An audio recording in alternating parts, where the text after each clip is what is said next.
Kinky Man better be on comms. Is that a threat? Better not be a threat, because you know you can't threaten the king of the restreams. That ain't gonna happen, brother. But yes, I will be here for this evening's event, because this is the show that I founded. This is the super show creation behind what I've done for the last 5 years. This is Tetris Friendly's Reckoning, night number 2. It is the king of the restreams, the King's Man, going to do the comms for this evening. We got some outstanding guests that'll be joining me tonight throughout the whole festivities. We are going to be getting set shortly for our first matchup. And we're going to cover the card all this evening, folks. But I can't do it alone. I can't do it alone. I got to have a friend come and join me. And he's not decked out like he was last night, but that's okay. He probably partied like it's 1999, because this is the retro game anyway, and he was having a good time. So let's go and welcome in a good friend, of course, but the host of the Monday night show and the host of Reckoning Night 1. He did a fantastic job.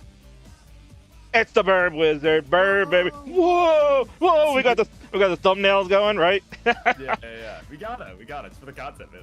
We have to for content, indeed. So welcome in, everyone. It's going to be a good night here. We're going to have a lot of fun. And Burb, you know, you hosted last night. I mean, had its ups and downs. Main event was definitely juicy. We saw history being made as well. Give us, you know, the overall synopsis from night number 1. Yeah, it was just crazy. You know, 2 titles being retained, and of course the main event, the Phenoms title being transferred in pretty dramatic fashion.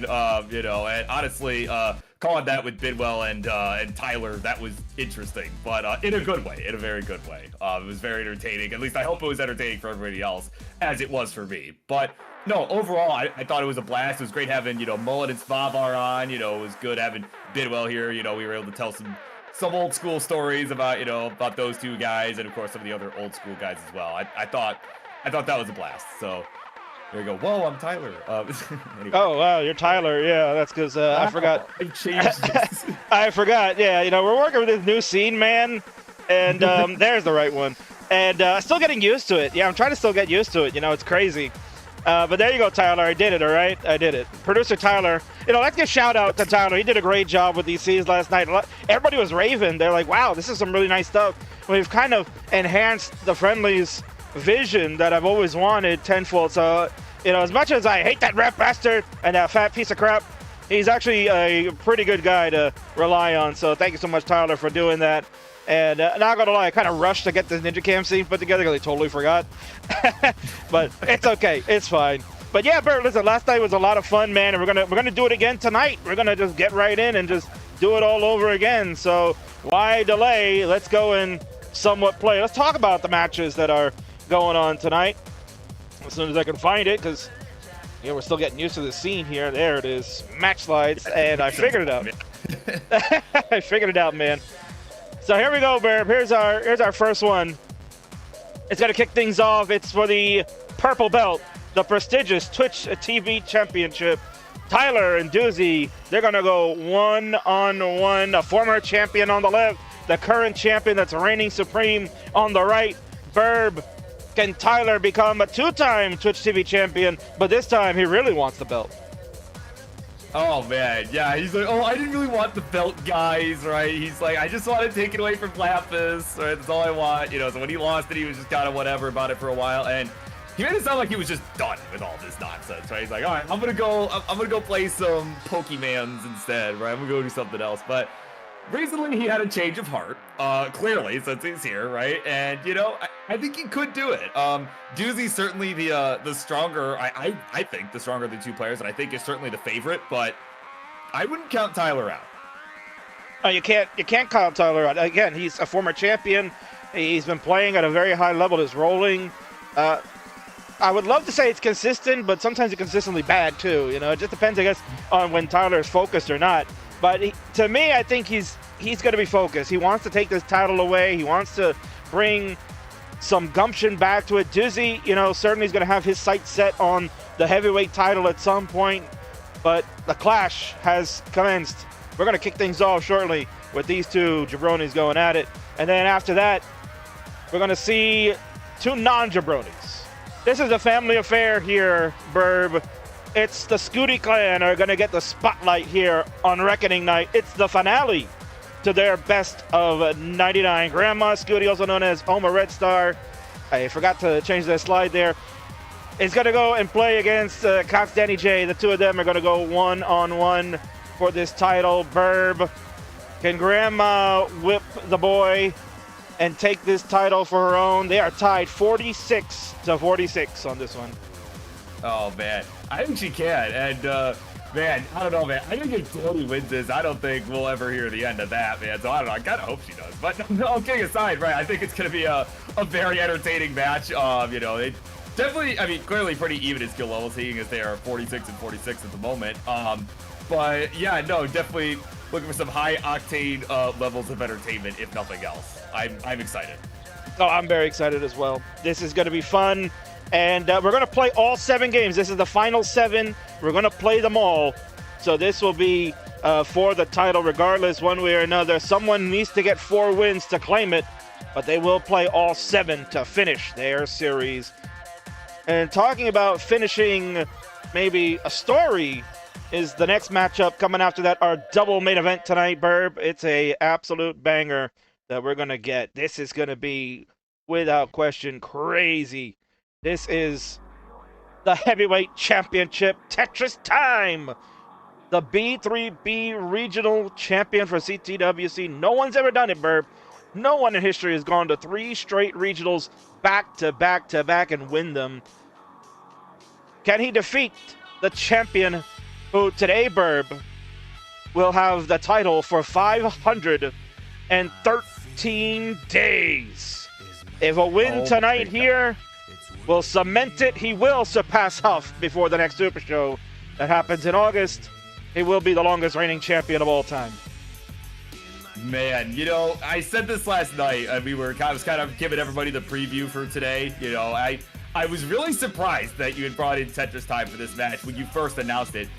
Then he won those 3 regionals, right? Then he started winning again and again and again and again. And he's honestly, even on the Monday show and just in general, this guy's been on a tear, right? Like he did make CTWC top 8 once back in his tapping days, and but even then, like, a lot of his stacking decisions, did and still kind of scare me very much and very much raise my heart rate. But no, he's been doing an awful lot of winning lately, and I like his chances. SV though, certainly still very formidable, and certainly, as mentioned, if he wins tonight, he'll have the longest record. I mean, that's not a fluke. That doesn't happen by means of a fluke. So I think it's going to be a bloodbath, and I think it's going to be fantastic regardless of the outcome. But I like TT's chances.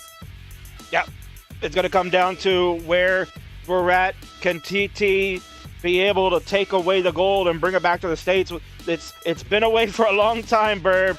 The Huffster was the last American champion. He lost the belt in 2023 against Dan V at Reckoning. It's been 2 years since an American's held it. Can the USA say it's time? We're going to find out. And then, Burb, the main event. This is probably the spiciest one we've ever had. There are so many main events in Friendly's history, Burb, that when we go back to 2020, where the greatest main event we've ever had was Jeff and Alex Kerr for the first time ever back then, and I never thought I could eclipse it even bigger and better, but here we are. It's 2025, and this one is the biggest main event in Friendly's history. 3 absolute stars of the game. Koryan, Greeentea, and the Shark go 1-on-1 in a triple threat match. Burb, I don't recall if Sharky ever played in a 3-way match, but certainly Greeentea and Koryan have not.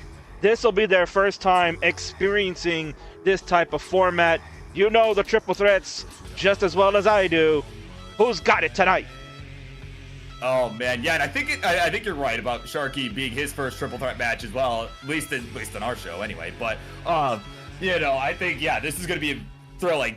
These 3 are all kind of gonna be getting a good feel for the format and just, you know, yeah, it'll be a new experience for all of them, which is exciting. But I think Koryan's got the chops, man. I mean, when we last saw him at the Revolution Super Show when he played Sharky, was looking very much in form, right? He looked very, very good, and of course with CTWC on the horizon, I know he's been on that grind, and as of the others too. But I like Koryan's chances, you know. I mean, and I know he's your favorite, so I'm sure you do too. But I don't know, he looked very much in form. People will be chanting for him, Koryan, Koryan. Come on, Barb, you can do it, right? Yeah. Koryan. Yeah, no, that's a chant I think everybody's going to be having tonight. This is, without question, going to be a stellar event, man. I think it's kind of time that we're going to kick things off, man. Let me just make sure I got the right slide. Oh, there it is. Yeah. We got Tetris Friendly's Reckoning happening tonight. You can see it right there. We've also got a couple of things going on. You've got the Matcherino, $7.50. That's for CTWC. We are looking to get that prize pool going. So whatever contributions you can do, just use exclamation point Matcherino in our platforms, and then you'll be able to see how you can contribute. Codes are still available out there, so we'll keep a look on that. And of course, down at the bottom, you've got the Stand Up to Cancer campaign that we're doing. We're going to try to get that goal of $2,500 before CTWC. We got $202 raised. Thanks so much to all the contributors so far that have done their part. We appreciate you. And, you know, I'm very excited. And you're also listening to the tunes of our friend Jonesy, who's Red Shirt Theory. You'll be hearing some of that more tonight. We'll talk about him a little bit. He's been gracious enough to allow us to use his music for the theme of Reckoning all weekend long. Verb, it is time. No more delay. I think it's time for me to throw it to the opening video for all of you to enjoy, and then we'll get back to the match. Reckoning Night 2 starts now.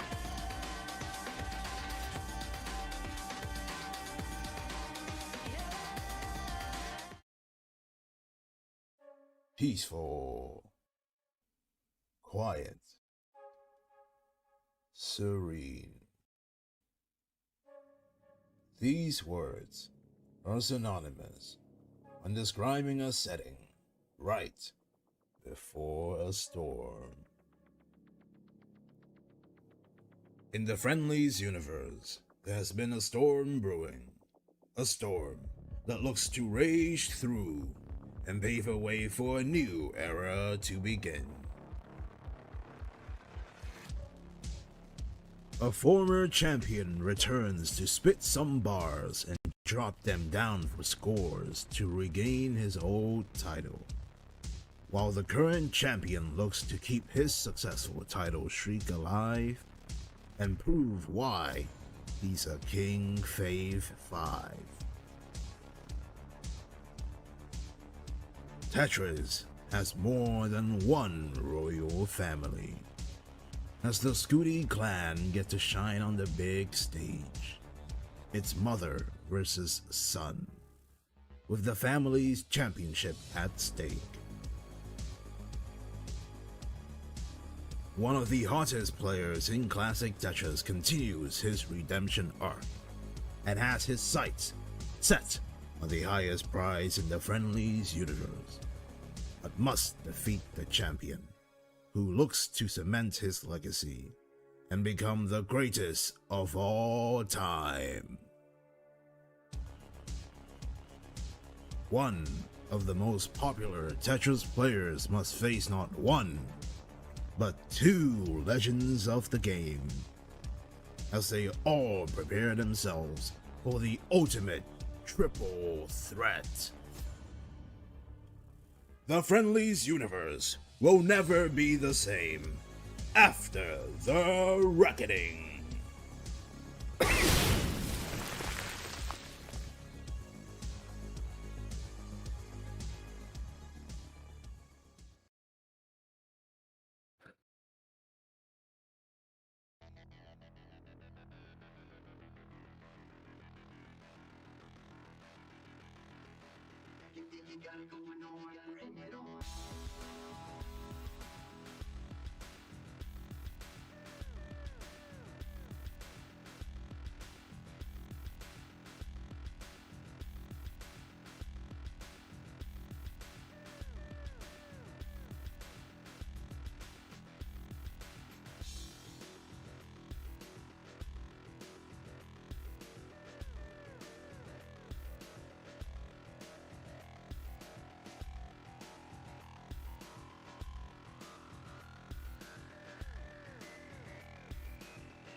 All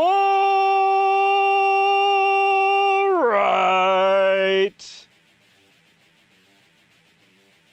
Bang, bang, bang, bang, bang for me, baby.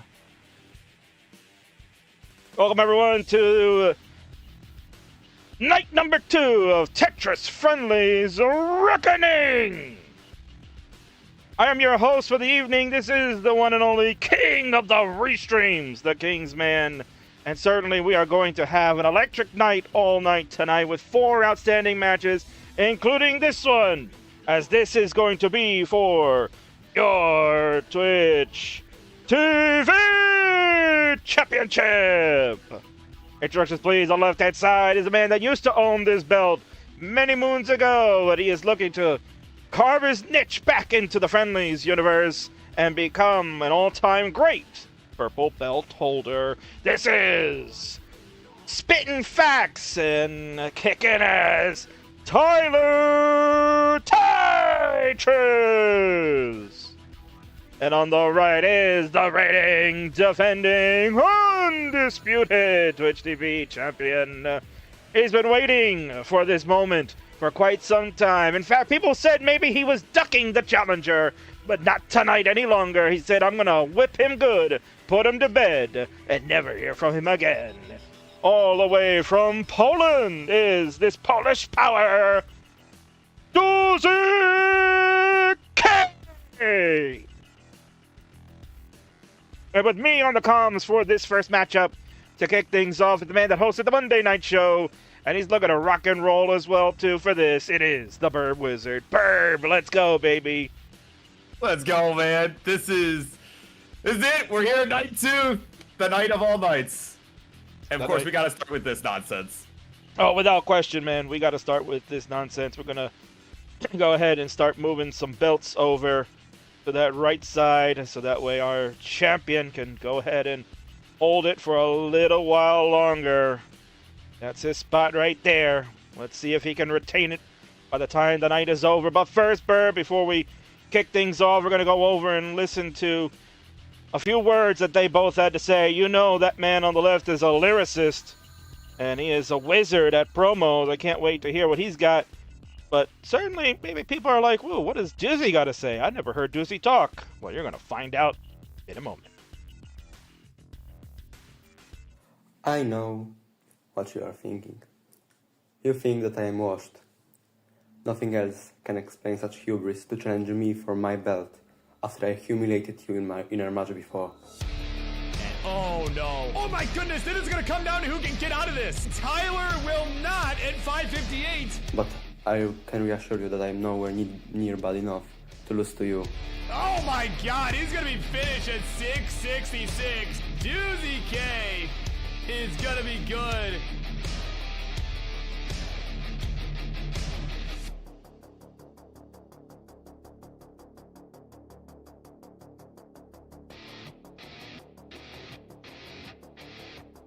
I will take the fire within you and I will stomp it like a nearly cigarette on the ground. Consider this a warning. You will get absolutely humiliated tonight, and it will not even be funny.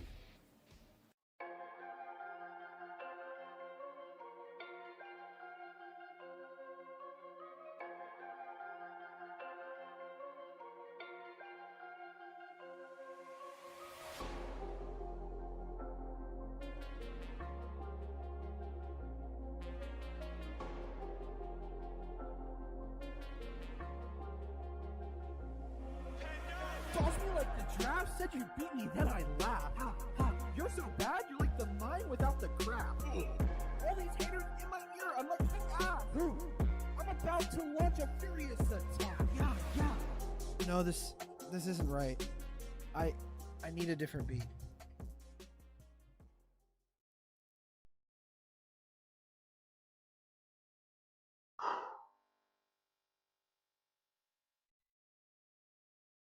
Today I believe a slight deviation from the usual rhythm is in order. I know you're accustomed to a certain style from me in times like these, but tonight I would like to offer something a little bit different. When I think of my opponent, a fine man from the country of Poland, I'm not reminded of the familiar, but of something more timeless and more heartfelt. A different form of spoken art, if you will.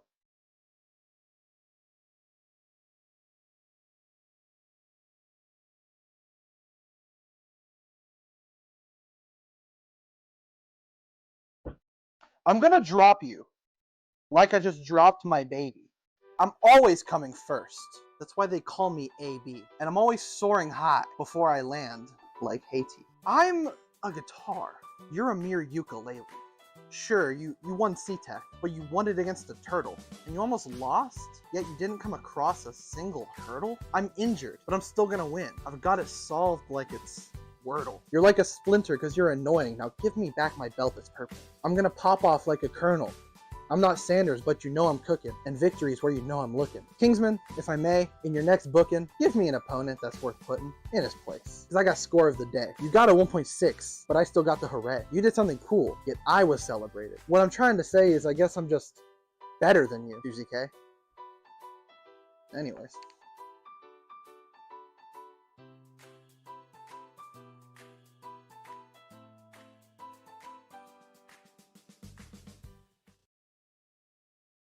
Well, that was something, huh, Burp?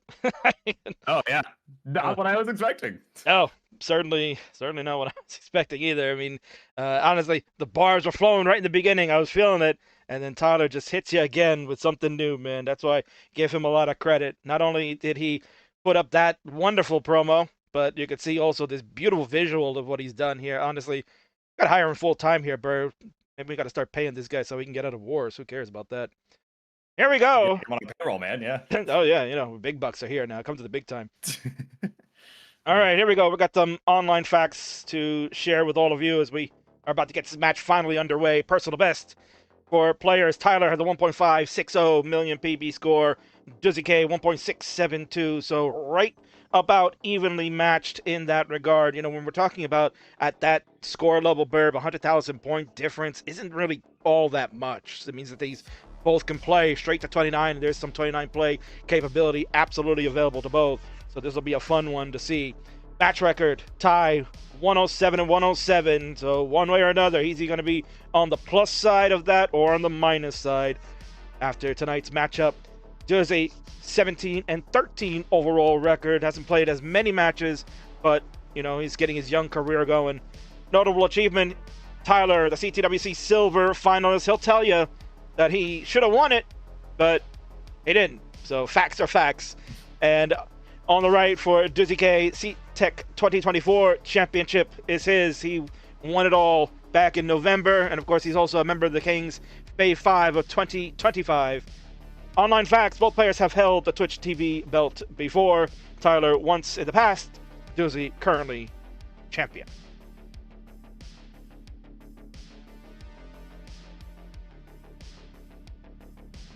And that brings us to this moment right now, Burb. Now, it's game time. Oh yeah, it's time. Walk the walk. These two gotta walk the walk. They still have been patiently waiting. Yeah, they still have been patiently waiting. We did delay a little bit because our main event will be delayed slightly. Hopefully, this delay will be long enough to do that. Players, we are going to play with same P sequence because why not? It'll be CA, C2, DF. CA, C2, DF, Burb. I almost read that wrong. I almost thought it was CA, CA, DF, and I was going to poop my pants. I know. Almost a Conga scene, man. It was almost. Yeah. That 2 could have been turned into an A right away. Here we go. The Twitch TV Championship on the line. Tyler and Dizzy. One-on-one. Burb, count them down for this game number 1. Here we go. 3, 2, 1. Tetris. The Twitch TV Championship is underway. Dizzy went ahead and started on level 29. There we go. Tyler was waiting patiently. Bro, you gotta finish your warm up.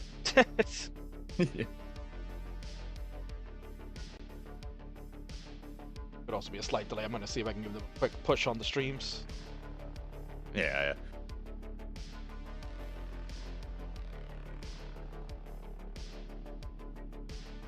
Oh, not that too far ahead.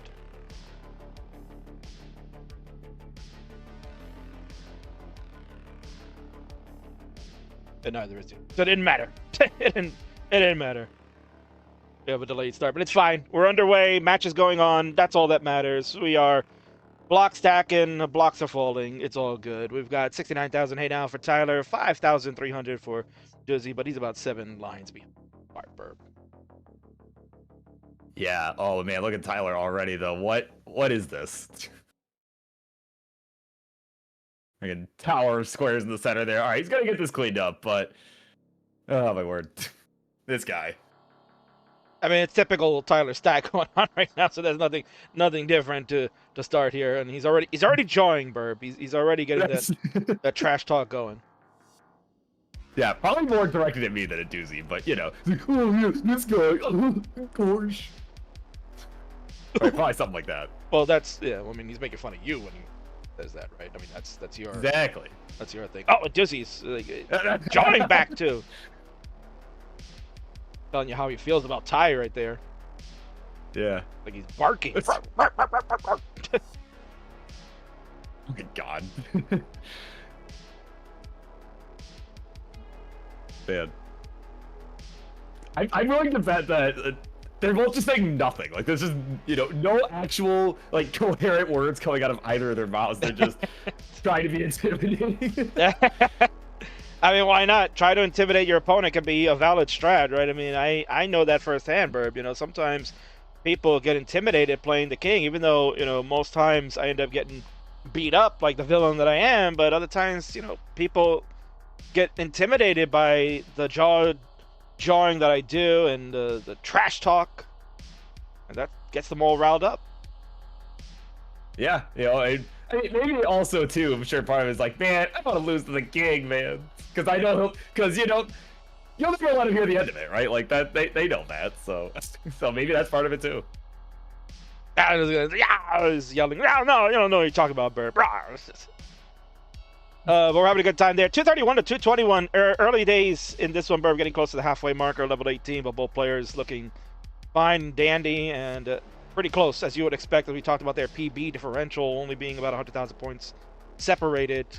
So, end of the day, Burb, this could be a really good, fun matchup. Oh, absolutely. Yeah, that's right. Tectorus, yeah, of course, Vandy, yeah, did in fact lose to March, so yeah, that's definitely more embarrassing, I would say. Oh, thanks for reminding me there, Burb. I didn't send him a note. I gotta do that later. Today is Van Dweller's birthday, so happy birthday, Vandy. Oh man, yeah, you gotta find the the whatever on YouTube that you, whatever channel it is on YouTube that you find for a lot of these people, like for Toogie and Mards the one time. Yes, Marty was on the head of find this because there is no Marts, there is no Vandy, there's no. Maybe there's a Van. Maybe there is a Van. I have to go look, but I have his legit name, so I could always send that to him. Yeah. But he's out celebrating, doing his own thing. You're here watching Texas Friendly's Reckoning, night number 2. It is me and the Burb Wizard on commentary. Burb was hosting last night, did an outstanding job. Go back and watch the VOD. You can hear me, Chris Bidwell, and Tyler all were in that shenanigans. And that last match, definitely was a lot of shenanigans going on. Yeah, it was quite the night. It was a very fun night. Again, ups and downs, right? Upstarts Championship, man, very, very dramatic. I mean, honestly, they were all very dramatic, but certainly the title matches, very dramatic. I highly recommend watching if you didn't already. Indeed, including the soul-crushing ending to the Upstarts Championship one. That one was oh my god, a tough ending to watch. 451 for Tyler, 403 for the champion Dizzy. Gonna look to really rev it up. The thing about this, Burb, is that you gotta give Doozy a lot of credit. A champion in the PAL version. Not too many people can say that. He came in to the scene about a year or so ago, has been really working to become one of the stronger rollers in the world. He is certainly up in the talks of being one of the top European players. He finished top 4 in Vienna, losing to Sidnev in the semifinal of that one. Vienna really like kind of like the powerhouse location for the big Euro players to show up. So he has the resume to prove that, you know, eventually. Oh, look at that setup for the bits. My God, that was beautiful. The adjustment for the bits, excuse me. And he's got the chops, Burb, that, you know, if the TB championship does decide to, you know, take a break, or he says, you know what, I'm done with it, he can move up to the heavyweights. Oh yeah, absolutely. I think, yeah, he'd be able to make a name for himself without question. Yeah, he's definitely been on the rise. And there's no shame in losing to Sidnev. Like, if that's who you get eliminated to, I mean, that's a hard matchup for anybody. Indeed. We have now changed over to level 19 for both players. Tyler's on level 20 already. He's at 601. Doozy goes to 20 at 573. Neck and neck game going on, Burb. And man, oh man, this is going to be a barn burner. Let's see if Tyler can get out of this. Nice double for him right there. Yeah, it was a good solve right there, but, you know, it still needs some piece for that left side. Did not go for the J. Waited for the bar, and it pays off, King. My God. That's the experience of rolling here, Burb, that you can... Oh, there we go. Some mistakes have happened now for Ty. That square is absolutely brutal. He kind of needs... Oh, he tried to get that Z over because there's no real good place to put it. He wanted maybe to get that L to go L horizontal to maybe try to get a burn set up. The bar Vits on the left would have been insane to look at, but not going to be enough. 614, that's it. 683 for Doozy. Going to come away with game number 1. GG. Now, Burb, the hard part for me is to, on this new scene, get the crowns going. Yeah, like, where are they going again? Where are they again? They're red and blue. Okay, blue top. There it is. I got it. Thank you, Tyler, for making this somewhat easy for me.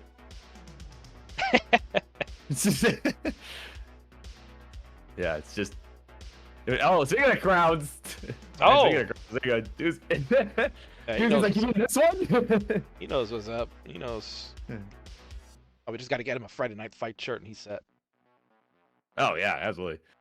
All right, players I mean, are... too, yeah. Oh, yeah, of course. You can get that at the merch store. Yeah, that's right. Good plug there, bro. I'll let you count it down, then I can go ahead and plug it. Yeah, here we go. Game number 2. We're going to continue on in 3, 2, 1. Tetris.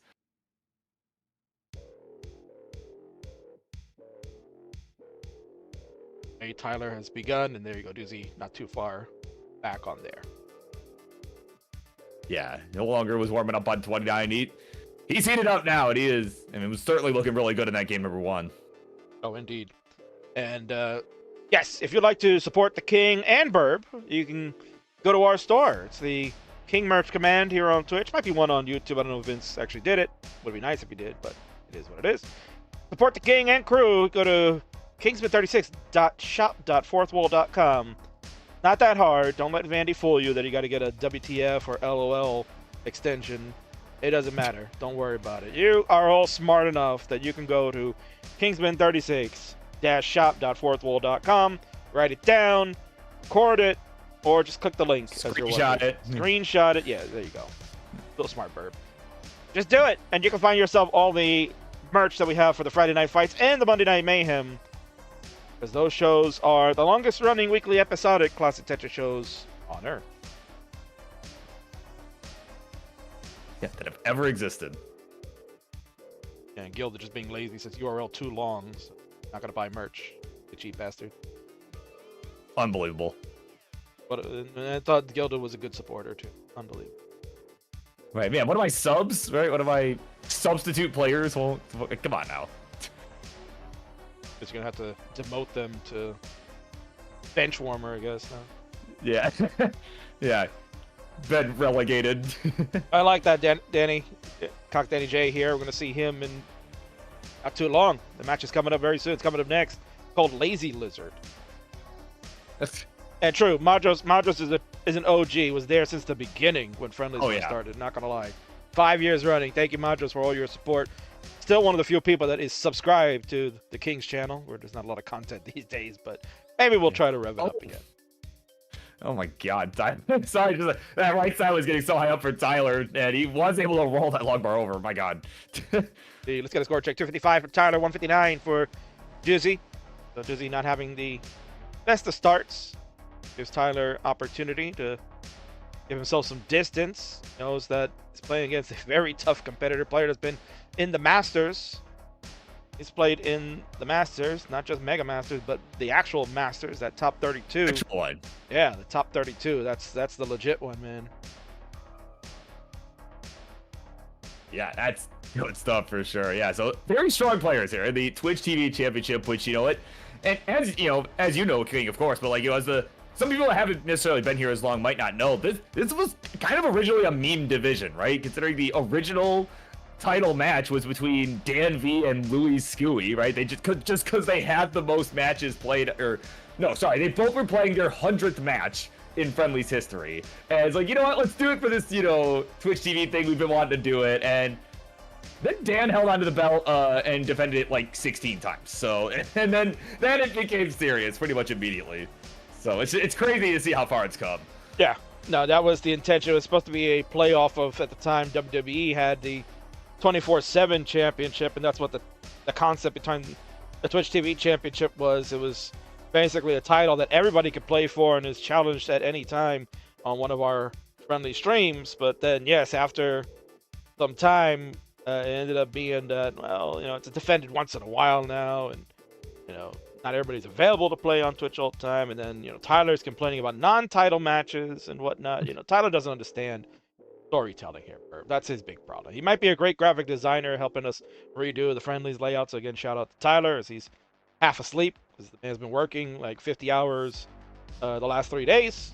So hopefully he'll get a good night's rest tonight. Oh yeah, hopefully. And of course, he's like, you didn't dig it and all. He's got some things to say about that, but you know, yeah, he just doesn't get it, man. You know, he watched wrestling for, you know, finally watched some wrestling at the WrestleMania this year. It's like, you know, it's just so, the hits were so fake, man. Like, it was entertaining, right? I liked it, but like, come on, man. Yeah, okay. Tell that to Randy Orton. Fake. Yeah, yeah, for real.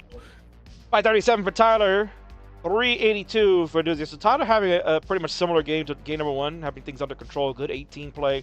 Doozy's been kind of suffering, but I mean, could you really call it suffering? I guess you could for a player of his caliber, right, Burb? Because at 405, for like, you know, mere mortals like myself or Marty, we're like, ooh, 428 at 113. Yeah, I get 500K, but for someone like him, he's probably looking at 600K all the time. Oh yeah, certainly. I mean, yeah, it's not a bad score by any means, but like, you know, it's certainly a uncharacteristic score for a player of this caliber for sure, you know. And yeah, I think you're right. You know, looking for 600K, I mean, that's at the top level. That's pretty much what it takes nowadays, right? Like, if you're below 600K transition, you know, generally at the highest levels of Tetris, you're gonna find yourself behind. Without question, 632 for Tyler as we're about to hit transition. 481 for Doozy. We'll get to the 500 with that one. There it is, 505 to 656. So about 150,000 point lead for Tyler going into 19 play. This is now going to be spicy. So it comes down to, can Tyler control the aggression here, Burb, and knowing that he's got a good lead, and try to force Doozy's hand to play stronger, play harder, just to try to catch up? Yeah, it really does come down to that. And also, obviously, of course, whether you can control the pieces as well. There was definitely, you know, some misdrops up at the top the last game. You know, I think it was more control than the aggression in the last one, but looking solid right now, King. Look at that one on my left, my God. So yeah, he's doing what he needs to do right now. He does still have that 100 and change 1,000 point lead. But yeah, Doozy really gonna have to send it here. Players are burning right now. Doozy will get a Tetris to go to 631, fill up that hole with the T-Tuck. Z for the skims.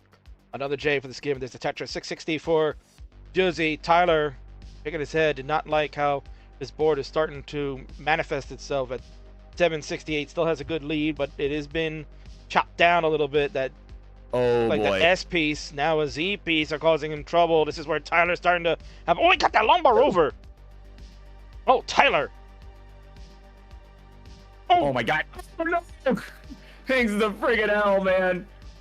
And Doozy's right there on the heels. Just needs another Tetris and change. He's 773. Level 23 for Doozy. He's got all the time in the world, and he's doing exactly what you need to do, Burb. He's filling out that left side to make sure he can just skim while he waits for the long bar to come. Yeah, he did what he had to do. Just stayed right there in it, and waited for Tyler to make the mistake, and it's working out. Be part of a champion here, Burb. Exactly what he's doing. There's only been like one bar in this last sequence of pieces. Yeah. There we go. All right, he's got it done. It's 2-0. The challenger on the ropes.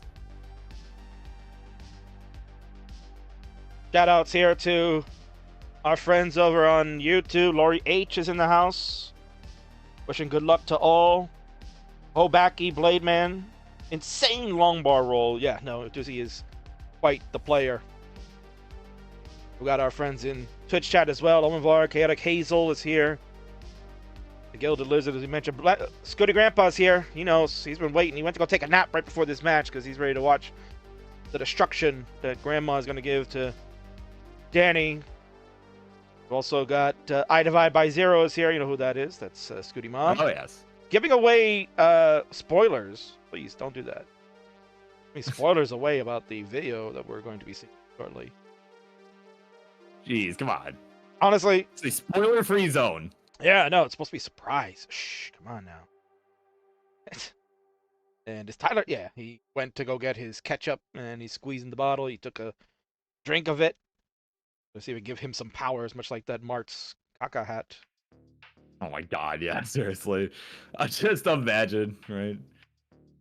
Oh, I just mean, gotta believe. Right? If you need ketchup to make you believe, then I mean, do it, I guess. But it's your prerogative. Yeah. No, seriously. Hazel. Oh yeah, Hazel also is in the ketchup fan crew because they told me recently in the Discord that she was pouring ketchup all over a $100 steak. So what do you do? Please. Oh yeah, I think that was on Monday. I was hearing about that. That was terrible for Tetris Ranger's birthday. Belated birthday to him out there. Oh yeah. Yeah, maybe that was the problem on Monday with everybody. Maybe it was the bad omens from all the ketchup that caused some of the fun matchups on Monday to happen. Yeah, perhaps. Is he going to take a moment here to contemplate his title defense reigns?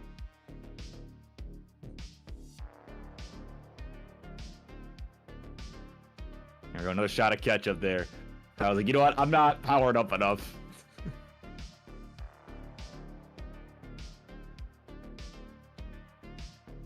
You're almost sorry. Oh my god.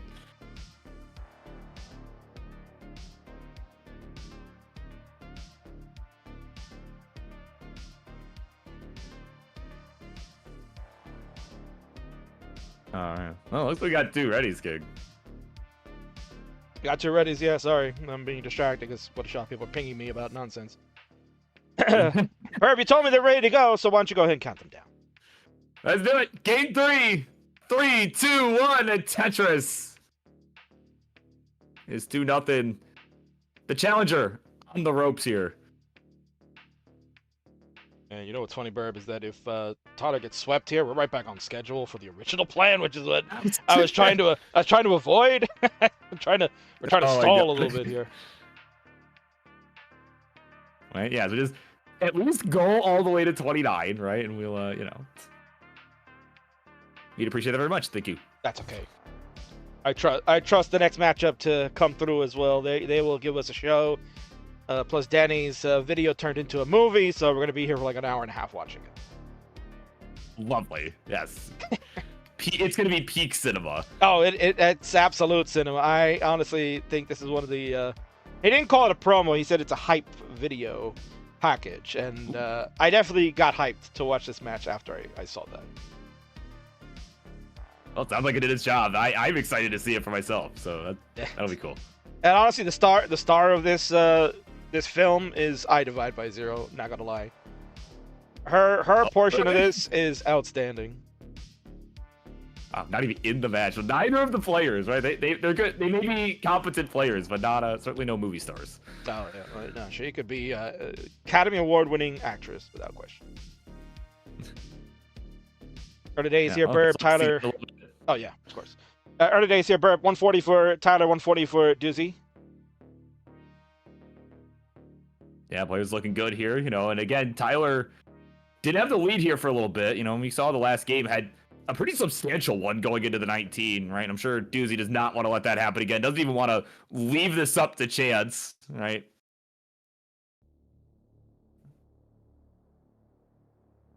Right now, Tyler with the awkward left side. He's just kind of, I wouldn't say Quaid style, right? I don't know if the setups have been quite that good, but certainly, just letting the well kind of form wherever. And right now, it's forming in column 8, and he just slammed one down. Yeah, just trying to stay efficient here. Yeah, no, agreed, Bart. Sometimes you just gotta go with the flow of what the pieces are dictating to you. At times, it's not easy to make that decision where you're like, I'm trying to force pieces to go the way I want them, and it just doesn't work. The sequence that comes in may not be conducive to that reasoning, and you just gotta let it fall, man. Just gotta let it be. You're telling you here, build a column 3 because we want you, then you're gonna have to do it. Yeah. Sometimes it is a cooperative effort. So Dizzy with a little bit of the flex there, setting up the intentional T-spin, back-to-back jacks. For him, we'll go to 306 or 65, so a good pace for Dizzy. On the right, 306 at 65 for Tyler. That's a tie game, Burb. Yeah, neck and neck as it gets, man. And unfortunately, I did not have the neck and neck scene on this one. This is the brand new one I have forgotten to add. Again, Burb, these are the little things, right, that make friendlies so nice that I forgot to add those. My God, man.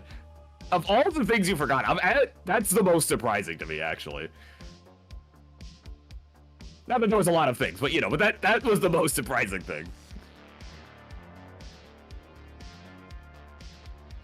As he is now probably hunting down that PNG image, or maybe it's a JPEG. I don't know. I don't have the actual file, but he's probably hunting down that PNG image as we speak, or as I speak, rather. No, I'm not. No, it's a little bit more work than that. So I'll when we get back to our regular weekly shows, Burb, I'll get that going. There you go. I will get on that. I will get on that, Laura. Yes, I'm sorry. Jeez, yeah, you got it, man. Man, we're approaching the Joey Parker turn, as you like to call it, King. Right, much to Van Dweller's dismay. Right, it is his birthday. Maybe we shouldn't call it that today, but 387 Tyler, 393 for Doozy K, as we are just about 100 lines through this one. Tyler's board looking a little worse for wear. Ooh, what a dirty Tetris for Tyler. There you go. And not for nothing, even though it's Vandy's birthday, it's not a show. It's my show, bro. That is fair. That is fair. I give him a little break. This one time. I am gonna give him a break this one time, but. Well, you can give him a break. I'm not. Yeah. Oh, that's your prerogative. So there you go. Yeah. The only break that he wants is one from a Kit Kat bar. Bad bastard. 446 for Tyler. 407 for Doozy. We are approaching that level 19, which we've seen Doozy really handle very well. Tyler's been a little bit struggling.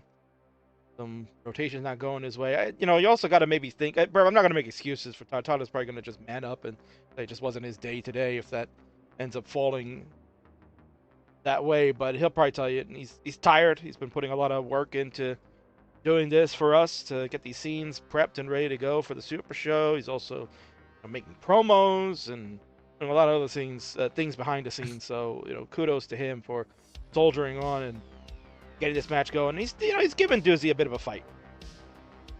Oh yeah, certainly. I mean, has the lead right now, not by a lot, but does have the lead at the moment. I think Doozy a moment ago had some things to say about that. Like, nah, man, I don't want to hear the excuses. Well, here we go. 530 Tyler, 510 for Doozy, as we're at just about level 20 for both. Tyler, a couple lines back. I think that bar to burn open the right side skim of the J to keep it going. Safety triple needed because there is no other place for these pieces, and no bar showing for Tyler at the moment. A little bit of a drought. He's holding out pretty well, though. He's taking the right burns. Both players doing very well during that drought. Doozy, you can see that stacking of his meticulous burb. He's making sure that left side built out so well. And here's something, a fact maybe not too many people knew about, but for a little while, Sidnev was a coach in Tetris Friendlies. was coaching some of the younger generation of players to get better. It's kind of like an advanced masterclass, so to speak. And one of her students is the one you're watching right now on the right, Twitch TV champion Faye Fiverr, Jizzy K. I mean, you can kind of see the thought processes of stacking. Oh yeah, certainly. Yeah, there's definitely some parallels there, and I mean, he's looked very good the whole game and has taken the lead over Tyler by about a touch and change. So it's certainly paying off.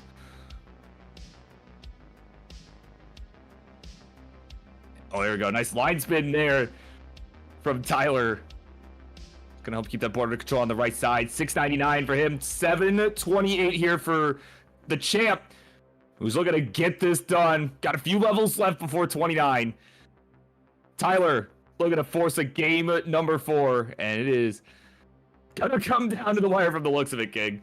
Yeah, no, exactly what we'd expect from a matchup between these two. Again, so close in PB range, just 100,000 points separating them. But when you have 100,000 points, when it's 1.5, 1.6, it's basically tied. To be honest, like just a couple of Tetrises the difference. 802, now 810 for Doozy with the triple there. 799 for Tyler. He's keeping it close. He's got that board pretty much under control. That left side, now he's filling that out. That was the one thing he had to worry about. His parity was going to suffer a little bit. He's trying to fix it.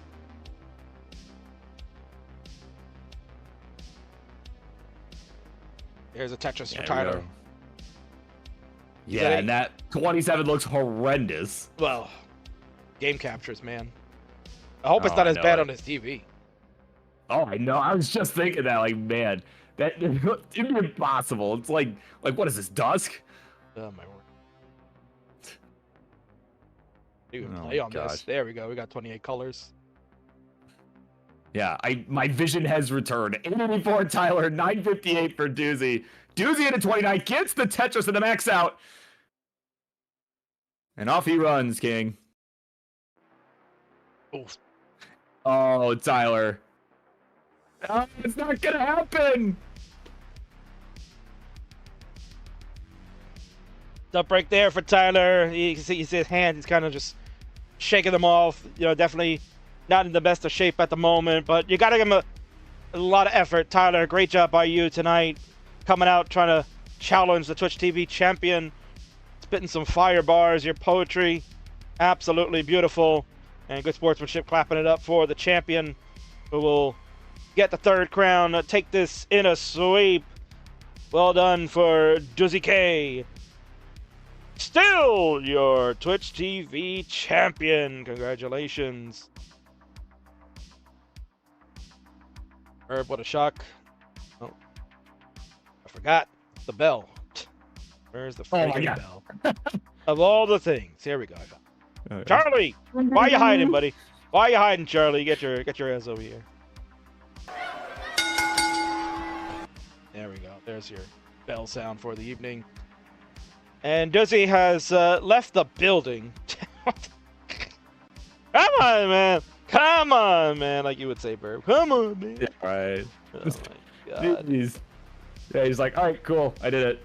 Oh, thank God Tyler's new scenes are able to do this. We can just go ahead and plug that in because it keeps the cam visual there at least. And there's your winner for the evening, folks. It is your Twitch TV champion.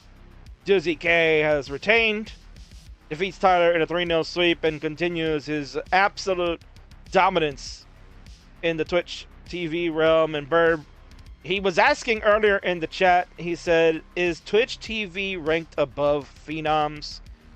The answer is no. The Phenoms is above the Twitch TV Championship. The Twitch TV Championship is for all skill levels to play. I think he's eyeing that silver belt that someone just won last night, Burb. You could see that happening a lot sooner than we thought. GG.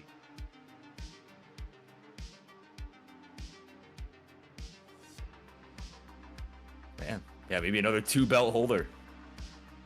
Indeed.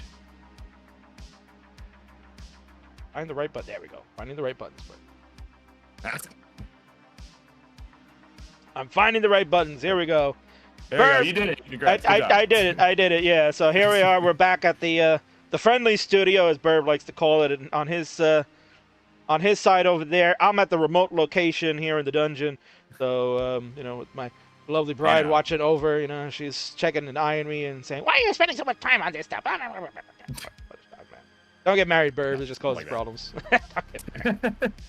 But anyway, Burb, what an exciting first match we had there. It was Twitch TV Championship. He reigns again, and like we kind of were saying, perhaps now the next ascension for him is to look at the higher prizes. And I mean, Revolution is always another big super show for us. That's towards the end of the year. I don't know, man. Maybe Doozy is right there ready to challenge Phenoms or the heavyweight champion, whoever that may be, a lot sooner than I was thinking. What do you say? Yeah, I think so. I mean, yeah, and like I was just starting to say, like, it could be another case of, like, the Ian Keith with the 2 belts. Obviously, back then he won both the Upstarts and the Twitch TV at the same time, but still, Doozy could be the second person to have 2 at the same time. It's not something we see a lot, but, he could do it, I think. There you go. Oh, my word. And you can see Doozy right there. It's and AV Geek is here. They're trash talking already. They're like, you want to go? You want to see? Want to get swept again? You want to get swept again? My God, the trash talking. I love it. This is what Friendlies is all about, Burb. That's our first match. Yeah, that's our first match of the evening, and that'll also do it for you, sir. You did a great job last night. Thanks for coming in to call this first one with me. And why don't you plug your stuff? When is Monday Night Mayhem returning? I know we're on a little break right now, but when are we having our big return with the new scenes and everything? Yeah, certainly a little bit of a break. Possibly June 2nd, but most likely probably after CTWC. So, like, which would be the 16th, just definitely a lot of travel happening on my end for that, got to make sure I'm packed up, good to go, make sure, got to make sure I got my suit ready to go too, right? We got to be ready for top 16 stuff, man, right? Spoilers. But... Spoilers? Yeah, well, not to those that are lurking in the stab sheets, but it's fine. Yeah, that's right. Yeah. Sneak peek. Let's not call it a spoiler. It's a sneak peek. It's a sneak peek indeed. So, go ahead, Burb. Plug your stuff, everything else. Where can people find you? What are you doing these days? And, we'll see you at CTWC, of course. Yeah, of course, it's CTWC. You'll see anyone that's going there. I'll be there in sunny Pasadena. Hopefully it's sunny. Please be sunny in Pasadena while I'm there. But, I'll be there in a couple weeks. So if you're going, come say hi. Don't be shy. I'm happy to talk, happy to hang out.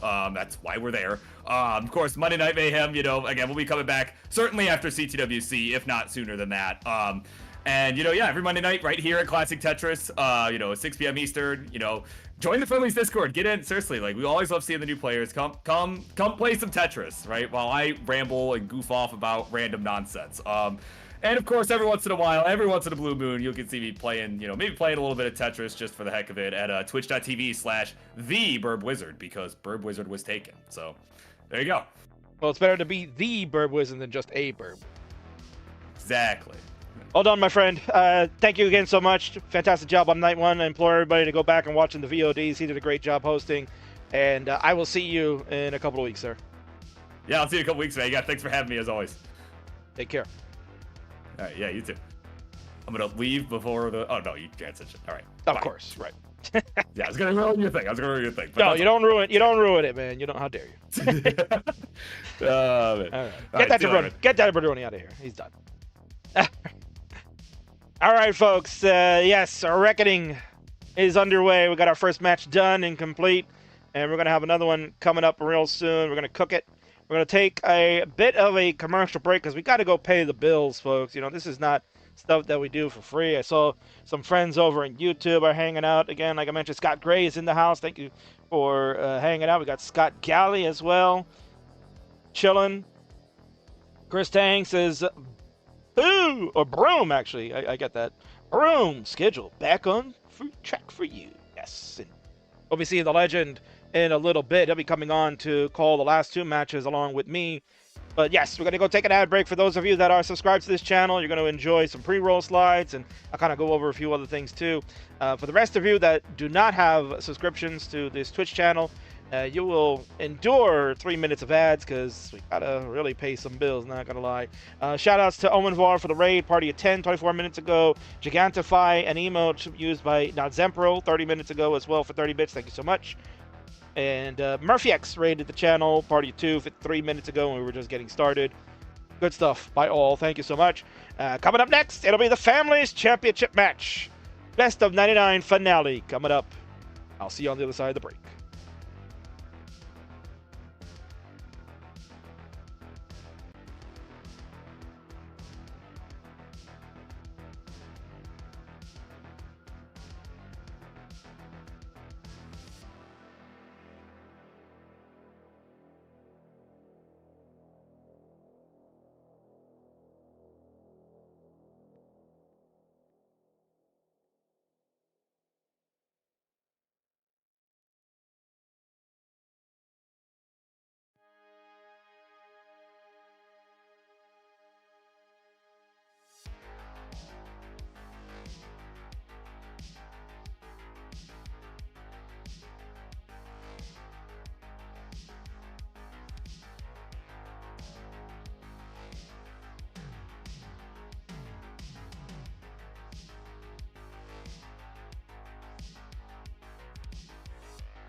All right, folks, we are back now. The commercial break has ended.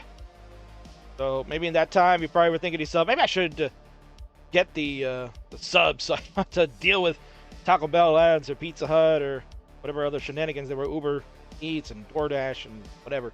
Free plugs for those guys. But it allowed me also to kind of get set up here for the next portion. We're going to have our next matchup coming. It is a fun one. It's going to be a good one because we want it to be a good one. Because it's going to be two people that I think we really want to see involved in Classic Touches more often than not. And here they are. This is our next matchup. There's the correct slide because I had to fix that. Oma Red Star on the left-hand side. Yes, you do know her as Grandma Scooty, but she prefers Oma Red Star. Wants you to know that that's who will kick ass tonight to become the very first ever Families champion. But has to do it against her son, Mr. Cox, Danny J. They are finishing up the best of 99 that they have had personally, that they have been going on. Series is tied at 46 apiece. So the final 7 games are going to be here on Reckoning. What a way to close out this one. But we would be remiss if we didn't bring in someone who helped start the best of 99 for this series. You know, he just finished getting his ass whooped in the Twitch TV Championship, but this man don't stop. He is one of the hardest working individuals I know now in Closet Tetris. Give him kudos, man. We can banter all day long about how fat we are, and we're about to add more weight to this damn stream, but we'll carry it because we're two big son of a guns. Let's go take a look at our friend, Mr. Tyler Tetris. Good evening, Tyler. How's it going, Kingsman? How's it going, chat? Oh, it's going so good, man. We're having a good time. First matchup there. Tough one, man. That was a tough one. You know, you can never really anticipate how someone is going to play, and I know you've been working very hard behind the scenes. Again, shout out to you. Look at these beautiful layouts that you've done. Everybody's been oohing and eyeing over it, so your hard work is paying off, man. Take a bow. Take a bow right now. Take a bow for all that. You know, you deserve it. But don't knock it to Koryan there. Koryan is not going to be happy with that. Yeah. But good to see that the living legend is hanging out with you tonight. Tyler, you were the one that got to restream the very first one. You've been restreaming a number of these. So for the fans that are just getting word about this, they've not seen this whole series. A couple of times it's been on our Friday night show, but give us the overall story of what's happened here. So a few months ago, I was reached out to by Danny, and he asked me to host kind of a Scooty family fun night, which involved a bunch of matches. One of them included the one we're going to see here, which turned into a best of 99, being Danny versus Oma Red Star. And it's just been very fun ever since. He's gotten some other restreamers to do it, kind of turned into the best of 99 over time, and now we're here at the very end, and it's very close, tied up, basically. Yeah, no, definitely. And this is where it's all come down to this. You know, the final 7 games. We're going to play all 7 tonight, so that's not the issue. The issue is who's going to get the first to 4. Because whoever gets to 4 first will have 50 wins. The other one can only get to 49 at most, and that will be deciding the family's champion. You know, Tyler, you've seen the best of 99 that we've had over the past in the summer for CTWC. Last year we had Jeff and Sharky. We've had Jeff and Alice Kerr. Where does the best of 99 between Oma Red Star and Cox Danny J rank up among those? In terms of how close it is, it's one of the better ones. I mean, I think Sharky versus Jeff was fun, but it was a little bit unbalanced at times. You know, I believe at one point Sharky won all 9 games in an episode. This one's been pretty neck and neck the entire time. They're both early topping like crazy, so we're gonna see some more of that tonight for sure. Oh, that's great. Yeah, that's all exactly what we want to see. Is just the early top. No problem there. In your opinion, again, you've done most of these. Who's gonna take the family's championship tonight? Oma Red Star's probably got it here, to be honest. I mean, her PB is a bit lower, but she's a lot more consistent. I've seen some very early top outs from Danny. Oh, indeed. Yeah, unfortunately, that poor bald bastard, he's not been able to get it together, man. But you know what? Anything could happen. Anything could happen. This is a reckoning night. We've seen some crazy outcomes. We've seen some unfortunate endings to matches. So here we are. We're going to show it one more time. This is the reckoning match. Oma Red Star and Cox Danny J. Danny put together a absolute wonderful video for everyone to check out. This is pure cinema, Tyler. I hope you're ready. Cinema. It is. It is absolute cinema. Yeah, let's go to it. Hope everybody has the popcorn and the drinks ready because we're going to be here for a while. But Danny reached out to the entire Tetris community, and only a handful called him back because they don't know who this jabroni is, to give their opinions on this matchup. So let's go hear from Danny and friend.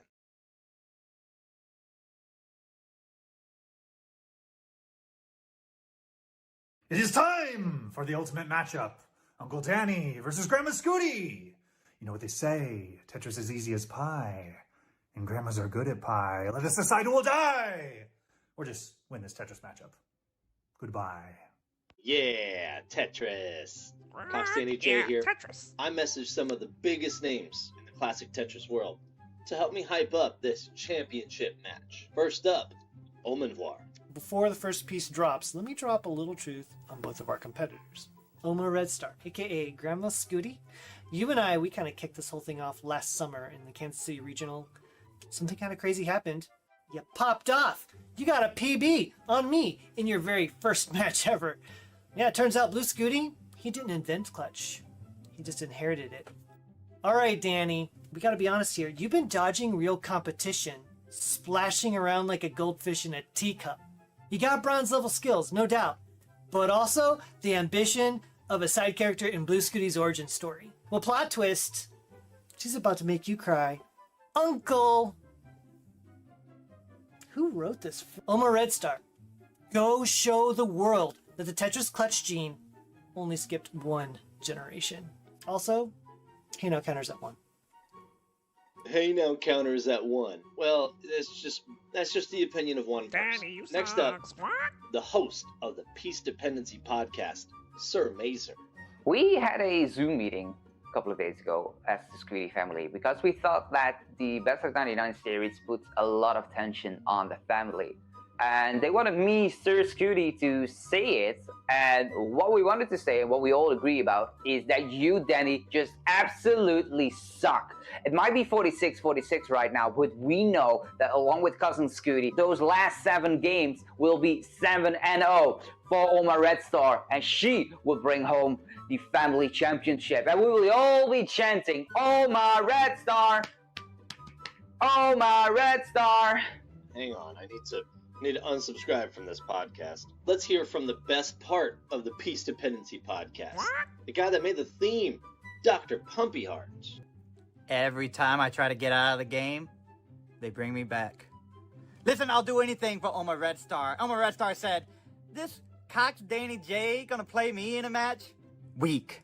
Well, let me tell you something about Cox Danny J. Oma Red Star, Grandma Scooty, she already knows this, but I'll tell you all something.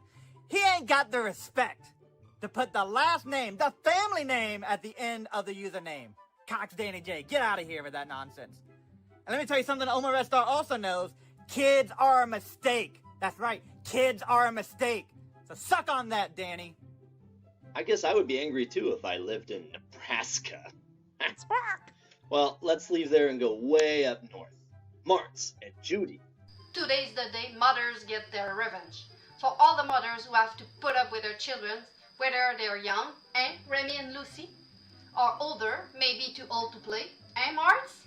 Spending hours in front of an old TV screen playing a game from a millennium ago? Oh, come on, Mom! I just want to play video games with Danny.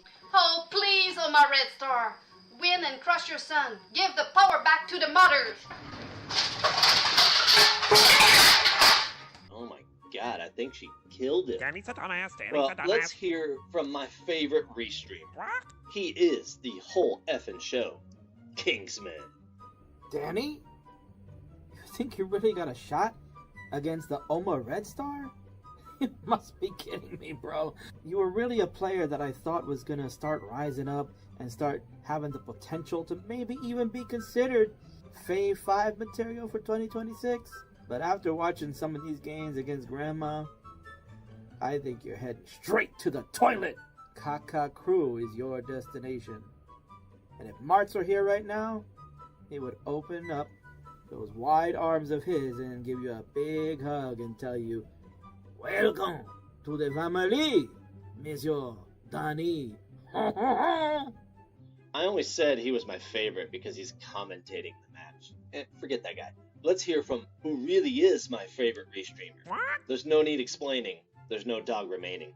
What's up? I'm Tyler Titrus. I'm Danny's uncle, and I can just tell you from experience of restreaming these, Oma Red Star is going to turn him into Rover the dog when she's done with him. Good luck, Danny. You're going to need it. How could Grandpa Scooty have an older brother like that? Let's hear from someone that really knows how I feel. Chaotic Hazel. I'm so excited for this new reckoning match. I know Danny's gonna win this. What's this business about the younger generation winning here?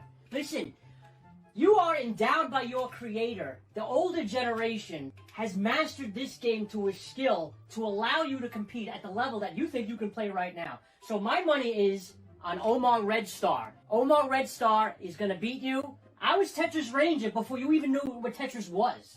All right? So that's the way it's gonna go down. Omar Red Star all the way. Listen, this newer generation is taking over. The younger people have the better minds to play this game.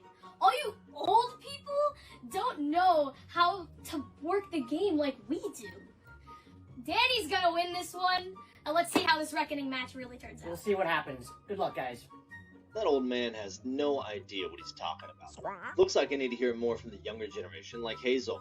How about the only person better than me at Tetris? My nephew, the Game Crasher, Blue Scooty. We all know that Oma Red Star is gonna destroy Danny. She hasn't been trying for all those matches that she lost. She's just been kind of coasting. Now she's gonna lock in, and she's gonna destroy Danny. And it's gonna happen. So that's why I think Oma Red Star 99-0, and that's what's gonna happen. It's gonna happen tonight. Danny's gonna lose. He's gonna lose this match. Take the triple. Squawk. Man, screw this. This kid should be thanking me. Let's hear from my sister, Scooty's mom. I divide by 0.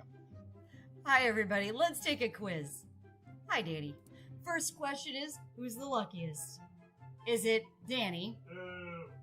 Or is it Oma Red Star, who just celebrated her 43rd anniversary? Using context clues based on the pictures, obviously the answer is going to be Oma Red Star. Question number 2, who can handle the pressure? Is it Oma Red Star or is it Danny? If you guessed Oma Red Star, you are correct. Look at how she's handling this entire group in this photo and handling it like a champ. Meanwhile, Danny's trying not to break the balloon somebody else made for him. Who's holding the cutest thing? Oma Red Star is holding Blue Scooty. I mean, adorable. I'm kind of biased, though. And Danny is showing off his cinnamon roll. Yummy. If you said Oma Red Star, you would be absolutely 100% correct. In conclusion, I have a story for you. Danny once tried to open a Chef Boyardee can. He broke the pull tab trying to figure it out. Then he tried to use a can opener and failed. In his last attempt, desperate for ravioli, he tried stabbing it with a fork. So for proof, here's the picture he sent me. I guess I can't count on the people to believe in me, but I don't need you people. I got Kiwi, who will always believe in me, who always tells me to take the triple. Don't be a hero. And she will never leave me. Squawk. Shut up, Danny. Well, looks like I just received a video from Grandpa Scooty. I guess he finished his nap. Let's see what the old man has to say. Hey, Danny's been trash talking to you. Do you have anything to say to him? Yeah. Just tell him I brought you into this world. I'm gonna take you out.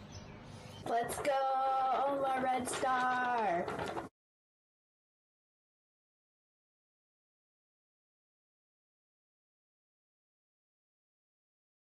Absolute cinema is what the kids So good. call it these days, Tyler. Wow, what a promo that we just or hype video, I should say. Danny called it a hype video. Wow, that was impressive, and again, shout out to all of the individuals that participated in that, including, as mentioned, the best one, I divide by 0. PowerPoint informational slides are goated. Yeah, that was the best section. Not even close. Oh, definitely not even close. Yeah. All right. Here we go. Wonderful layout once again. Great job by you, Tyler, for putting this together. Some online facts to share with you all about the Scooty fam. Take a look. Personal best, starting on the left side for Grandma Scooty, Miss Oma Red Star. 281,486 personal best. I'm sure she'll eclipse that any day now because she's that damn good. Danny over on the right has a 458 666, the devil score, which means he's stuck at that for quite some time. But maybe Kiwi can help him figure out how to get to 500. We'll see. Match record between the two. Overall for official matches, Oma Red Star is 1-1 lifetime, where Danny is 4-8, doing the job like he usually does. The best of 99 record between the two of them, which is the unofficial record between them, is 46-46. Tyler, can you friggin' believe that? This is a best of 99 that people want to see because it's right down to the wire. It's even matched. This is for all the marbles. That's why they chose to finish it out on the grandest stage of them all, the friendliest WrestleMania show. And relation to Blue Scooty between the two, it's Grandma on the left, Uncle Danny on the right. But, you know, Danny mentioned in the promo, Tyler, that you're his uncle. So what does that make you in relation to Grandma? Well, I'm his brother, right? I mean, it's a happy time for me. You know, it's very good. Welcome to the family, then. Thank you. I'm honored, frankly. I'm honored. Going over to the scene here, as you can see right now, folks. It is our two players. I'm going to sound the bell because we're going to make this official match happen. What a beautiful belt that is, by the way. It is, yeah. That is beautiful. I'm gonna make it bigger so the world can see it there, Tyler, because we got to stretch that out so people can see that not only is this your best of 99 finale between the Scooty Clan, but this is also for the Families Championship. Introductions, please, on the left-hand side. Looking to take that belt away and use it to spank her son is the Oma Red Star. And on the right is a guy that wants to win that belt because then he can play a fictional wrestling character on Tetris. This is, along with his manager Kiwi, Cox Danny J! You know, that bird sounds a lot like Ronkley, if you really think about it. Well, you know, from what I heard here, Tyler, is that Kiwi's a big fan of Tetris Wars. And so has been really listening to a lot of the Ronkley streams. That makes sense. Dude. Shout out to Tetris Wars. All right. So we're going to get this underway because these two have been waiting patiently. It's like 7 a.m. for Danny over there, but it's worth it getting up this early. Let's give them a seat, Tyler, because they can play same piece sequence. Hopefully I pinned the right one. There we go. One. There you go.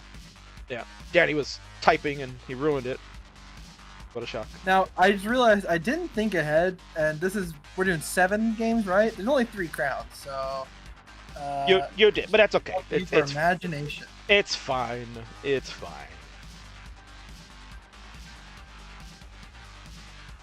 Sometimes, Tyler, it's the little details that we forget. It's not a big... Exactly. All right, Danny has got the ready. He's got the seed in. Grandma's also doing the same. We're gonna grandma cam a little bit.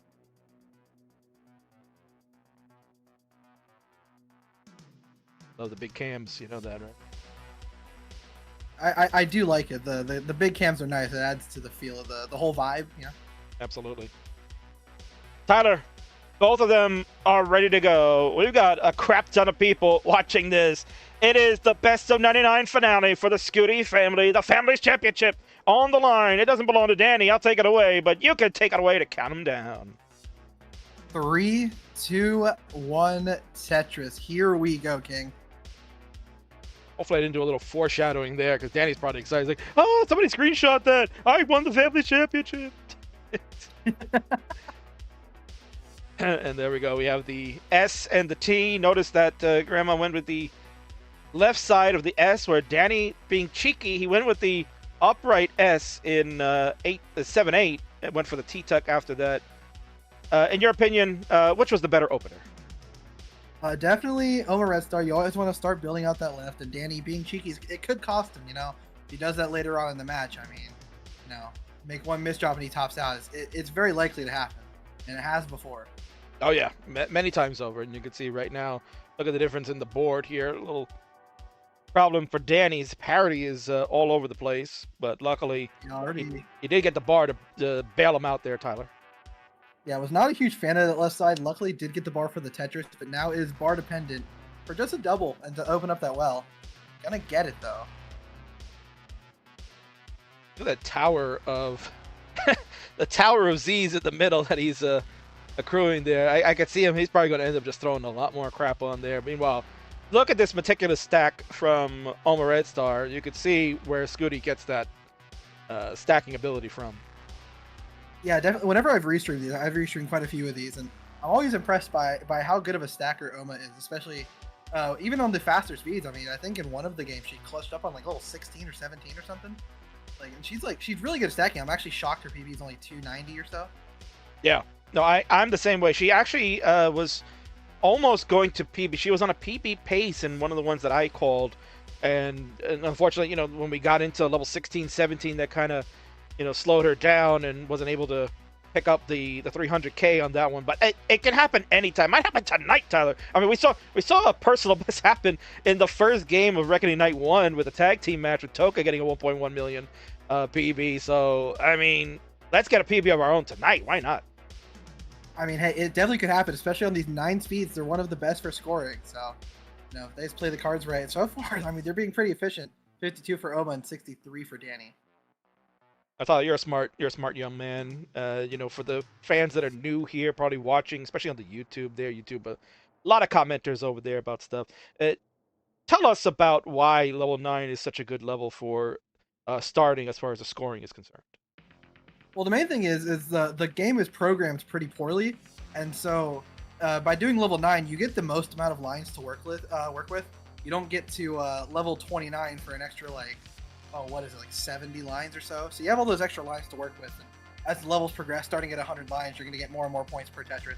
Like, you don't even start 19 until like a lot of lines. Maybe it's 290 and then 190 for 19, but it's a lot of lines you have to work with. I mean, that's why Mr. Ben Mullen, who was on last night's show, was known as Mr. 297 because he started on level 9 and got to 297 lines. Yeah, had that world record back in the day. I thought it was very funny to put that on the promo still. Like, yeah, former Lions world record holder back when he had 297. Now it's like 3,000 and change. I don't think Ben can count up that high, but it's okay. Can anyone? I mean, surely they can, but does anyone want to? Really? No. I'd rather watch this matchup because we got 79,000 for Oma Red Star, 100,000 for Danny. Both players trying to figure out how to resolve this. It's just Danny kind of just go with the moment dependence. And Danny! Oh my God, Danny, you cheeky SOB! But look what he's done to himself, Tyler.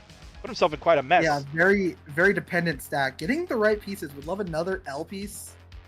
Gonna get the bar. That'll work. But turns that L dependency to a J dependency. And Oma getting up really high here. Yeah, she's getting hit. It's level 9, so kind of maneuver them, but. No, absolutely. The problem is that you're getting bombarded with these ZP. Actually, oh man, she's cursing them out right now. She's not happy with that, yeah. Oh, she missed the L horizontal over. She gets that lumbar to the left though. No, the hangarang, Tyler.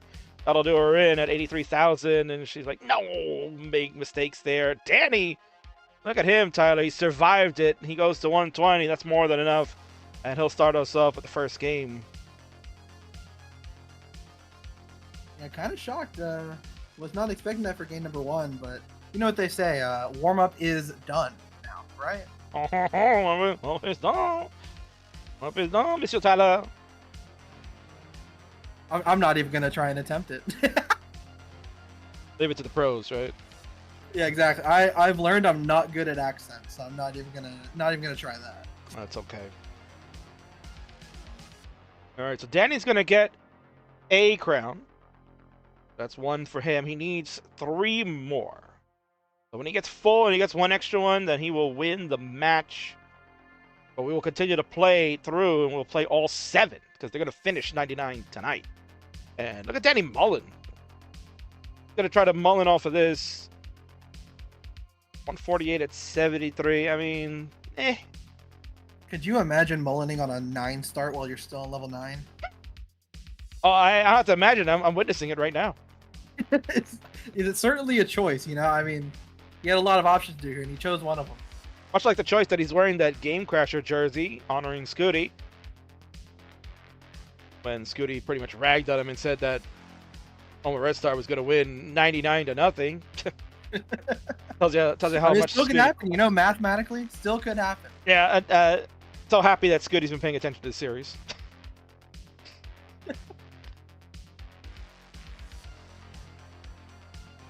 Alright, so GG's after the first one. Anpu not happy with the Mullins. Danny apparently only has 2 shirts, and one of them is dirty. I believe we saw both of those in the video. Indeed, yeah. And Scooty was talking about Club Zero for Danny. We might see it there, right, Pumpy? I agree. Might happen. I thought you needed more. Now, I mean, I don't often hope for Club Zeros, but today I do. That'd be really funny. Oh, we're good, Danny. Don't worry. He says like, "Oh, I thought you needed more time, King." Yeah, we do, because I don't know what time Sharky's getting home. But what I do know, Tyler, is that you can go ahead and count down game number 2 for this matchup. All right, we're gonna start it here in 3, 2, 1, Tetris. And thank you to the mod that went ahead and put in the match queue. I appreciate that. Thank you very much. And shout out, here he is, Club Zero Hair, the man himself, Mr. Baldy Van Dweller. Happy birthday to you, you bald son bitch. Happy birthday. I'm not gonna sing, but happy birthday, Vandy. I'll send Not you the only bald man we're talking about right now. Oh yeah. No, I'll send him the birthday video later. Yeah, there you go. All right, so Tyler, game 1 in the books of this final 7 in the best of 99 for these two. You know, Oma was looking good at the start, and then just a couple of failed pieces, and then the board just kind of starting to fall into shambles. Was not able to recover. Danny take advantage of that. A good start for him. What do you see here for game number 2 for Oma? I was starting to see a bit of a slowdown early on, but I am really liking a lot of these placements that she's doing. Had a really nice delayed burn there, and like it's just really impressive to see. Danny had a bit of a mess as well, but as Tetris is set up. What's impressive is that Oma has the dirty Tetris that was set up, but the bar comes 2 pieces too late for it. Would have loved to have seen that one. Yeah, but you got to respect the safety, you know? I mean, she doesn't want to... She's already down 1, doesn't want to lose anymore. So playing it safe, just burning it down. Trying to open up that column 9 well.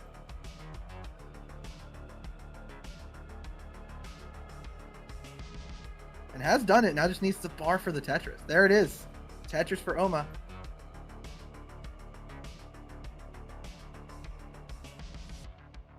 Danny nodding along to some music, perhaps. Set up for a dirty. Up 2 rows. Almost set up for another one. Meanwhile, it sets up the J dependency with that J in the next box. Now just holding out for a bar. Taking a nice little skim there. You know, Tyler, you did such a nice job with this layout. I should probably have Danny face his peak. I should probably. Yeah, it might be a good idea. Might be a good idea. Make it look like we're having a competitive Tetris match. I mean, this might be one of the most competitive ones we'll see in the entire 2-night show. I mean, their play at times very close, and at other times not so much. So I mean, really, you don't know what you're gonna get, but it could be one of the closest ones.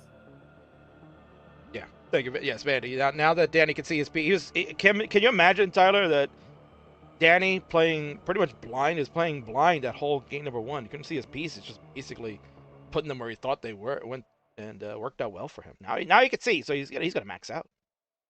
Oh yeah, I mean that's been holding him back this whole time. Yeah. Seems to have when he realizes he can look at the pieces, it might be over for the scene, you know. People praising the great O adjustment that was done, and Danny with the fist pump. Let everybody know, yeah, I can see my pieces. Yeah. He's made a lumbar dependency over in column 2. Let's see what he wants to do here. Meanwhile, Oma shaking her head a little bit. We've been there, Tyler. I was about to call you Burb. We've been there, Tyler. As a class Tetris player, when you feel frustrated that taking you longer to get out of a dig, and now she's finally made her way. Ooh, interesting decision. Oh, she might want to stick with this column 9. Oh, could do a very nice. Oh, okay. Could have done a split double to bring the well back to the right side, but she's gonna go a little aggressive. Gonna try and set up with just a single, and is now set up if bar shows. Danny with about a 30,000 point lead though at 99,000. Tetris for Oma to go to 74. Yeah, she didn't go with the long bar flat to continue building up that left side to stick with this column 9. So, I'm not going to question because woman knows what she's doing. You don't question that woman. No, absolutely not. Told Danny in the promo, I brought you into this world. I could take you out. That is some fighting words. Needs to bring this board down before she can do that, though.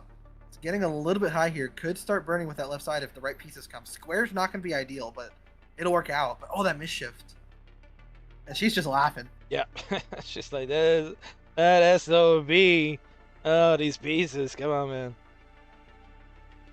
The decision about putting that J over to the left. I thought she was going to plug it in the middle and make a hole there, but she's figuring out. Really smart. Now, I will say, in some of these that I have restreamed, I've actually seen Oma get out of some kind of insane situations that I certainly wouldn't have expected. And this seems to be another one of those where she's going to get out of this rather soon, actually. So a good amount of lines left to go before they transition. A reminder to those that have not seen this in quite some time, but we do transition to level 10 at the 100 line marker. Be prepared for that if we get there. Danny, though, it's a little decision on that J there, Tommy. So he's kind of just like triple flipping it and then kind of just threw it just because he saw the home bar was coming. Take the Tetris. I don't know if Kiwi was telling him. Do you think we have maybe some background coaching going on? Maybe a penalty needs to be issued? Got that bird telling him some things? Well, does Danny ever really listen to that bird? I don't know. No, probably not. Well, he hears. I don't know if he listens, but he's gonna listen to say that he topped out at 172. Oma's a bit of a chase down. Yeah, but this is tough because she's already at the top 2, and that'll be a top out as well for Oma Red Star. She's finished at 87,000.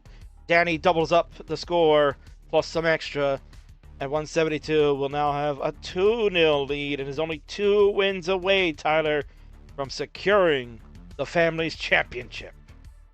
This might be the most consistent I've ever seen Danny play.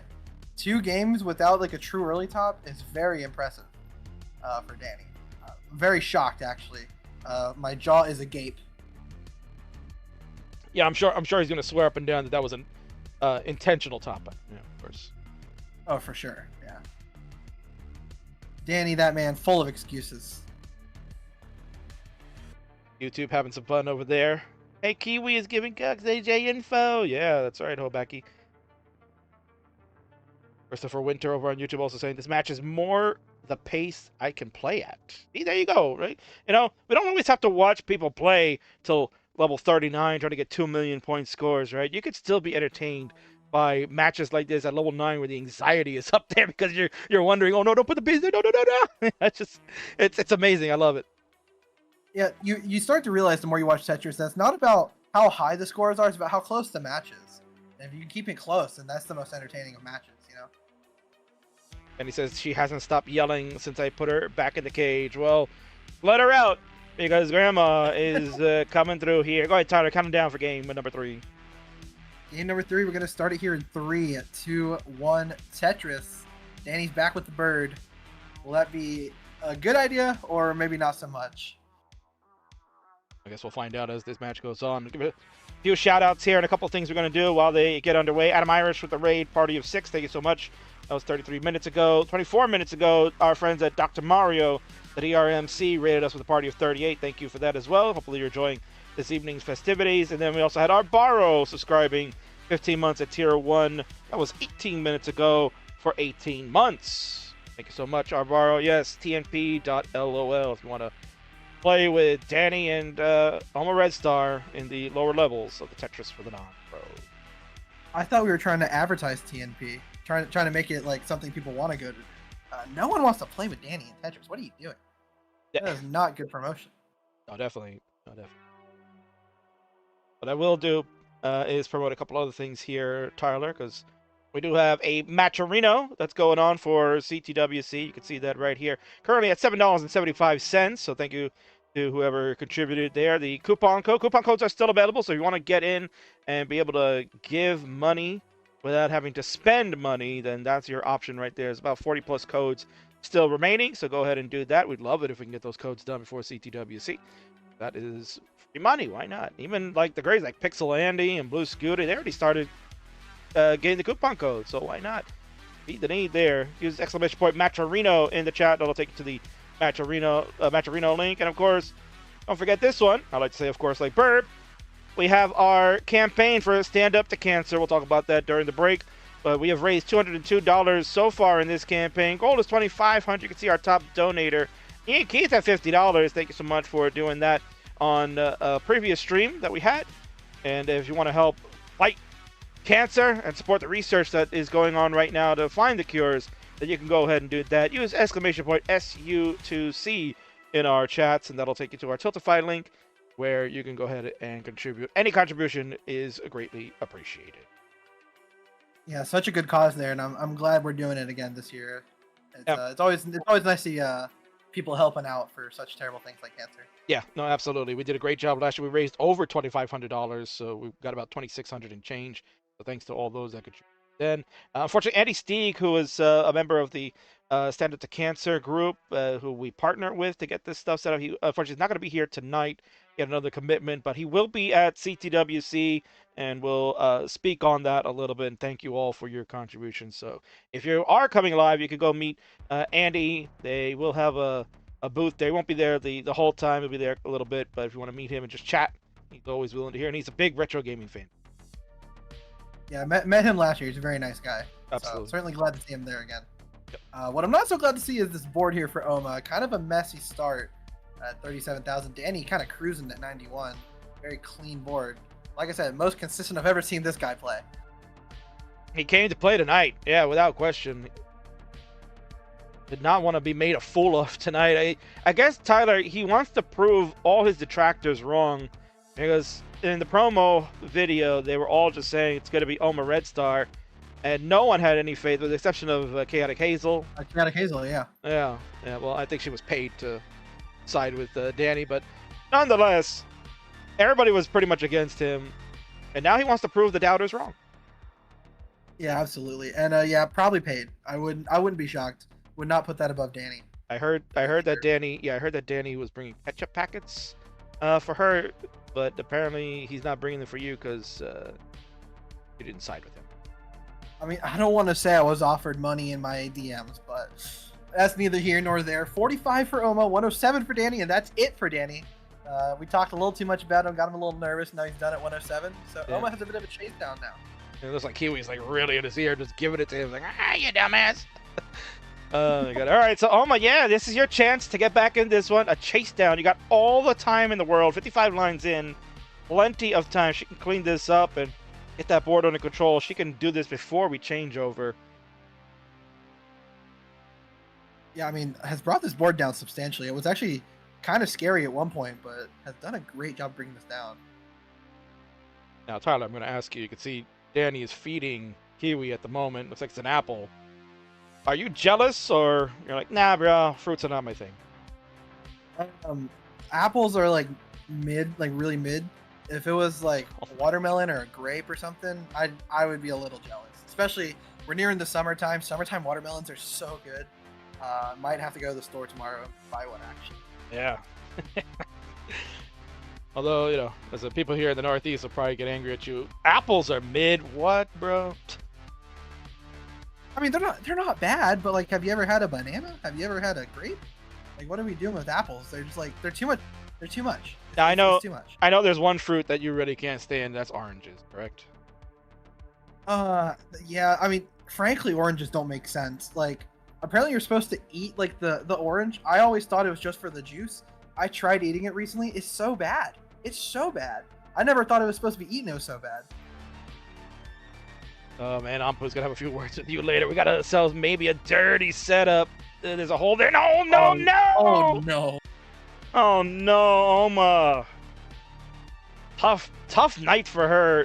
Just been getting in dig after dig after dig, and it's just not being resolved enough. The Lombards just don't come, and at 54,000 finished, Danny will now go up 3 games to none. He is on match point for the series. Probably thinking, yeah, than I thought. Yeah, if he wins the fourth game, he'll get that belt there in the bottom. Instead of a fourth crown, he'll get the belt, showing that he is the winner. But it's not over yet, King. We still have up to 4 more games to go. We do. So reverse sweep time is what people are looking for. Well, on the YouTube, the Apple disrespect would not be tolerated, Tyler. Hobaki T is not happy with you right now. I think I'll be okay. I think I'll be okay. Arbaro's asking, not sure if it's true, so then I guess it's not true at all because Arbaro's facts are terrible. In Europe, bananas are incredibly inexpensive. I know that these days, Tyler, I can't believe a word Arbaro says because he just misinforms people of things like today's CTL stream. All misinformation. Oh, what happened? What misinformation was spewed by Arbaro? He's talking about playoffs, and he pinged the wrong people that were not playing today, and just caused confusion. And apparently, he's also now just messed up in the statement he made. Says, no, he meant the U.S., not Europe. What a shock, Arbaro. Even what are we doing, Arbaro? Even in text form, he's messing up. I don't know if I can trust this guy at CTWC. Tyler, we may have to kick Arbaro off the gold streams, and I'll put you on. You're gonna promote me again? I'll Yes. promote you Let's again. go. Yeah, Barrow's fumbling the ball here. All right, players are ready to go. This could be the championship point for Danny. We'll continue the match regardless. We're playing 7. This is number 4. Tyler, go ahead. Let's see if Oma can turn it around. All right, we're gonna count this one down here in 3, 2, 1. Tetris. You know, King. All it takes is one victory from Oma to really get her foot back in the door. So can't count her out here quite yet. No, certainly you can. I've been fortunate enough, as mentioned, I've called about 2 or 3 of their matches on the Friday Night Fight show, and Oma has shown me that she definitely has the wherewithal to take it to Danny, but who knows, man. Maybe, you know, this is the big show, Ty, right? This is where you got to perform in front of the world watching. We got a ton of viewers here on Twitch that are checking this one out. We got our friends over on YouTube giving us a good audience. So there's a lot of people. You know, probably should go take a look. But our X numbers, you know, I'm not really a fan of it these days. But we're also streaming on X, and that's been like our highest output of viewership over. We average like over 200 viewers a stream on X alone.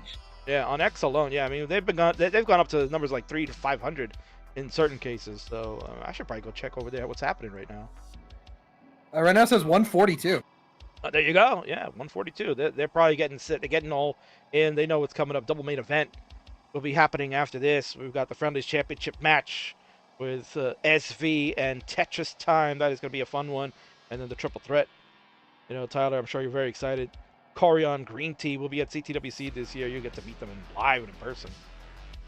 As someone who has watched classic Tetris for almost 10 years at this point, that is like a dream come true as a fan, and I am beyond excited not only for the match tonight but to meet them in person. It's gonna be a surreal time. I'll introduce you formally. I know them very well. Oh, you know a guy? All right. I know a guy who knows a guy that could hook you up. This is great news. But what's not great news is this board for Danny. I mean, frankly, the board for Oma is not the best either. Kind of rough starts. Maybe we should blame the seeds here, Ty, right? Seeds have not been the kindest this evening. You know, I feel like if your PB's under like 700k, you can't really blame seeds, to be honest. To be frank. Like, call me Sir Mazer. I don't know. I think at least on Danny's side, skill issue all the way. Oh, yeah. Let's see if he can resolve this. He does get the long bar to the right side. He gets it upright, but that S... Oh, the Tails S pieces. Oh, no. Oh, Danny. Danny, boy. If he rolls, he can get a bar to the left. Not going to be able to do it. Tops out 34,000. And this is the most doable chase down yet for Oma. Got a pretty low board and just needs about 10,000 points. The Oma Red Star, the points to get, the score to chase is 34,666. You'll need 35,000. As Tyler said, this is very doable. Oh, what a smart move by her. Did you see that, Tyler? She made the adjustment of the long bar, put it in the center to get the J for the double. on the right. That was so smart. Yeah, I've been saying she is sneaky good at stacking, especially in times where it matters. The PB certainly doesn't tell a full story. Really like that J placement. The P sequence actually will come out and work for her, so everything's okay. The placement of the Z piece, the bar is gonna come. There it is. There we go. Tetris! Oma Red Star is on the board, Ty. You just said it. All we need is one game to cook, and she's right in the kitchen. 3 more now. I mean, we kind of saw this yesterday as well with AV and Winter. I believe AV was down 0-2 and then was able to bring it back. Or maybe it was Winter who was down 0-2 and then almost brought it back. But yes, all it takes is one to kind of get that momentum shift, and then like you can really turn it around. Well, Danny's mauling over there on the right side. He's not happy. I hope the bird has steered clear of this. So the bird flew away. So well done, Oma Red Star, staying composed. Knowing that we're down 0-3, it's okay. We just have to go one game at a time now. So she's back in the hunt. We're playing 7. We've played 4 so far. That means we've got the final 3 coming up here, Tyler. I'm so ready. I'm so ready. Maybe, this could have been calculated, but you never know. And if Oma wins the next 3, the series ends, 50-49? Has there ever been a best of 99 so close? No, not to my knowledge. Definitely in the hosting realm, for me, the summer series of best of 99 on the CTWC channel, they've never been close at all. They've been pretty much ended like, round 7, round 8. Jeff usually whipping guys, and last year Sharky put a pummel to Jeff. But I have a feeling, Ty, this year's summer series, that probably could be pretty close the whole entire way, but we'll see. I'm excited to see that revealed. I'm sure it's going to be one of the best ones yet. Oh, absolutely. Yeah, well, since Jonas Cup is starting in October, we have a few extra weeks, so we're going to be starting the best of 99 a little bit later. Should be either end of June or the week of 4th of July is when we're going to kick things off, and I'll have the announcement coming soon after CTWC. We're just waiting on Oma Red Star to get ready.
Now watch Danny try not to throw.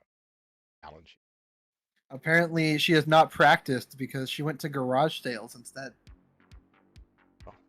Then that's not fair. Why is Danny taking advantage of Grandma? That's not right.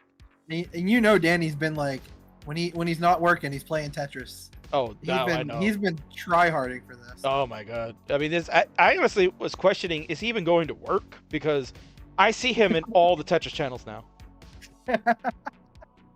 I mean, you never really know. We can't fact check it. He's on the other side of the world, so you never really know. Yeah, dude. No, I think it's the time he's supposed to be sleeping, he's hanging out in Twitch channels, and the time that he's supposed to be at work, he's hanging in the Discord. So I don't know what's going on. Yeah. I mean, like I said, he's just try-harding for this event. Like, Grandma's just trying to have fun, and then Danny is like over there sweating. Yeah. All right. So again, yes, folks, we are going to play the full 99. They have 2 more games to go. This will be game number 98. Danny is up 4-1. This is game number 6 of 7. They're both ready to go. Tyler, go ahead. It is the 98th game. Count them down. 3, 2, 1, Tetris. And you know, King, it's kind of sad to see this end. I mean, I as far as I know, I'm the one who started the best of 99 here. I was the one who streamed the original 9 or whatever it was. And it's kind of sad to see it end. It's been a very fun ride to watch. Yeah, if I recall, my memory serves me correct, I believe Danny was asking around, is like, who would be interested in doing a best of 99 restream of the 2 of them, because I think he was trying to restream them a couple of times, and his setup was just not attuned for it. I think since then he's fixed it up a little bit, but he was struggling on the internet and just having the pieces were slideshowy, and I tried to outsource it, and I believe when he asked me, I was like, bro, it's like midnight, I'm not doing that. So That's my prime time. And then next thing I hear is like, oh, Tyler took it. Like, oh, good for you. He doesn't sleep. It's fine. Yeah, I mean, it's been a long ride. Been a long time coming, and now we're here in the final 2 games. Why don't you tell us a couple of your favorite memories of this series so far that you've been able to cast? Basically every time Danny early tops, it never gets old. It really doesn't. I mean, it's the highlights. The main highlight, I will say, the last time I reached them, the matches right before the best of 99, Danny specifically wanted me to listen to, I thought it was an artist. Apparently it's just like a DJ who plays a certain kinds of song called Dr. Demento.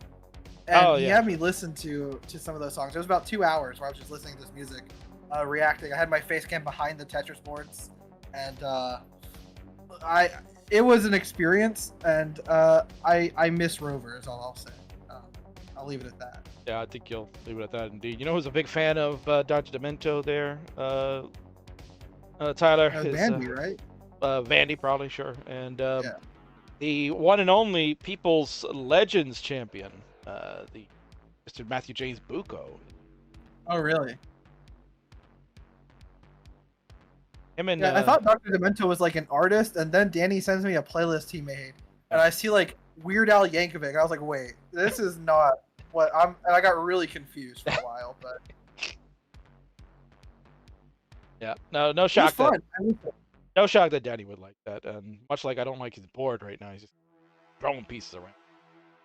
Wait for that long bar that he gets the Tetris.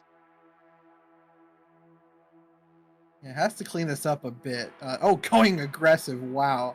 Will he take the triple? Oh. No, he does. Oh, he's just trolling at this point. My god. Well, oh my goodness. And he's gonna get rewarded. Are you kidding me? What a dirty Tetris for Danny. Give him his just desserts for that. He's gonna get another one. Why not? Dirty Tetris. Oh. How is he getting away with this? This has ruined my day.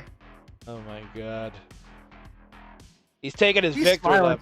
Oh, he's taking his victory lap. He wants his flowers. He's like, I did it. Everybody doubted me. You thought Omar Red Star was gonna beat me. Who's the jabroni now? Oh, Danny still is.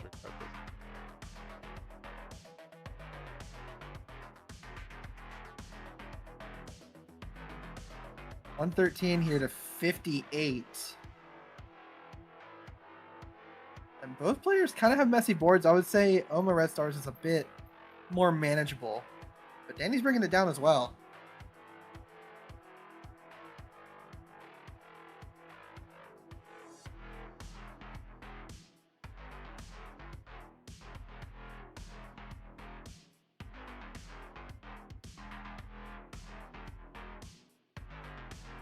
Look at the laser focused look on Danny right now. He doesn't want this to be a 49-50 set. He wants to win it in a dominant fashion here. Right. But Oma is bringing it down.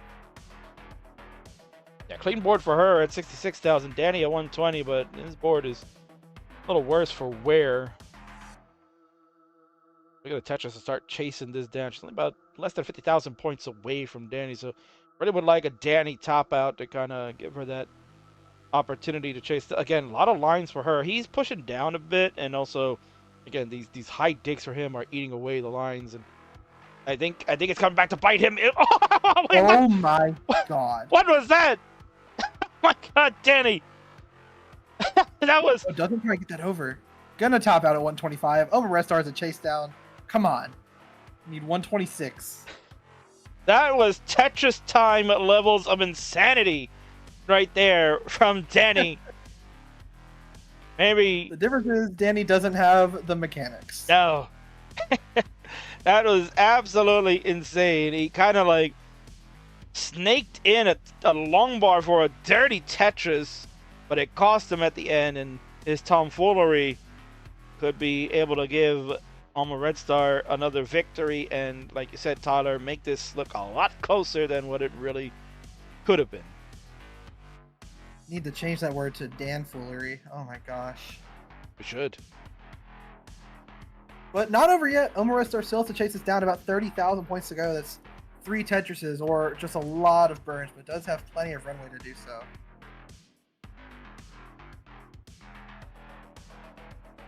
Oh, we should. Thank you, Tyler, for reminding me. We should probably pay out the prediction from yesterday. Yesterday, yeah. Yeah, I made that, and then I also bet in it, so I wasn't allowed to resolve it. That's fair. That's right. And you know what else I should do? I should probably unban Yanni. I did ban him yesterday. It was done. It was done. Oh, it was done? Okay. Cool. Yes. 102 here for Oma. 125 is the chase down. Just in case you need to hear it again. Now just a Tetris and change, or 2 Tetrises. Danny says, I wasn't trying to show off anything. I just got lucky. I'm not good enough to show off. Well, we know that last part's true, but I think a little bit of show off was being attempted at the very least. That dirty was something. Right. Yeah. Certainly avoidable. Yeah, definitely. Danny's not doing that in TNP Kaka. He's definitely not doing it in match play. He would have been listening to Kiwi a lot closer than back to triple. Okay, this chase down is not free, unfortunately. Stack is still kind of rising a bit. Still about 20,000 points to go. You know, with level 9, the speed is slower, but that also means the points aren't worth as much. So these singles really aren't doing very much. Right. 7 lines left to go, and then just kind of displacing where that L was gonna go. See what Oma can do. What pieces here would help? She would love a long bar. Yeah, there it is. That'll bring a triple. 110, so 15,000 points. Level 10 is not as bad either. She's more than capable to play that speed. And here comes another triple on its way. Go to 115. 10,000 points is a little bit. Yeah, now 10,000 points is what we could use here for her. This is a very, very clean board. At least compared to what it was. Right. There'll be some discussion about where that J could have gone, but it's fine. Safety double. A couple of bars here help tremendously. And all Danny could do is just watch at this point, Tyler. He can't do anything else. She's laughing. She's laughing. She's like, ha ha, I got this jabroni where I want him. I'm gonna do it. 120 for her. 120 now. Yeah. Needs about 5,000, not even 4,000 more. And Danny has his hands in his head, or his head in his hands. One of those two. And more than likely he's about to lose this game. Both those statements are technically correct. I suppose you're right. So I'm just always correct. I'm always telling the truth. I'm always doing everything correctly. Absolutely. 23 into level 12. Has taken her sweet time with this chase down, probably on purpose to just add dramatic effect. She wants Danny to suffer. She really wants it to suffer. Just sit there like a good little boy and wait till I'm done. And one more burn will finish this. And I think it's going to be done with the square. No. Oh, she might be going for... Oh, no. Gotta take that burn there. Well, yeah. 127. There it is. So, Red Star is going to pull one back again. At 127, defeats Danny at 125. That'll give her a second crown. It is 4-2 now. Danny has 3 crowns plus the belt, equal 4 wins for him. She has now 2 crowns. Once I get over to that middle one, there it is. And Tyler, we will have our final game as proposed, but now on the books, this will be actually no qualms about it. This will be the closest best of 99, I think, in history. Yeah, I really don't think this is being beaten, especially if it goes the distance, 50-49. I mean, it's physically impossible to beat that unless you like tie in the 99th game. Right. And I doubt that'll ever happen.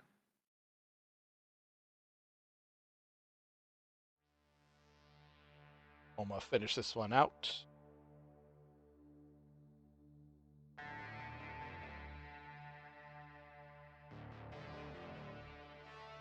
She just said it's a little too fast for her right now. Yeah, these 13, 14, 15 speeds is really where you kind of start to see her get a little more uncomfortable with the speeds. I have seen her get past it and play into the 18 speeds, but this is kind of where it gets a little bit much. And with the PB she has, it makes sense. Right. I mean, let's be honest. She has like more than 50% of her PB right there. So kudos to Red Star. Well done.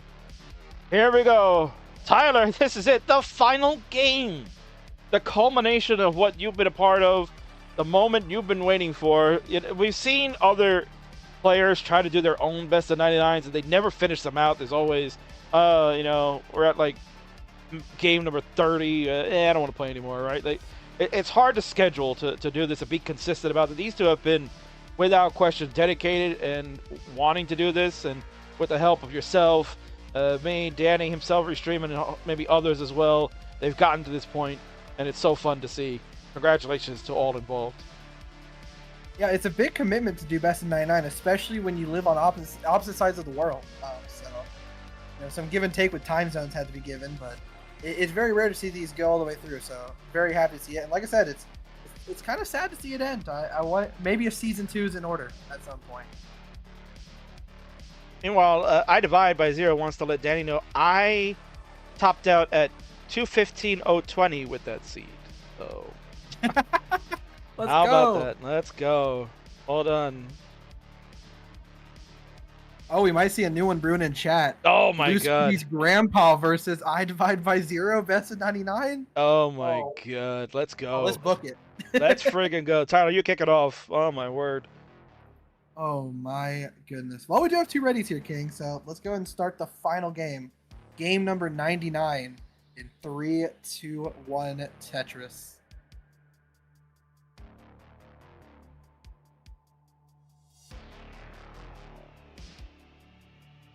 This is why I don't like counting down online. It's so awkward because you count down, then you just have to kind of stare at the screen and wait for them to actually start. That's why I think counting down should be done only in tournaments in person. You know who started doing that as well too now? I guess maybe he agrees with you. Vandy. Vandy started he's only doing countdowns on games 1 and 5. He no longer counts them down from 2 to 4. I mean, I'm what they call a trendsetter. Trendsetter tie is what they called me. Oh, is that true? Yeah, I mean, I had a lot of nicknames back in high school. That was one of them for sure. My favorite was Long Wingspan Tyler because I quite the wingspan, but that's neither here nor there. Both players starting off with placing pieces. I was gonna say clean, but Danny is not clean. So, I mean, he's clean by Danny standards. Yeah, I suppose that might be something there. Oh, with a pretty clean board. A little dependent now, needs a bar for the left, but other than that, pretty clean here.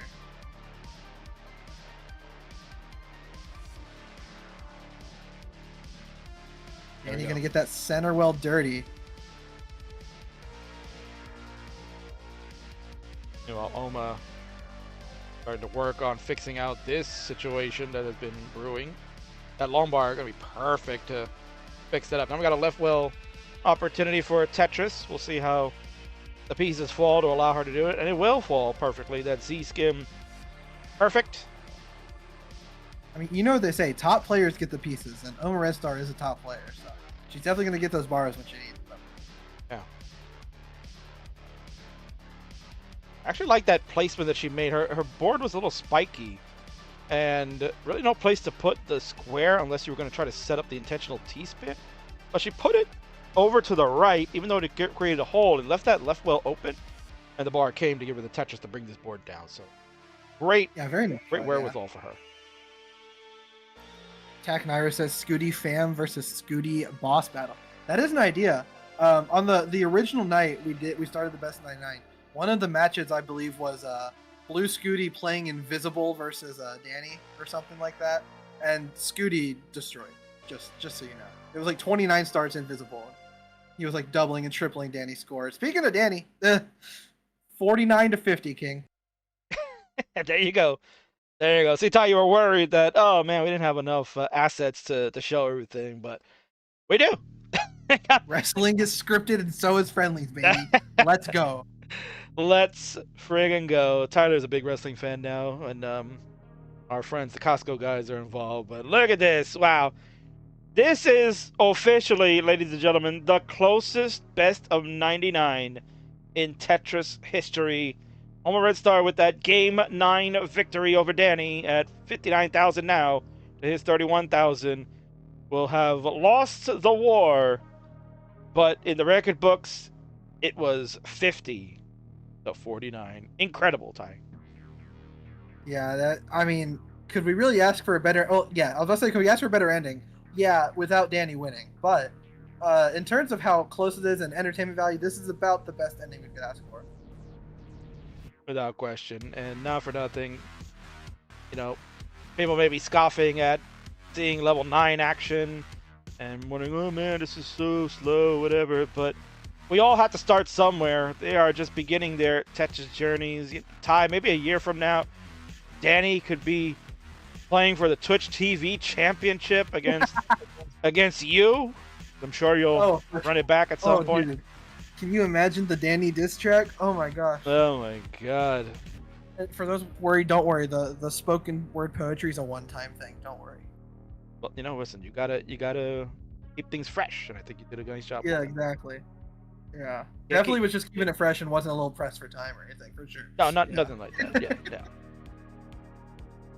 Watch Oma mulling this out, because we would love to see a PB to end the night. Could be a really great way to cap off this 99 is if she ends up getting the PB. So we'll let her get the victory lap for this game. But Danny's going to be the one that will have victory, and the championship will be his. Boy, you guys sure laugh a lot for players that don't have a championship. Well, I mean, do I want an Obama medal myself? I mean, let's be honest, Ty. How many CTM tier, community tier tournaments has Danny won versus me? Let me think.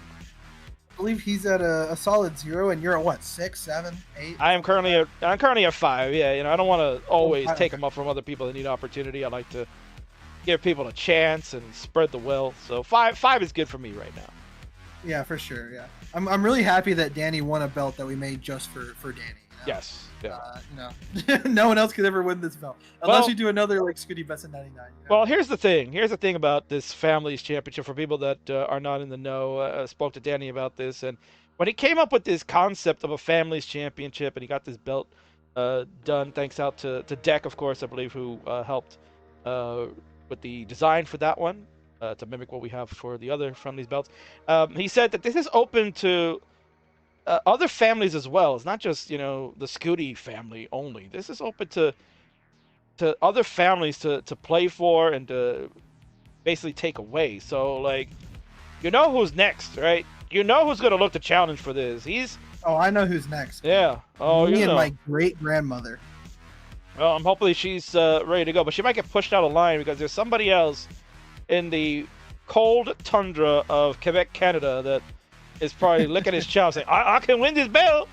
I can win this one. Hey, Monsieur Danny, man, when you're free for the next friendlies, man, I can play you. I can play you, man. Do me the honor of taking the loss to Mods World and give me that belt. That might be one of the matches of all time if that happens. Indeed. Okay, well, Judy can come and play. I forgot in the promo, yeah, Martz flew off and he crashed and burned. I think that's what Danny's biggest fear is that now, oh man, all these guys are going to want to play me.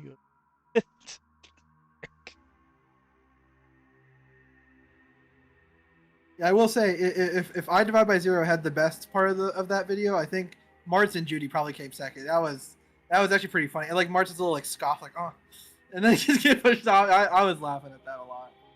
Indeed. Kip Duran over on the Twitch channel is asking their schedule. The next match coming up. Yeah, this match is over. We're letting Omar Red Star finish it out, and then we'll get through the festivities of the win for Danny and whatnot. Coming up next, we got our double main event. First off will be the Heavyweight Championship. SV, his 513-day reign as champion, continues, and he's going to defend against the B3B regional champion of Classic Tetris, and Omar Red says she's going to top out. She's done. But they're going to go at it in moments, and then the main event will be Koryan, Greeentea, and Sharky, the triple threat match that you've all been waiting for. You saw it on the socials. It is happening tonight. So those are all on their way. But congratulations to Danny and Omar Red Star. Well done to you both for finishing this 99 games. It is quite daunting. It is quite telling. And certainly you have passed the endurance test. Congratulations to you both, G.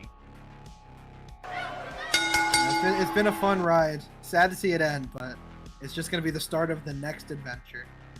Absolutely. Because we're going to head on over to the winner's scene and congratulate our winner. We'll change that belt up because that one, he's won this. And let's head on over to congratulate your family's champion. There he is. Mr. Danny, congratulations to you on your big victory. You are now the first ever family's champion. Or maybe Kiwi is. Got Kiwi right there on top of the belt. Kiwi, you're the first ever. All along. It was Kiwi all along. And Danny, squawk, you stink. Squawk. That's a pretty good parrot impression, actually. That's pretty good. I've been listening to too many Ronkley shows, I guess. Congratulations, Danny. Well done.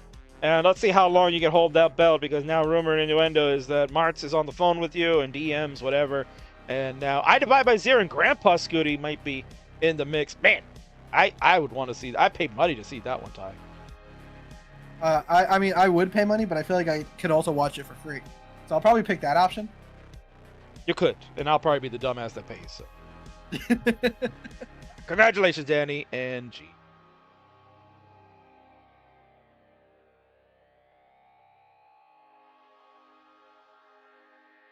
Well, there you go, Ty. That is the end of that match. The Family's Championship now decided. Kudos to Danny for winning it, and we'll see how long he keeps it. You know, Ty, it's been a fun ride. You said it yourself. You're sad to see it end, but maybe that'll lend other people to kind of see that and pick it up and maybe do their own 99s too. Like, they don't always have to be, you know, with this grandiose bells and whistles type deal. They can always just be as humble as just self-restreaming or reaching out to people like yourself that are great community members that want to help and participate and get these things going. So kudos to you. Ty, before you go, because we got the first ever Lifetime Achievement Award winner, Mr. Chris Tang, is waiting patiently. He's ready to go. Why don't you take care of your stuff, shout your stuff out, man, plug whatever you're doing. And yeah, we'll see you at CTWC. Yes.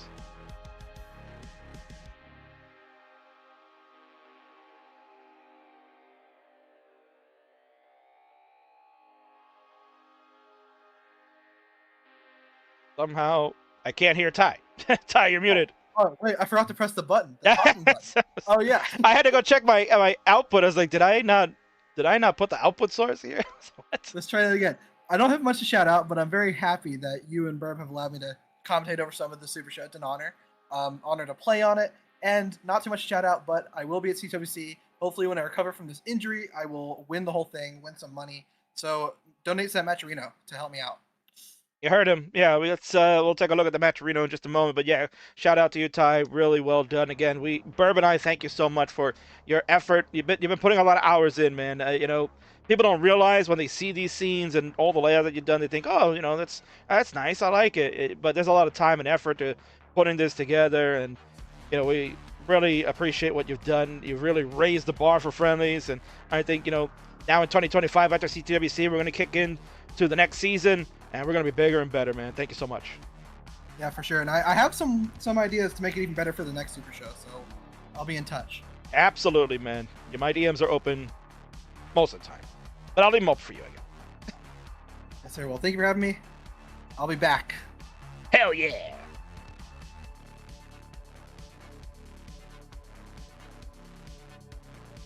All right, folks, so there it is. That was Tyler. Great job by him.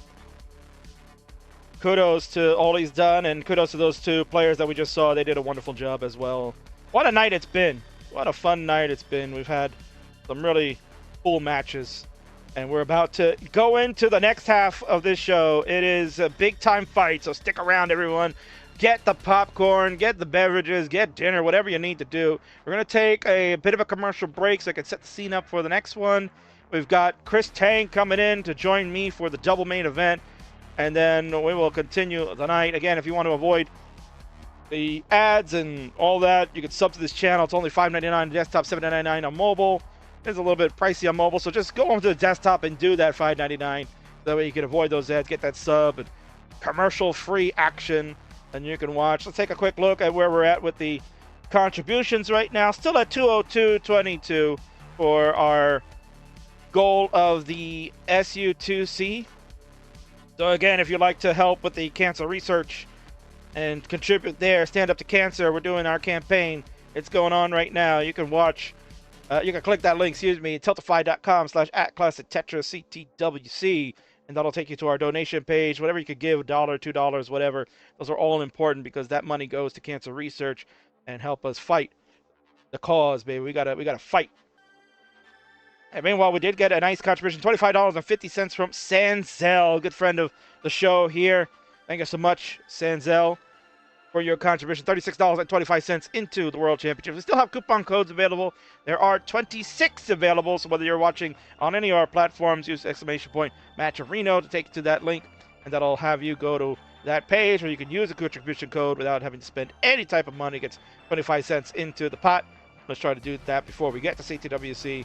And let's make it great. And with that said, I will be right back after this commercial break with Chris Tang for the next matches.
right, so it looks like that part of our ad break is over, folks. We are getting set for our next matchup on Tetris Freddy's Reckoning. You can see that is happening now. 5 p.m. Eastern, 9 p.m. UTC. We did have a delayed start to accommodate for one of our players that's running late. So hopefully that will be on time, our main event, shortly. But you're watching on all our platforms of streaming. It is on twitch.tv, Class Tetris, and all that great stuff. And we're about to kind of head on over to a friend of mine as well that is ready to get in the booth and start calling the matches. I'm going to give him a call right now and have him join, and he is here. Welcome in, Mr. Chris Tang. Wow, that was fast. I just got called and I got thrown right into the fire, just how it should be on Tetris Friendlies. Oh, yeah, indeed. But you know what? I did want to at least give you a moment so I can introduce you properly before we head on over to our broadcaster scene, because I think that's a nice little enhancement that we've done for this.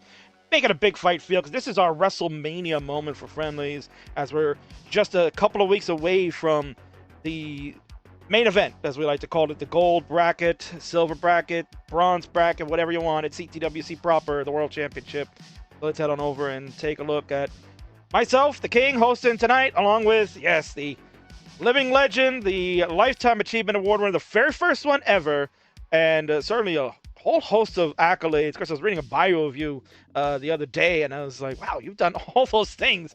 I can't believe it. And of course, an excellent game designer too. So much on your resume, man. I don't even know how you fit it. I don't know. I just love video games. It's been a part of my life. Tetris has always been a huge part of that. I would have gotten to do the game designer thing, which was like my life's dream, had it not been for Tetris and winning the Nintendo World Championships regional in Los Angeles, which is what started, all of this pretty much. I mean, CTWC was sort of a spiritual successor to the NWC, and carrying that torch and passing those opportunities on to new generations of players, there's no better feeling than to be able to give back to what allowed my life to be so awesome and full of video game happiness and goodness. I think many of us would actually wish that was on our docket there. I would love to have made that a career for myself, but certainly you're living that dream. I think many of us have, and it's so good to see you here. I'm so glad you could join us tonight. We've got two big matches, double main event for this one. First, you're going to get two players that will be at the World Championships and certainly contenders for the title. They're definitely top 16 candidates to make it to that second day. It's Tetris time, one of your favorites, going up against SV, considered one of the best players over on the European side. So what do you look for between these two? You've seen them in action at the World Championships. What kind of matchup are we getting tonight? This is going to be amazing because both of these players are legendary for their aggression.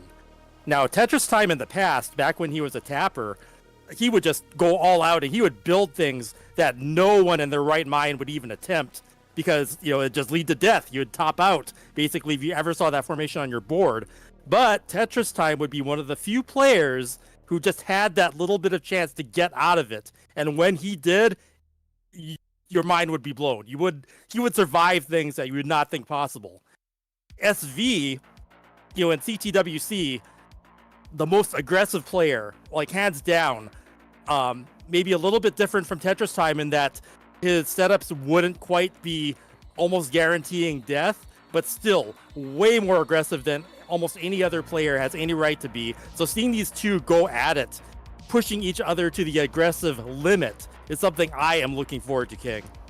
Absolutely. No, I think these two are going to push each other's as far as they can go. They know in 2 weeks' time they're going to have to do it. 2 weeks from this Saturday, we'll be deciding who is going into the championship Sunday, the top 16. At this time, at this hour, we'll be finding out who's going to go in. So certainly it is going to be an instant classic, and then we'll talk about the main event in a little while after this one is done. We're going to go through all the stuff that we do here, Chris. We're going to take a look at what's happening. This is our match slide. It is Tetris time and SV. They're going to fight for that golden belt. People make fun of Chris that it's a PNG image. It's just, they're fighting for that. But in true perspective, SV actually holds a real life belt. He has a golden replica belt of this PNG image in his own home. We'll probably see it on cam tonight. Oh, that's awesome. Yeah, actually, that's something that maybe we can have like a file or something. Someone could 3D print something, or inkjet print something, and actually hold titles for our broadcasts. That sounds like a great idea. Well, you know who first started that? Actually, good segue to some lore here, Chris. But when we first started doing belts back in 2020, we had Josh Tolles won this belt, defeating Quaid at one of our super shows in December, and then he went on the next night. He had to play Matt Martin in his scheduled match, and that evening where he won the belt, he went and 3D printed an actual belt of this image, and he wore it on stream for the match, and then he lost it. So it was something funny, ill-fated, if you will, that he went to all that trouble and he's like, oh, I lost the belt. I can't wear it anymore now. But certainly these guys are going to face off, and they're going to fight for this belt, and TT, I would think, would love to get that on his resume and maybe even carry that to CTWC. Who knows? But before we begin that, Chris, we're gonna head on over to our hype video showcasing these two players. We'll go over their match stats, and then we can get into the match. So let's go ahead and cook, and we'll be right back.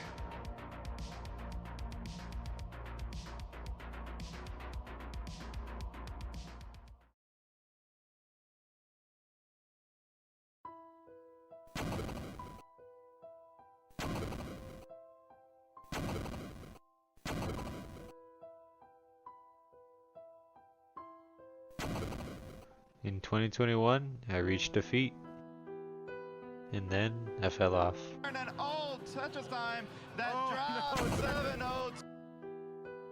Tapping versus rolling here in 2023. That we even have from Tetris time, but Tetris time's left side's gonna be a problem, not gonna be survivable, and Sid Dev is gonna take the round and the match. So I was forced to evolve. Man, this is dumb. I'm just gonna show you. oh my goodness, gonna crank it over. Oh, beautiful Tetris there. He's put it on a show. Lombard Tetris 1592, almost there, but incredible game from Tetris time. Your 2025 Washington State CTWC Regional Champion. 100,000 points. Tetris time with the Tetris. Oh no, DMJ hanging that. And a slight chase down for Tetris time. 1,084,000. Will the sweep continue? Wow. There it is. And the second regional in a row. Your winner of the CTWC Desert Regional 2025 is Tetris time. Oh my gosh, this drought. Kirby Oh my god, Oh, it failed into the last one. There it is. Boom! Max out. Tournament for Tetris time. Back 3, back, regional winner.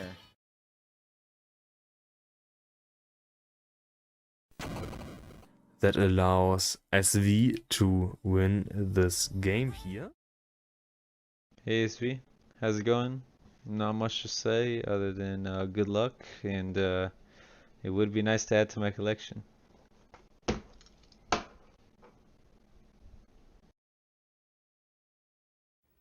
Ah, I see a new challenger has arrived. Looks like you've made it to the big leagues. Congratulations, lad. Yo, check it. This is a game that I rock. I'm the master at Tetris, stacking blocks non-stop. Got my strategy locked. You can't compete with my flow. Puff has the stuff, watch me put on a show. I'm the block stacking pro, moving at the speed of light. Lines disappear. Man, it's such a beautiful sight. I rotate, I drop every move precise. Clearing rows left and right, I'm catching that high. Stacking blocks, I'm on top, ain't no one gonna beat me. Tetris king, can't you see? I'm the one you wanna be, yeah. Stacking blocks, feel the rush as the music starts to play. I'm the champion, baby, ain't nothing in my way.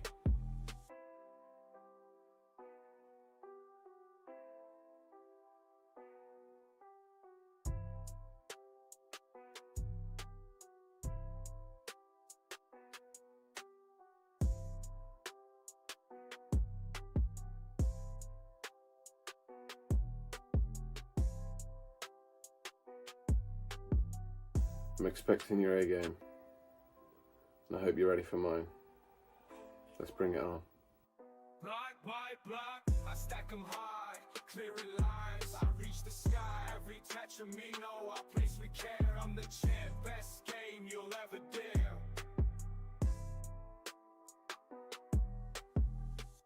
fast and furious. I never slow down, rotating pieces, spinning round and round, level after level. I conquer the game. SV's the champ, remember the name, Tetris champ, that's who I am.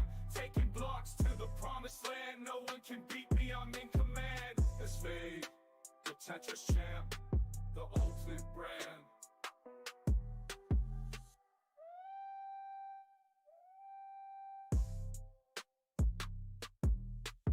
SV, the Tetris champ, the ultimate brand.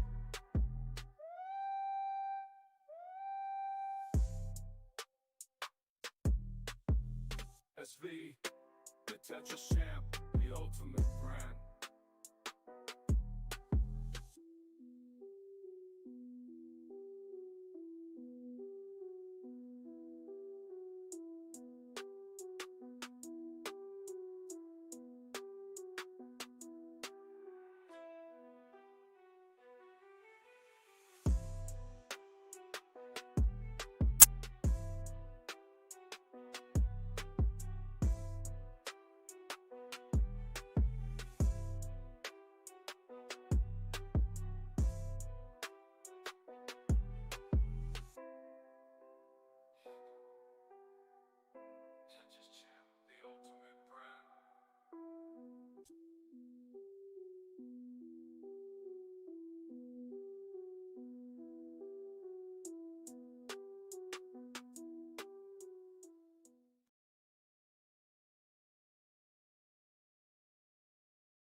All right, there you go. We are back. What a video package we just saw there, kind of seeing the history of what Tetris Time has gone through in this journey back from 2021 when he started to make his rise and got that top 8 finish, which surprised many around the world.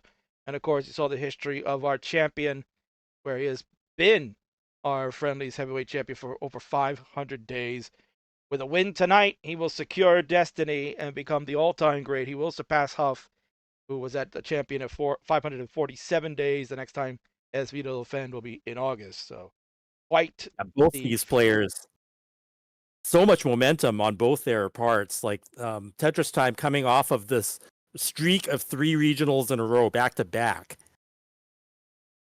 just unprecedented. And then SV's record here, holding the title for so long, and also needing all that momentum. Both these players need this momentum going into CTWC, so it's a great time for this to happen for both of them. Absolutely, no, why it's perfect timing for this matchup. A great ending to some stories here.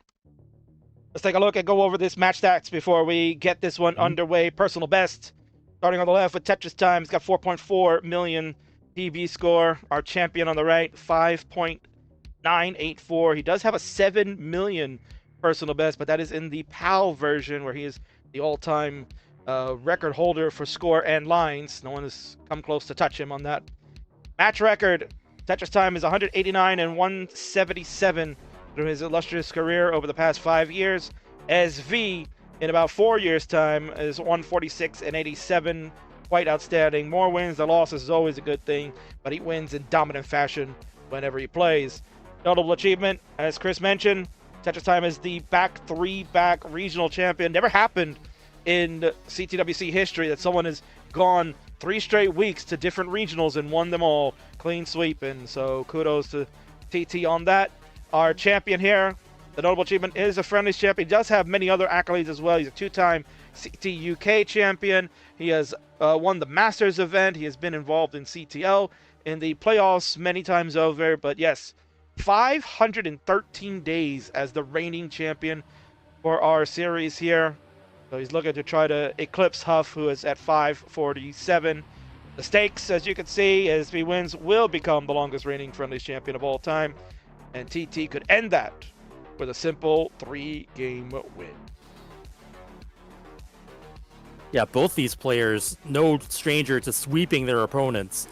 And that's Tetris Time was doing that a lot in the regionals, going from regional to regional, maintaining, I'm not sure what the streak was just for the matches, but he had gone undefeated in many, many games, like from one state to the next.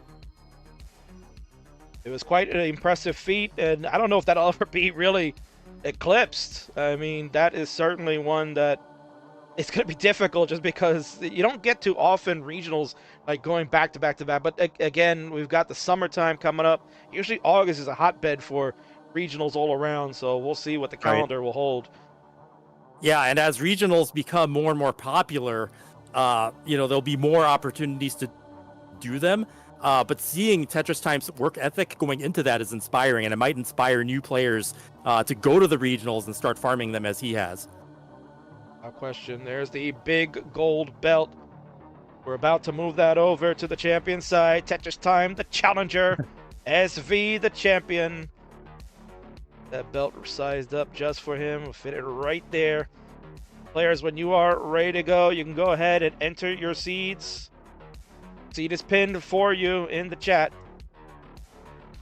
Go over it. It is 62 3E DE. 6-2 3E for excited, DE for delayed enjoyment.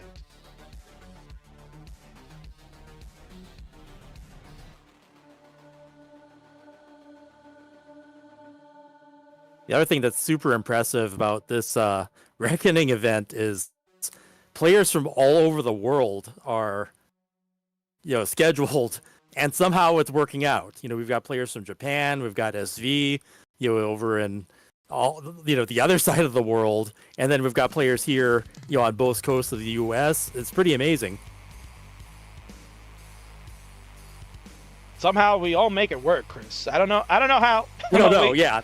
I don't think I've ever seen an event like encompass the globe such as this.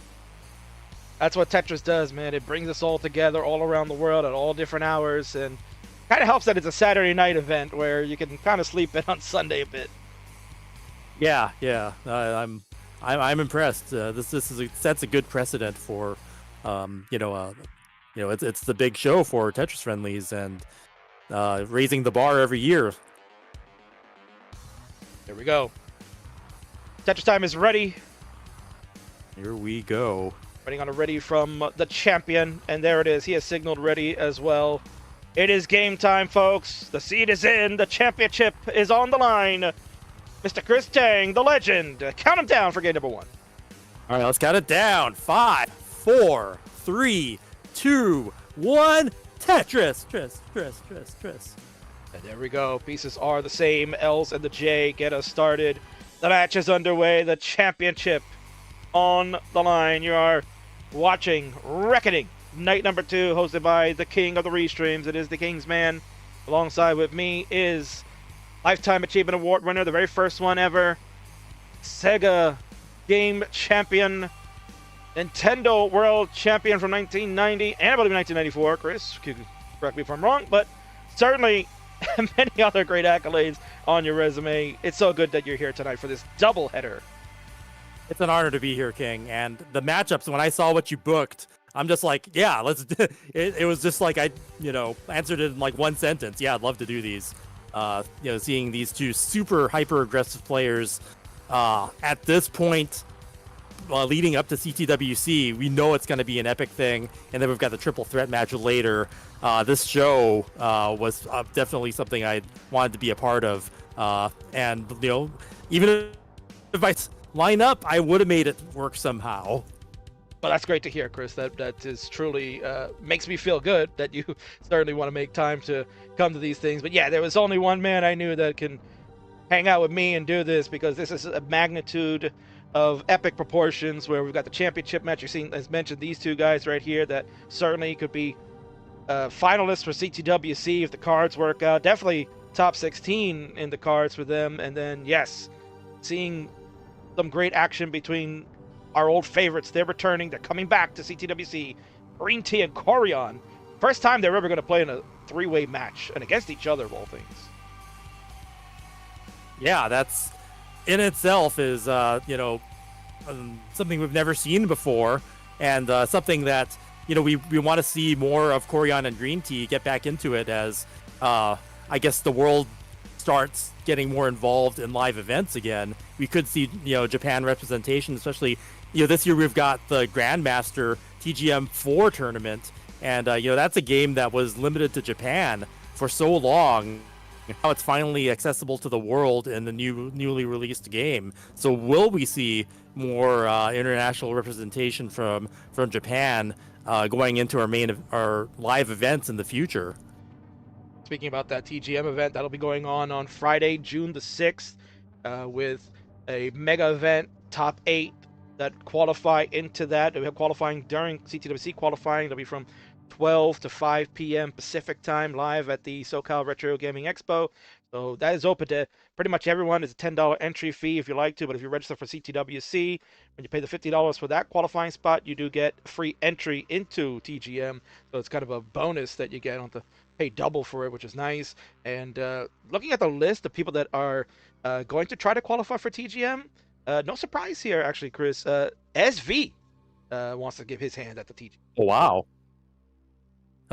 That's great. Just more Tetris than you can handle, and legends playing one type of game crossing over into another. You'll love to see it. And the thing is, it was players like Koryan being involved in our TGM events in the past. He would win our TGM side event.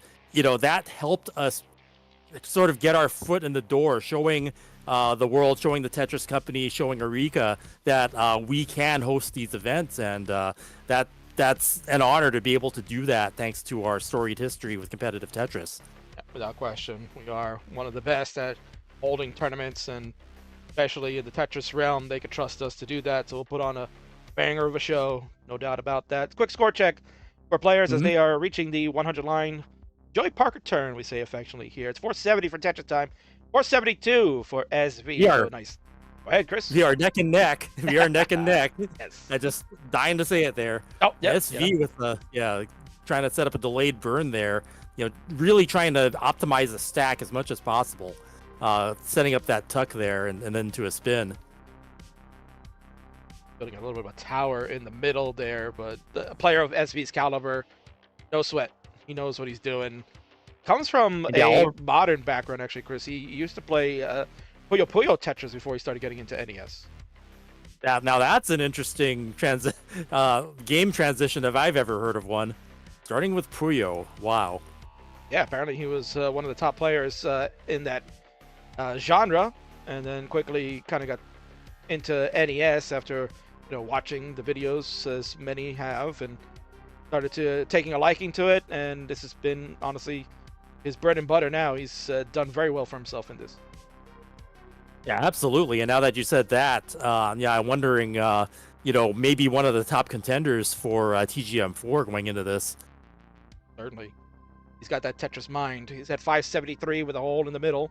It will not be Tetris ready. Tetris time has transitioned at 619, Chris. He's kind of just taken off where he left off at the regionals. He's looking unstoppable. Right. Just, the sheer aggression and, keeping, a 600K plus transition right out the gate, like not holding anything back. SV not far behind, is up high on the board.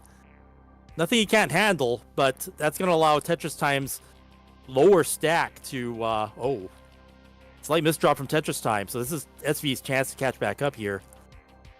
Yeah, the one thing you'll notice here, Chris, when we're watching these two players, they're kind of similar in the aggression level. They like to push the envelope of where they can go as far as the height of the stack and when to burn and when to Tetris. So you'll kind of see that back and forth between the two. Lifetime, they have played twice before. SV has the better of Tetris Time. He's 2-0 against him. They played in CTM and in CTL, so this is TT's time to maybe try to shine and get it back. Yeah, and the other thing that we know that we've seen it in live events.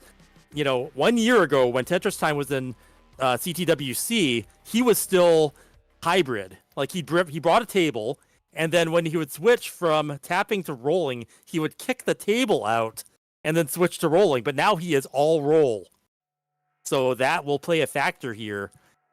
Oh, Tetris Time's getting up high and it's got holes in the stack. So definitely, SV has now caught up and beyond, and now about 3 Tetrises ahead. But TT's figuring it out. Look at that nice placement. So get double long bars, can't use them. And there He's he gonna have goes. to settle for a triple. Yeah, the triple will have to be settled indeed. He's at 722. SV starting to pull away a little bit at 848. We're on level 24 for both. Oh, and the missed tuck of the T for Tetris. I did get the Tetris after that, Chris, but now again, back to work at cleaning up. Yeah, once Tetris Time gets back into position, though, then you'll see more of that. You'll be able to take that aggressive stance again. SV clean, 919,000, commanding a lead now. And Tetris Time is ahead in lines, too, so time running out before kill screen here. But of course, both these players able to survive post-kill screen. He was mentioning before, he had a match earlier today against Knight. Unfortunately, he came up on the short end of that one. He's not going to make playoffs this year for CTL, but I'd mentioned that his controller has been kind of acting up a little bit, Chris. So, of course, bad timing for that. He did get a new one recently, but it's like a new glove, right? You got to try to break them in. Yeah. Yeah, get used to it and then, break it in to get comfortable with it. It's still a factor here, even for the best players in the world. Tetris Time is on 28.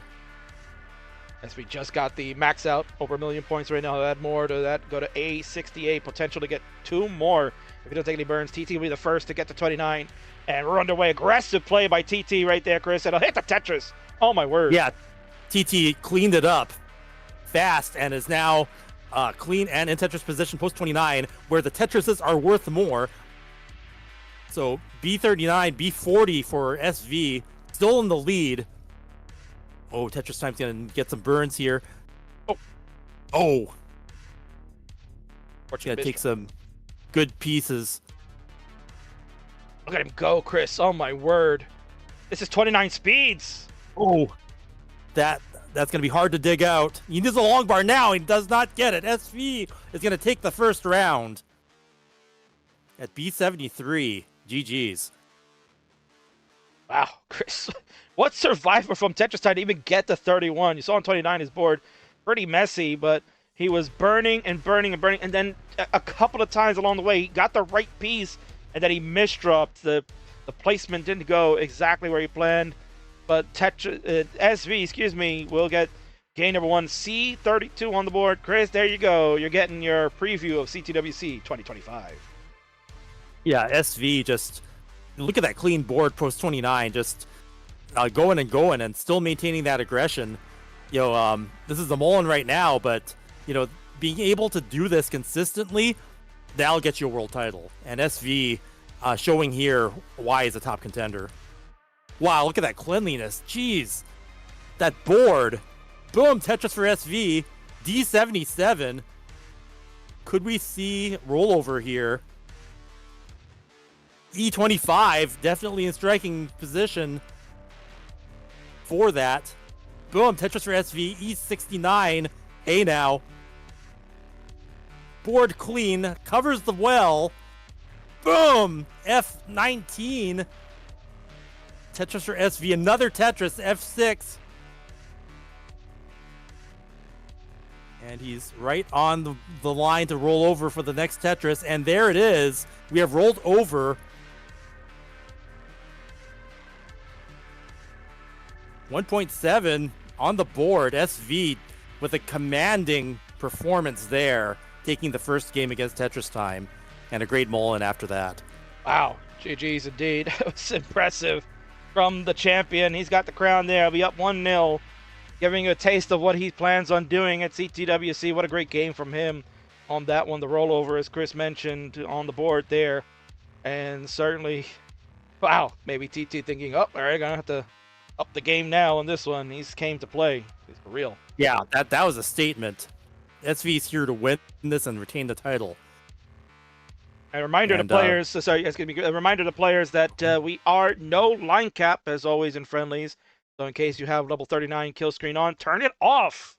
We don't use it here. We want to see you guys go all the way. So make sure it is off. Do not have it on, because it'll be at your discretion that you... All the way to crashing in Rebirth. Let's go. Oh, let's do it, Chris.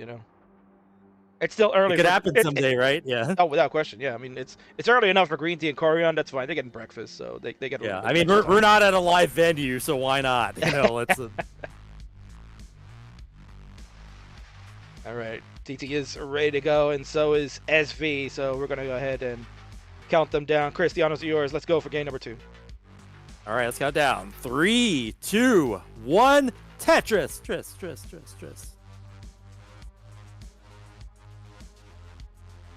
So yeah, Tetris time with all that momentum coming into this match, finally having, I guess, a break in that streak, and we'll see if he can get it back, or will SV just steamroller this one and turn this into a sweep of his own to retain the title.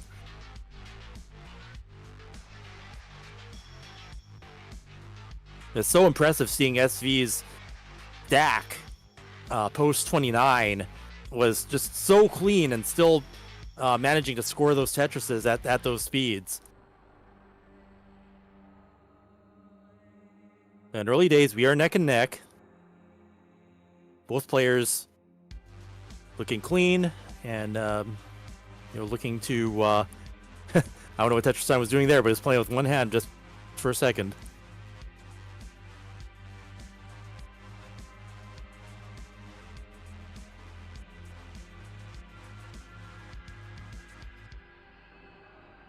And everything looking clean on both boards. Exactly the same score, so doesn't get more neck and neck than this.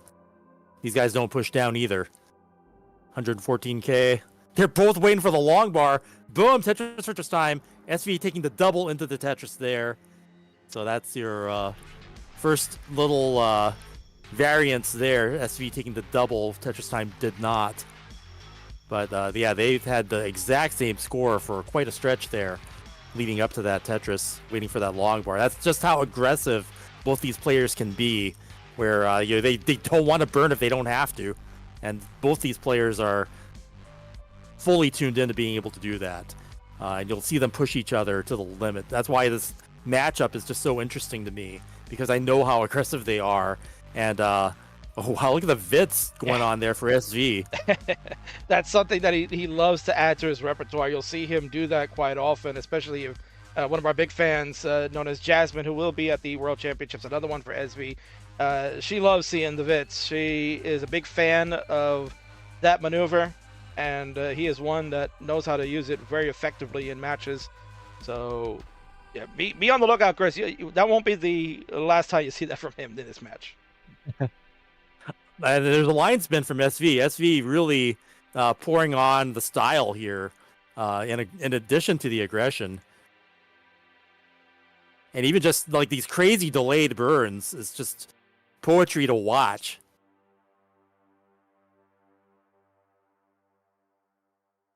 I really think that, yeah, having a moveset that allows you, I mean, it looks like showing off, but when it actually helps your stack like it did for SV there, like that's a bigger moveset that you benefit from.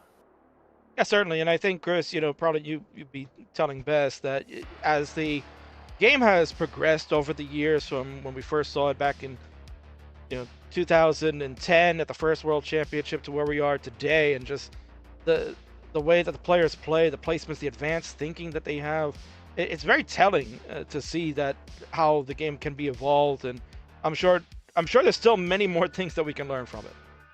Oh, I know. I mean, back when Jonas was dominant, we thought we had seen it all. We thought we saw like a player that couldn't be beaten. But now the game, it's continuously evolving.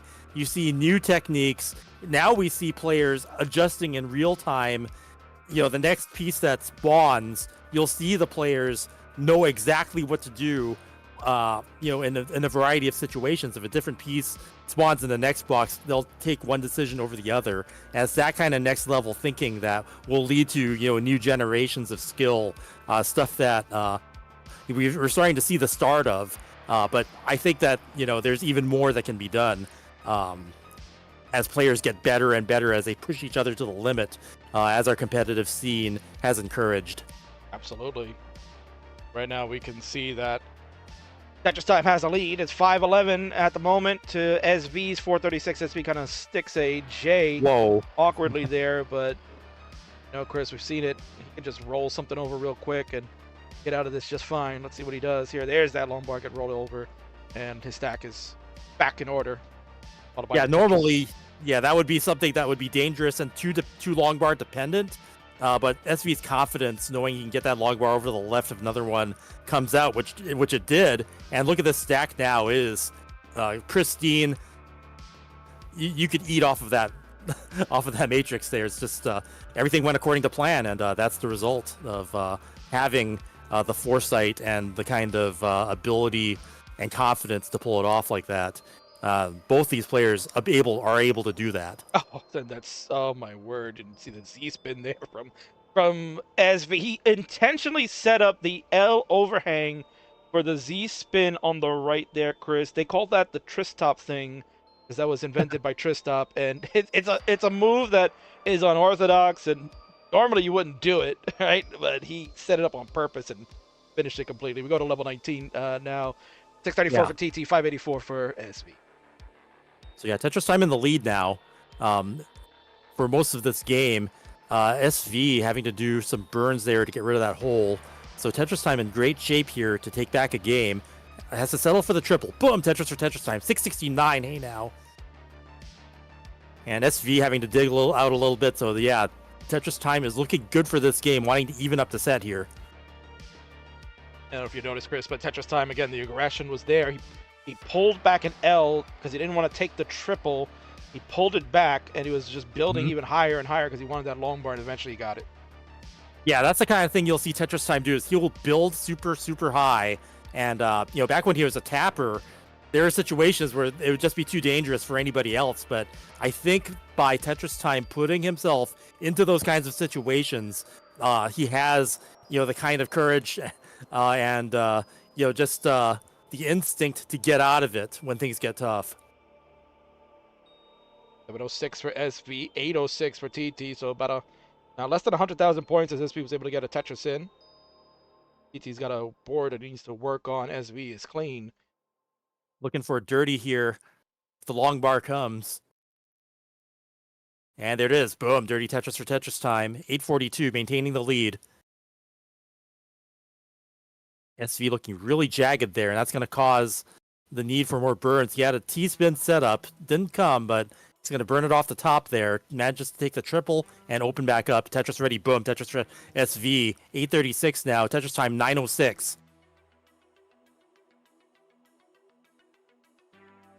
3,000 points in the lead. So at this juncture, it's like 2+ Tetrises. There's another one for both. But keeping it around that same pace as they're just matching Tetris after Tetris amongst each other. So it's going to be 29 play again, Chris, to decide this game number 2. Players start to prepare themselves for it. Tetris Time getting the max out there. And both players at level 26. So yeah, kill screens are coming, even though, they're not kill screens for these players anymore. But I like still calling it a kill screen because it still carries weight in terms of what the players have to go through. Okay, Tetris Time is Tetris ready. Bangs down to Tetris, A75. Both players clean and both players playing aggressively, scoring here. That's what you have to do. B43, yeah, Tetris Time looking really good here for score. Very strong game here. Okay, so making some really good adjustments. He got like triple squared, but his board was set up to accommodate that. And here we go. He's in 29 play at C15. Next line will bring that for SV as well. And now here we go. Both players are going to maintain some aggression here. But one mistake and it could be over in an instant. That's the nature of post-29 play here. Tetris Time up so high for this speed. Defying death. Getting that triple. Word. Opened up. SV starting to crawl back into scoring lane. That B80 to Tetris Time C58. Chris, Tetris Time through all that trouble, still managing to get a Tetris. He's at 1.3. Yeah. That's a D on the board. Yeah, so clean too. Yeah, Tetris Time. Oh, left. Oh, misses the left. The 5 to the left. Yeah, and he hangs 3 long bars in the row to the left, and that's gonna be D05. SV needs D06. Champ knows that he's got all the time in the world. Again, no line cap, so you see he's starting to bring that down, Chris. Yeah, he's all the way at the bottom. He just lined this out.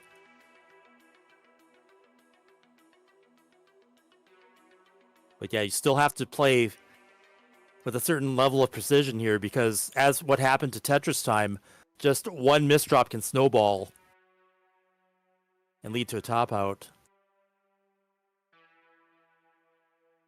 Methodical movement here of SV, knows exactly what he wants to do. He's not going to play crazy.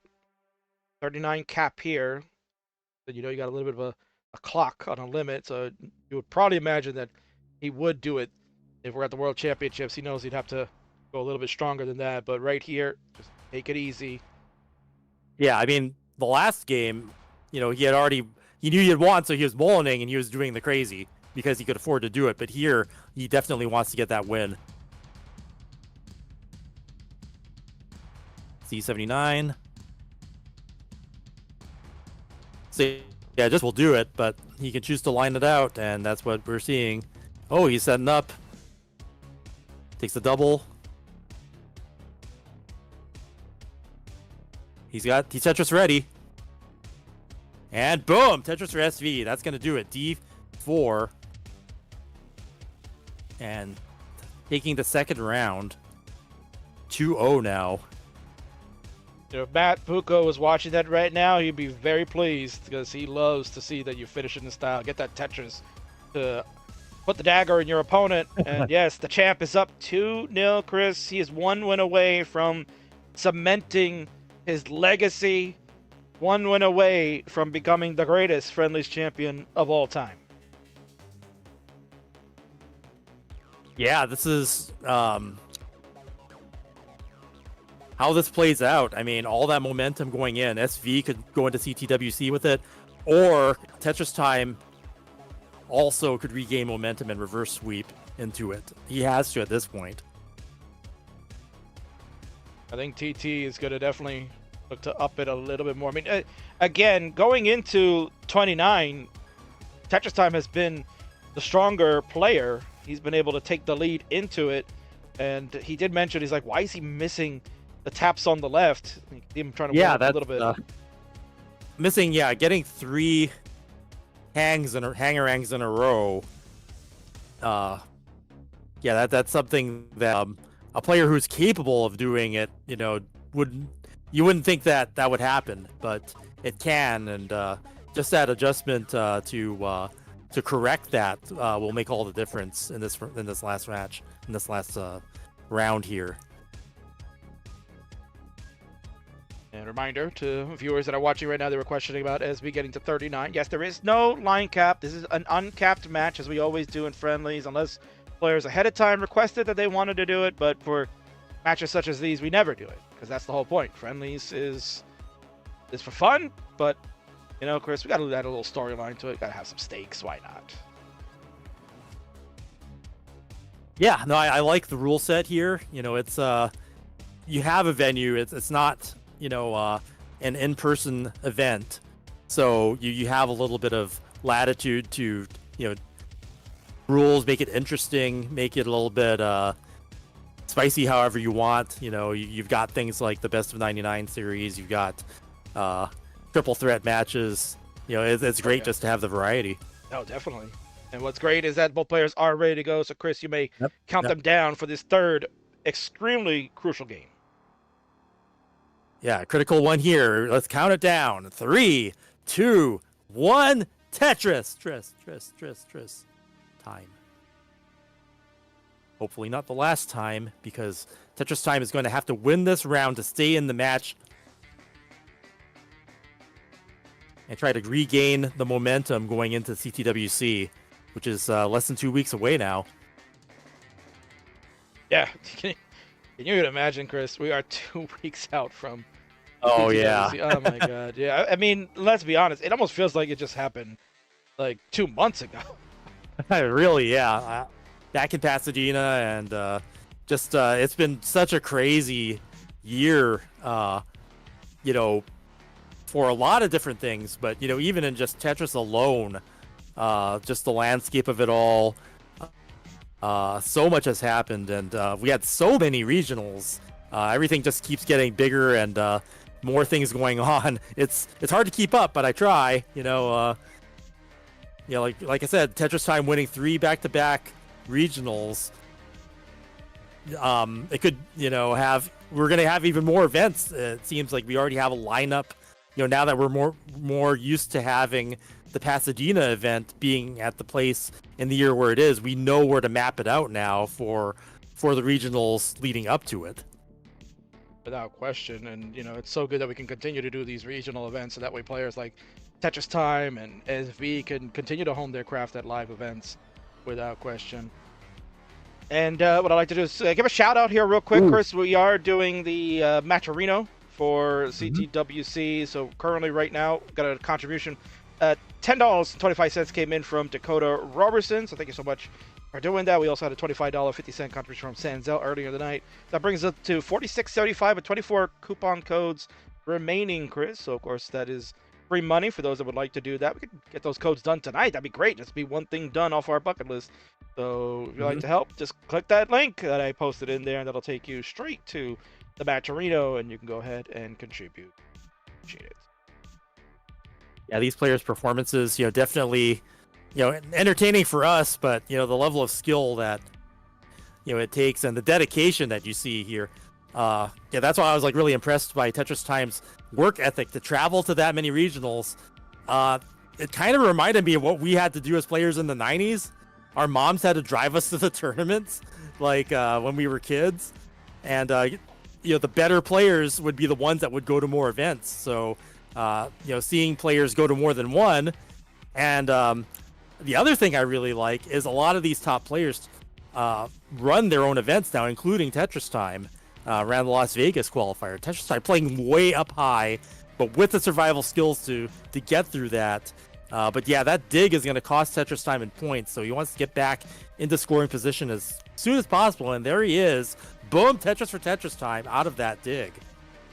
Well done by him. Again, yeah, when you watch Tetris Time play, it can get a little hair-raising without question, but for him, this is just a standard normal play. And I've had Chris Bidwell on the show many times over, and he kind of talked about when looking back at the old school players, how players such as Josh Tolles or Quaid were kind of similar in that era, where they were playing very aggressive and high on the board and finding ways to survive. So it's quite interesting how we can look back and see, maybe to us old schoolers that, Josh and Quaid, maybe they weren't playing so aggressive, I guess, compared to what we see today. Yeah, I mean, that's where it all starts, is that you have players that play more aggressively, and then that in itself kind of challenges themselves to survive things that people would not normally survive. And when they do, then that's the edge over their competition. And both SV and Tetris Time, if survival is an art, these two are, absolute masters of that, making masterpieces, fitting the pieces together to be able to get out of these situations, taking what the game gives them and trying to find a way to make it work and not die. That's what's going to continue to make our scene bigger and better each year, Chris. That's exactly what we would love to see. Score check 353 for TT, 404 for SV. Again, SV is up 2-0, so this is a must-win game for Tetris Time. He wants to stay in the hunt and potentially try to end the streak of SV, 513 days as the Friendlies champion, the highest prize in our universe. With this win, SV will become the all-time longest reigning champion. He will surpass Huff, who was at 547 days, and SV won't have another title defense until sometime in August. So this is history in the making tonight, Chris. Yeah, no, this is exciting, and win or lose, I mean, we want to see both these players, do their best, maybe take this at least, ideally a decider, but, having both players have the most momentum possible going into CTWC, SV, being able to make that Friendlies title reign record, and Tetris Time, coming off of the streaks from the regionals. Tetris Time's dig in the beginning cost him a lot of points, But he's starting to catch up now. He got the board under control and gets the Tetris there and is clean. SV now having to do some burns here, but SV just being able to do solves that are so efficient. 563 now for the champ. 511 for TT. He needs a little help. There's that Yeah, bar. It'll get over. bar. He gets it. Yes, he will survive. Got that awkward too high.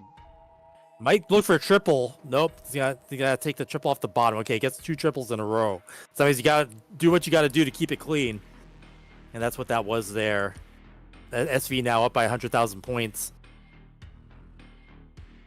Stack is back in order. He'll get a Tetris to go to 585.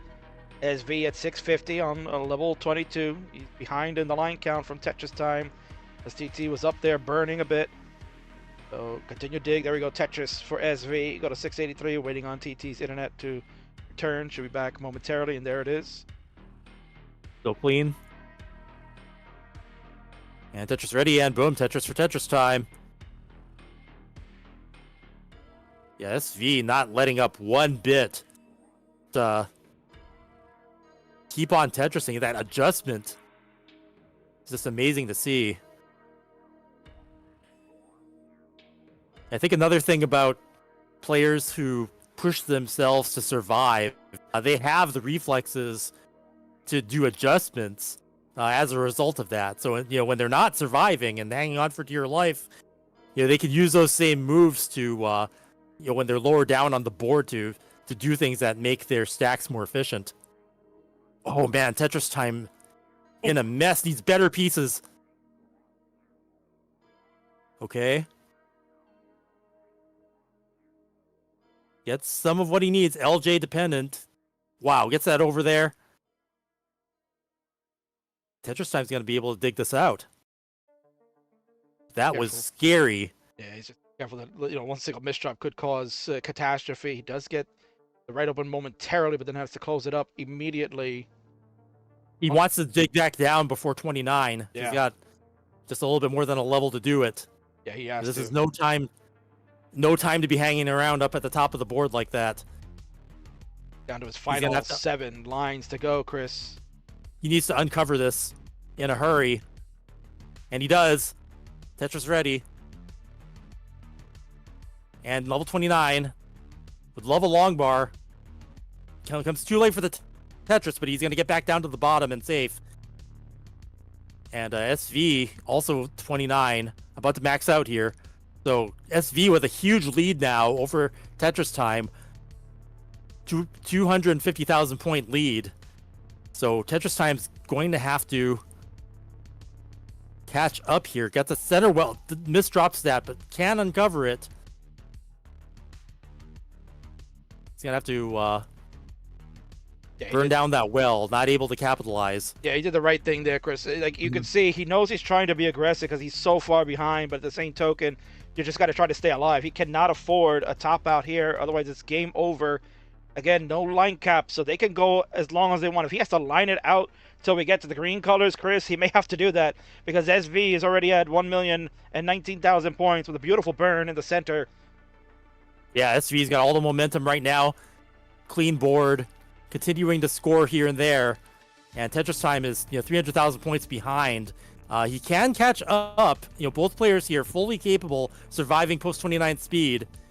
Tetris time just needs to get the momentum back to be able to get back into scoring position and give himself a chance to come back here and even up the set.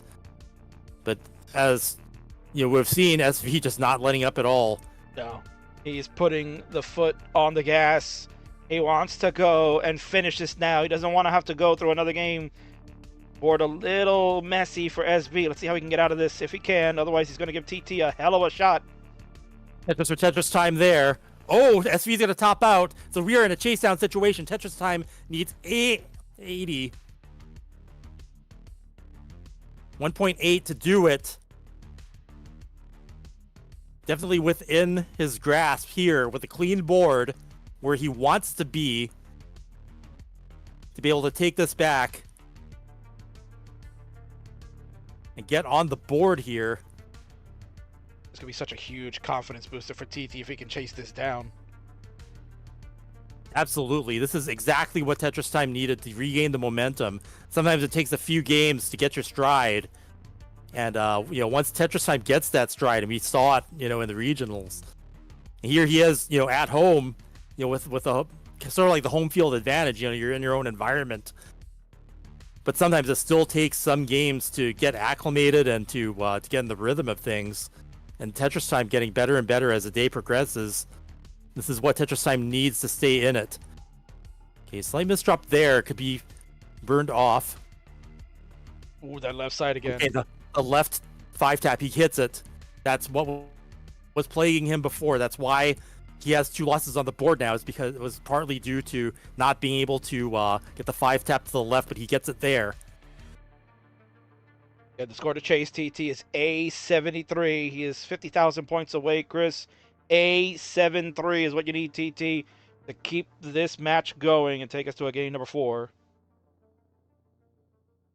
Got a bit of burning to do. Nothing terrible yet. Okay, boom! Tetris for Tetris Time. That is going to do it. A96. Sigh of relief there. Tetris Time stays in the match. And as I was saying, ideally going to a deciders. This is the first step towards that. He's still got some games to play. One more will even it up. But yeah, Tetris Time still has to win the next match win the next round to stay in the match.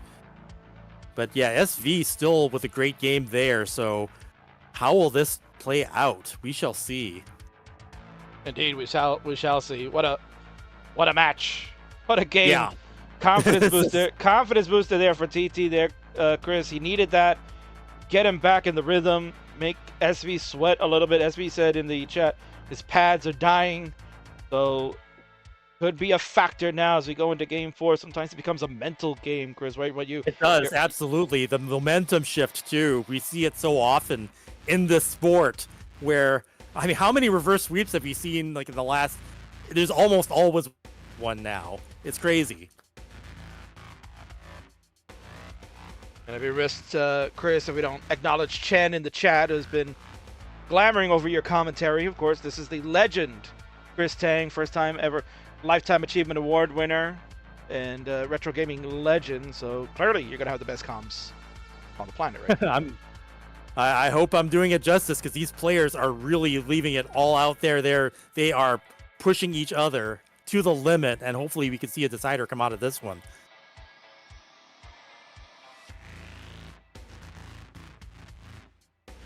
Challenger is ready.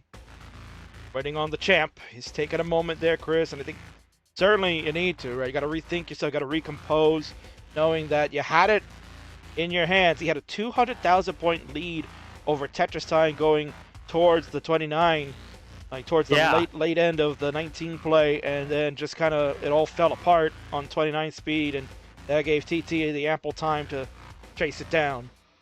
Yeah, that last round was definitely interesting because, right, you had SV with like a 300,000 point lead, and you don't often see players not only come back from that, but then do it post 29 through all of that. Yeah, that was amazing to see, and that's exactly the kind of performance and clutch play that Tetris Time needs. Something that Tetris Time has known to do before, and you'd like to see that kind of performance going into CTWC in less than 2 weeks. And we'd like to see that performance continue here in this match. Chris, we'll let you count it down. It is a pivotal game number 4. All right, here we go. We're going to count it down. 3, 2, 1. Tetris.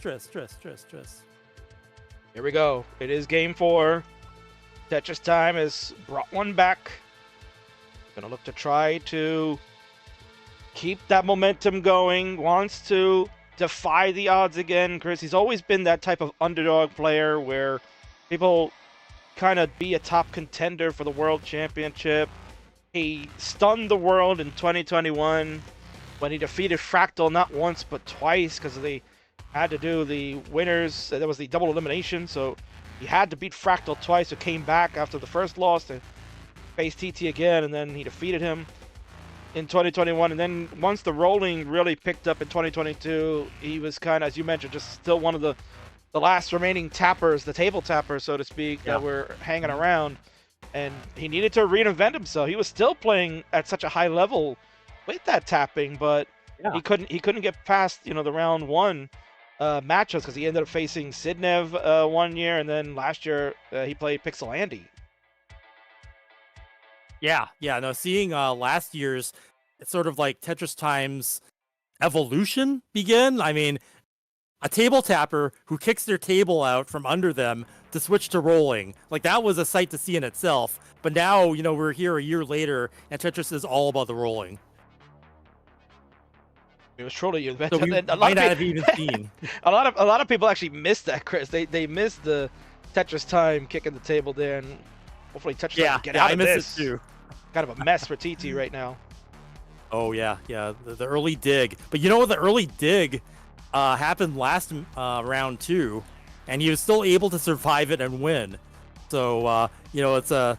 I remember some people would watch Tetris Time matches, and they would call it something that you'd only see Tetris Time have happen to Tetris Time. It's like Tetris Time doing Tetris Time things, I think is what they would say. Yeah. But that's.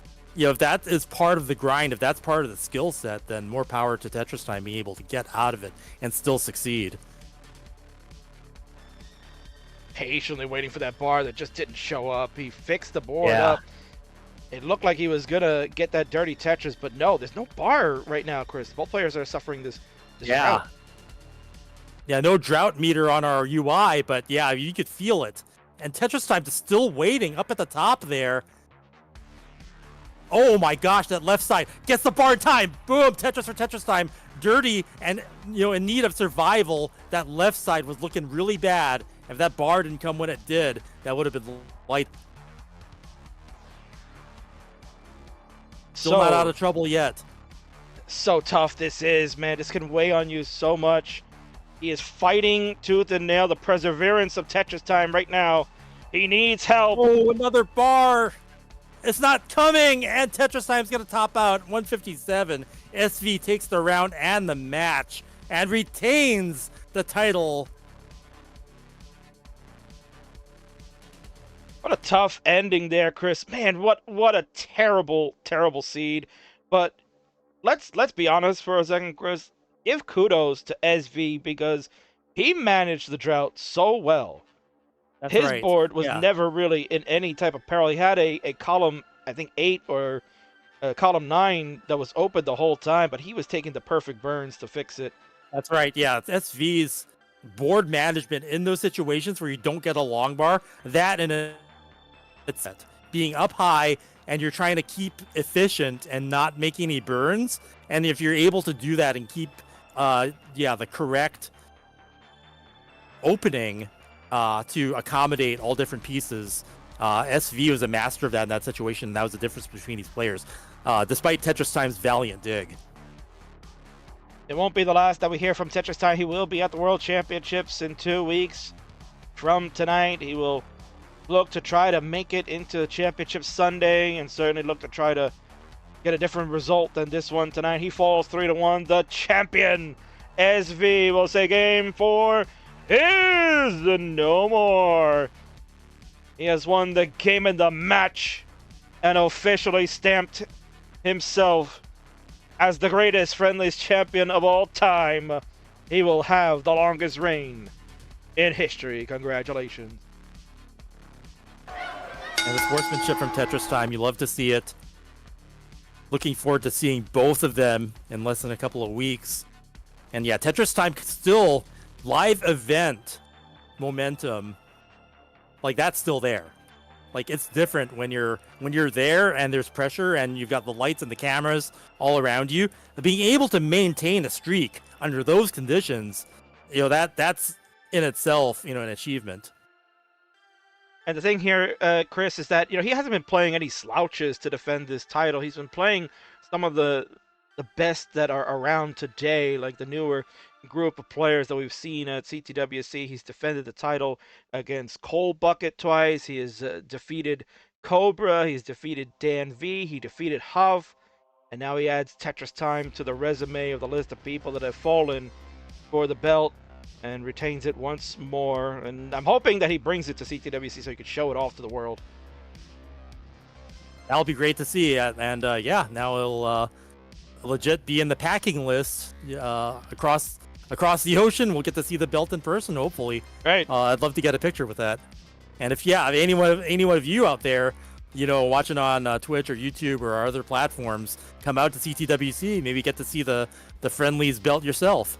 Absolutely, yeah. No, it's a beautiful belt that I had made, and he's holding it. It's his. Until somebody can stop him, Chris. It's his to keep for as long as he wants. No, that's great. It's a great feeling, and it's good to see, just all the result of what we build for the players, and the players getting to live this the experience and have built and go to events, and it's just I love being part of it. We love having you here, Chris. So thank you so much again for doing the double main event. As we see SV Mullen, he's at 667, 2/3 of a max out. He'll get another Tetris to go to 697. We'll let him finish this out as we are almost getting set. The main event is on the horizon, Chris. I know that's the one that everybody has been patiently waiting for tonight. The triple threat match, a match that you thought maybe would never, ever happen. Well, never say never when it comes to the Friendlies universe. Sharky, Greeentea, Koryan. What a triple threat, man. Oh, man. Yeah, this is indescribable. Like, we've got, legendary DAS player Sharky, who's, the Quals performance of Sharky recently, it's the stuff, like, he's pushed Quals consistency to a whole new level with DAS, which is amazing.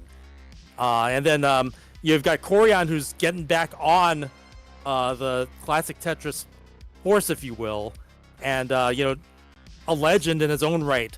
I think that out of all the players that have ever played in our sport, Koryan is the one that was always on the heels of a championship. Like, you take the Koryan from the year before, put him in the previous year, he would have won the whole thing multiple years, and just never got the chance. And then with travel becoming more difficult in the 20 era, it just didn't happen. But he's still there. He's still with us. He's been playing in the scene for as long as almost anyone else has. Next generation, you saw that in Joseph with the hyper tapping, and now is still with us playing competitively. And then you've got Greeentea. Greeentea, you would see Greeentea do what do you call the quick tap method, right? Greeentea was the first player to, you'd see him do a quick tap, which requires a dash charge and then a perfectly timed tap to be able to get the long bar, say, to the right at the very last second. Greeentea would be the first player to be able to do two of those in a row, and it would blow our minds when we saw it. And this is because most players still play DAS, and players don't play DAS anymore, but it's still amazing to see. Players like Sharky are now doing that all the time as part of their skill set. But now you've got Greeentea, who innovated that style going into that. Okay, we've got the winner screen up here. Go ahead, Kingsman.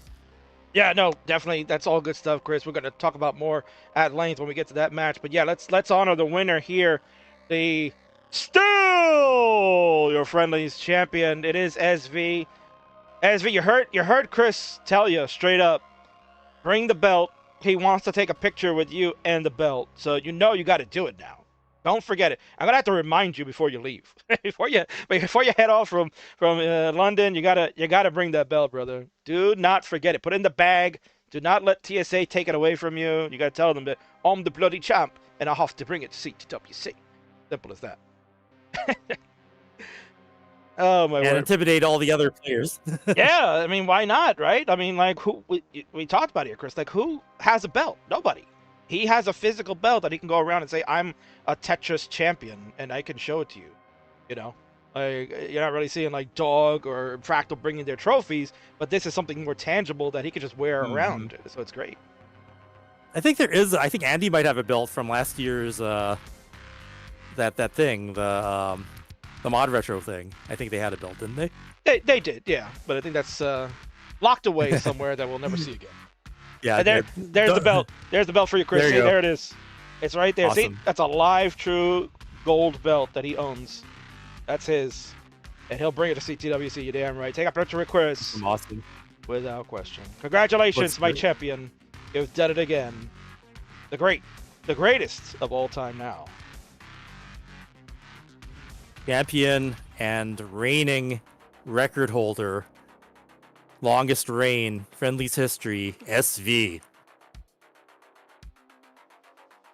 And yeah, that's a fantastic looking belt. Wow.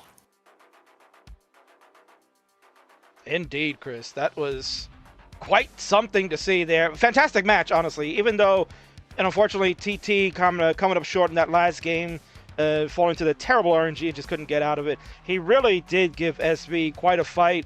The chase down in game number 3, you think kind of is going to give him that momentum to pull it out. So, kudos to TT on a terrific performance. Anything could happen at CTWC. This could be something to help push both the players forward and get into that top echelon that they're hoping to get to. Championship Sunday is such a big day. Yeah, I think for both players, I mean, SV taking the win, that's going to give him all the momentum he needs. But Tetris Time able to hang on in that second to the last game, I think that's also really good because he was able to hang with the digs and he was able to come back, 300k plus points past kill screen speeds to take it from SV in that one game. And that's a victory on its own. And like I said, Tetris Time still has momentum from all the live events. And with that live events experience, I don't think there's any other player who's done the whole, laps around the regionals, farming them, both for experience and for the prizes, as Tetris Time has done. So that in itself is going to be a huge mental advantage, above all the other players that we see on the field. So both players really getting the most out of this experience here, in Friendly's 2 weeks out. Absolutely. And this is the perfect time for them to get that last reps in at high-level gaming because really CTM has kind of come to a close. It's finished for the month. CTL is wrapping up its season now, so there's not really much gaming happening right before. So this is it. This is the last time they can get their reps in against competition one-on-one, and then they're on their own for the final 2 weeks here for training. So We'll see how that goes. Chris, a lot of people have been waiting. They are patient and wanting to see this next matchup. It's coming up next. Let's take a look. By all standards, this should probably never happen. When we think about it in the history of Tetris, triple threats, it's just something new that's come over the last couple of years. But when you put these 3 players together, you would never dream that anyone could make it happen. Well, 3 of them have all agreed, and I thank them for doing it because it's not easy, especially when you mentioned before, Chris, time zones is a thing. But here we are with the ability to get these 3 together. Sharky, Greeentea, Koryan, all 3 of them at the same time. 1-on-1-on-1. My word. Yeah, all of them just legends in their own right, in different ways too, right? You've got Greeentea with the innovations like the quick tap being, a DAS master, even helping inspire players like Sharky to become masters of DAS and being able to do things like the quick tap consistently. And then you've got Koryan, whose hyper tap style almost, you can almost directly draw a line from Koryan's hyper tapping to Joseph, who then inspired the current generation of young champions that we see now. Truly, this is going to be something special, and we're all here for it. Man, oh man, I'm so excited. This is happening right now. It's Tetris Friendly's Reckoning. We are on our second night. You can see that we are still taking contributions for Stand Up to Cancer. It's an important cause that we have going on. So if you can please try to give any kind of contribution, donation, whatever, it'd be much appreciated. Our goal is $2,500. We did it last year, no problem, at CTWC. We're looking to try to redo that and replicate it because we do want to help fight and get that research out there, get the funding for the research for our scientists to do what they need to do and try to find cures for all different type of cancers. So please, whatever you can do. We're at $202.22. So thank you to all those that have been doing contributions. And you can see at the top right, we have our Matcherino currently sitting at $62.50. So anything else you guys could do, again, there. I know King is asking you for a lot of stuff, right? King is asking money, money, money, money. Give us money, right? But again, the money's not going to CTWC. Like, we're kind of just doing this, bare bones at this point. We're asking you to help to fund the players that are doing this out of their love of the game, but also try to give them something to be able to continue to do this and have the funds to go out to events like this. And sponsors like Stand Up to Cancer, where we can do those partnerships. Those are big deals. So hopefully you all can give whatever you can, and if not, at least not tonight, try to save up, and we'll be back doing this again at the World Championship. Certainly a lot on the plate, but we appreciate every single dime that you guys can do. And for the Matcherino, we did go up a little bit there. So Zelazawi gave us $10.25. Thank you, Zella. We got Cox Danny J gave us $5. Yeah, Tetris, he said. So thank you for that as well. So that's getting us right there to that 62, and I'm sure we'll see plenty more of that, Chris. And 21 coupon code still available for those that want to do it. Use exclamation point Matcherino. Yeah, King, as you said, just everything that players get, and inspires and encourages them to do what they do. And, our scene is growing. We've got, I want to say we have more mouths to feed, but, it's great seeing more players get into it. And when players see the bigger pot, or potential players see the bigger pot, it gets them like, okay, maybe I could be a Pro Tetris player too. And that's how we have our new generation of players inspired by these greats. Oh, indeed. We're seeing it right now with the young wonder kid, the prodigy of Classic Tetris Pro, and the amazing things that he's doing. He'll be at CTWC as well, so it'll be impressive to see what he can do. Chris, what we're going to do is we're going to take a quick commercial break. We're going to throw it back to the pre-roll slides for you all to enjoy. We're going to take a commercial break, and then we will be back with the video to get you all hyped up. We'll have some stats, and then the players should be ready to go. I got word that I think all three of them are here, so we should be ready to get this match started. We'll be right back. And also, before I throw the commercial break, we'll let you hear the tunes from a community member by the name of Jonesy. He goes by Red Shirt Theory because it's also the name of his musical group. Get that over there. Red Shirt Theory. He's got a new album out and a new single. It's called My Religion. We're about to play it now, so you all can hear that during this break. And if you want to get it, because it's a banger, you can go over to Spotify and get it. It's also available on YouTube Music, which is where I'm playing it. So give it a look. He's a great community member. He's a big-time supporter of Classic Tetris, and hopefully we'll see him out at the Jonas Cup. He's a DAS player from Kansas, a former minor league baseball player, Chris, if you didn't know that. Oh, I didn't know that. Yeah, so we're going to throw it to that, and we'll be right back.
Right. Ad break is almost over, so those of you that have subs to this channel are listening to the King right now talk to you. We'll have Chris Tang back in a moment. We're going to go to our commentary cam shortly. I'll let you know, Chris. Don't worry, I won't surprise you when we go over to there. We're going to go over to that. We're going to kind of talk a little bit about our 3 players. We're going to have a hype video that was released earlier today on our socials. So if you saw that, then you're going to see it again here. But it's definitely a hype package. I'd like to thank Noah Dangler, one of our top Classic Tetris players. You're familiar with him, Chris. He was the funny thing. This is something that's interesting. He was part of an internship for CTWC. For his high school, they allowed graduating seniors as part of their course curriculum to get into the field of different type of opportunities like marketing, business, and so on.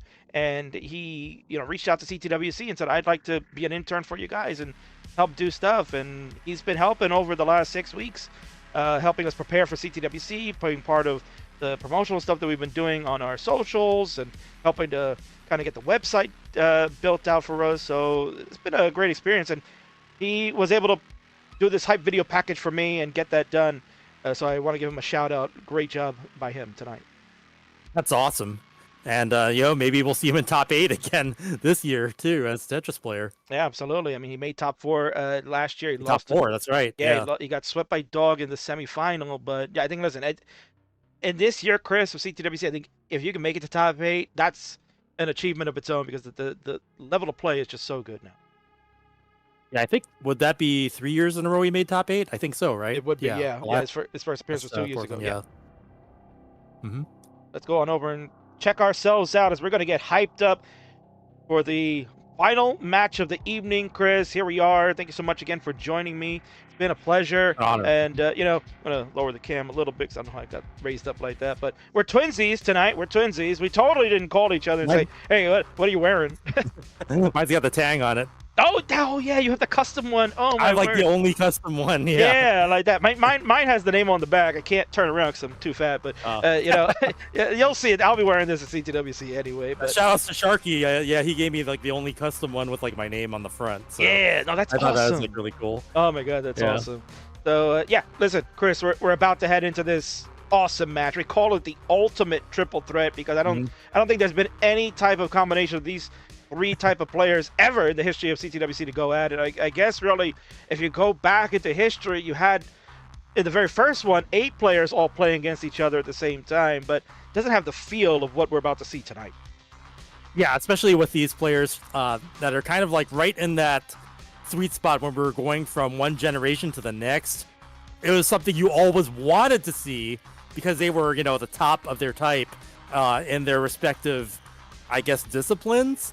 But you've never actually seen them fight each other because it's so hard to line up in terms of, well, everything. Time, space, dimensions, whatever you want to call it. Yeah, no, it's so true. And the thing is that, again, time zones are a factor. Koryan, Greeentea, they're not really involved in competitive Tetris as a whole, like what we see in the monthlies and all our other variants of tournaments. But whenever they get an opportunity to come on this show, and I've been honestly very blessed that both of them, Greeentea first, many years ago, his first appearance was back in December 2021 on this show at one of our super shows in December. And then he came and played Sharky in 2022 at this event. That was a treat. That was amazing was to a see treat. that. They went to a 5-game decider. Took a max out by Greeentea to just win it at the end, which was insane. So we're going to look to replicate that. And then now Koryan has kind of jumped on the bandwagon because we know, Chris, you see him. He's playing, he's still staying in game shape. He's getting those max outs. Grinding it out. Yeah. He's getting those max outs. So it's going to be interesting to see, where does he fall at CTWC? Can he make a top 48 with enough max outs? There's been speculation that maybe 6 or 7 is going to be needed to make top 48. So can he do it? That's going to be something to watch when we get there. But I'm excited for this matchup, Chris. Is Koryan confirmed for CTWC, or is that like Absolutely, he's going to play in CTWC. Oh, wow. He's going to do TGM. He's doing the whole weekend. Man, that's going to be awesome. I'm so looking forward to that. The thing about Koryan is, I keep saying it, if the Koryan of the the current year goes to the previous year, he would win. What if we saw that again? What if he took second? Wouldn't that be insane? I mean, that would be insane. It would really take a lot for that to happen. But honestly, if Koryan can make a top 48, my biggest wish, and I had kind of said this privately to a few people, I think the one thing I would love to have seen in a live event setting would be Koryan and Dog getting the rematch live 1v1. Because when they played, and you got to call that one, Chris, when they played in 2020 online, they gave us quite a show, and probably one of the greatest CTWC matches of all time. That's right. Yeah. No, that was history in the making. It still gives me shivers, like thinking of how our scene was developing at that time, and just being able to have our tournament continue in that format. And then have like this cross generation, like rolling hadn't really taken over yet. I mean, I think it might have existed in some form, but you had everybody doing the hyper tapping thing, and I think there's a little bit. I mean, that history it seems to be so fast forgotten, but it was an exciting time, and I kind of miss it. Well, hopefully we can get those vibes again when we get to CTWC this year. There's gonna be a lot of nostalgia, and I'm sure we're gonna enjoy every bit of it. So this is the moment you've all been waiting for. It is the ultimate triple threat. Koryan, Greeentea, Sharky. They're going to duke it out. Sharky wants to run it back. He's lost his friendlies matches against Greeentea and Koryan. Koryan most recently back in December.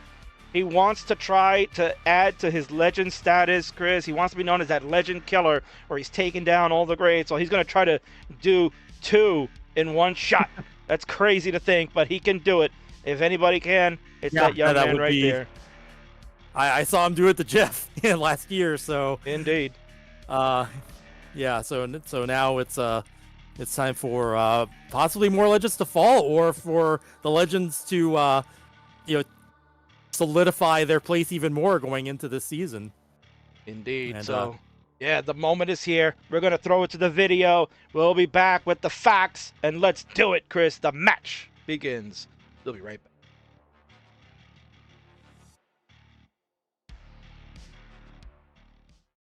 For over 6 years, I've been on quite the journey in my classic Tetris career. From being able to attend my first CTWC and actually making the top 48 bracket in 2019, to finishing in top 10 a year later in 2020, to becoming one of the voices of the Classic Tetris World Championship, to being known as a legend killer of sorts, and defeating the all-time greats. My career in this esports has been nothing short of blessed.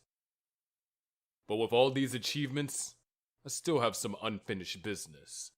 One last achievement I've been striving for all these years. One last chance to run it back.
y'all better look out. There's blood in this water, and both of y'all are next.